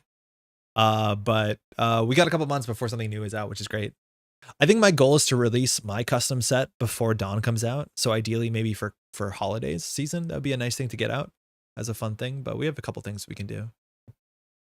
Tree did not need to die. Can't unban Wu because of Coalescence. Yeah, Wu has some problems with Coalescence and Muse. If Wu's in the same format as Muse, it's going to be messed up. Yeah, Install Runner gets really good. People are arguing about Shaper Balance. We'll find out. Arson won Worlds. I was excited to get to meet you in person. Hey, Eric, you helped me so much to feel ready to play again for the first time in 4 years. Yo, I'm glad you came out. There were so many nice people who were like came out to be like, hey, you helped me get into the game, or you're the reason why I'm traveling for events, or I used to play back in the day. And it's just like, it's very nice to hear. It really is. The fact that we can make this thing like help people get more out of the game and realize what the community looks like. I don't know. It's an absolute treat. I wish we'd have seen a run with Spree on stream. Me too. Dujan, me too. We were talking about the botulus cooking on the remote server. Oh, we got to see one on stream. Actually, no, we did. Dujan, we got to see a really cool one on stream. It was an earlier round where like a Pichachon fired twice and everyone was like pretty hype about it. I think it was like Fazarum Pichachon. It's kind of good. Crims can be good when you give me psychic field back. Yoy. That's largely it. If you have any questions, hit me up in the comment section. We finished the NAMPC Montreal finals. It's something to talk about because it is also notably very strange. If you have any feedback about that, you can hit me up in the comments or you can let me know now. But you can watch all of NAMPC Montreal. It's up on the channel. We got it out on Wednesday right before we popped out. Is UK Nats the CBI the remaining big tournaments? Tripping, yeah, UK Nats is up on November 16th. They have like maybe 12.5 tickets left. They're selling out, which is pretty great. Then CBI will be next year. I'm assuming CBI will be before Dawn, but I honestly don't know. The cheering for Quetzal was hilarious. All the players cheered for Quetzal. The fact that Quetzal can get like a win on Worlds before Quetzal rotates is sick. Singapore Nats is coming up too. Ooh, when is Singapore Nats, John? People come to UK Nats. Let me stay with you. Thanks for the stream, Andre. Get some rest. We appreciate the work you do. Thank you, Meether.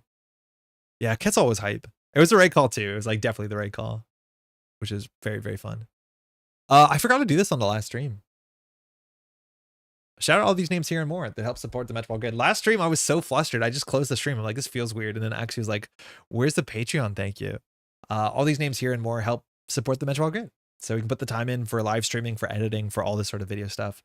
There's not gonna be video stuff today. After this, I'm just gonna sit back and relax for a bit. It's been a long week, that's for sure. And I've been on my feet or talking almost nonstop. So we're gonna take some rest until Thursday and just not think about the Metropole Grid. Maybe we'll answer some YouTube comments. We're behind on that for sure. Hey, Levi, it was nice to meet you too. Thanks for the stream. It was a pleasure to meet you. I feel like Quetzal should have been Steve, but I'm not a world champ. It was hard to get to the Gauss. I think it was the last simul chip. And the Gauss was in the bin and the propeller was on the bottom. I knew HQ had a Charisma already, which is why I didn't do Steve. Yeah, that too. Yeah, no, it was good. It was good. The tattoo bowlers were annoying enough. Thanks again to all these names here and more. Just really nice to meet all sorts of folks. There's a lot of folks too that like introduce themselves. I'm like, wait, I know your name because of Patreon role, which is kind of fire. But yeah, thank you so much. If you want to support the Metropole Grid, you can find the link below. Also, again, shout out to our Dreamin folks who are grinding. A lot of the Dreamin folks made it out to Worlds, and it seems like a lot of that grinding that they did, the lessons do definitely help. With that, take care again. Shout out to Worlds. It was sick. Take some time if you can. Drop into the streams that are up on the No Signal Games website and watch them. Give them a like.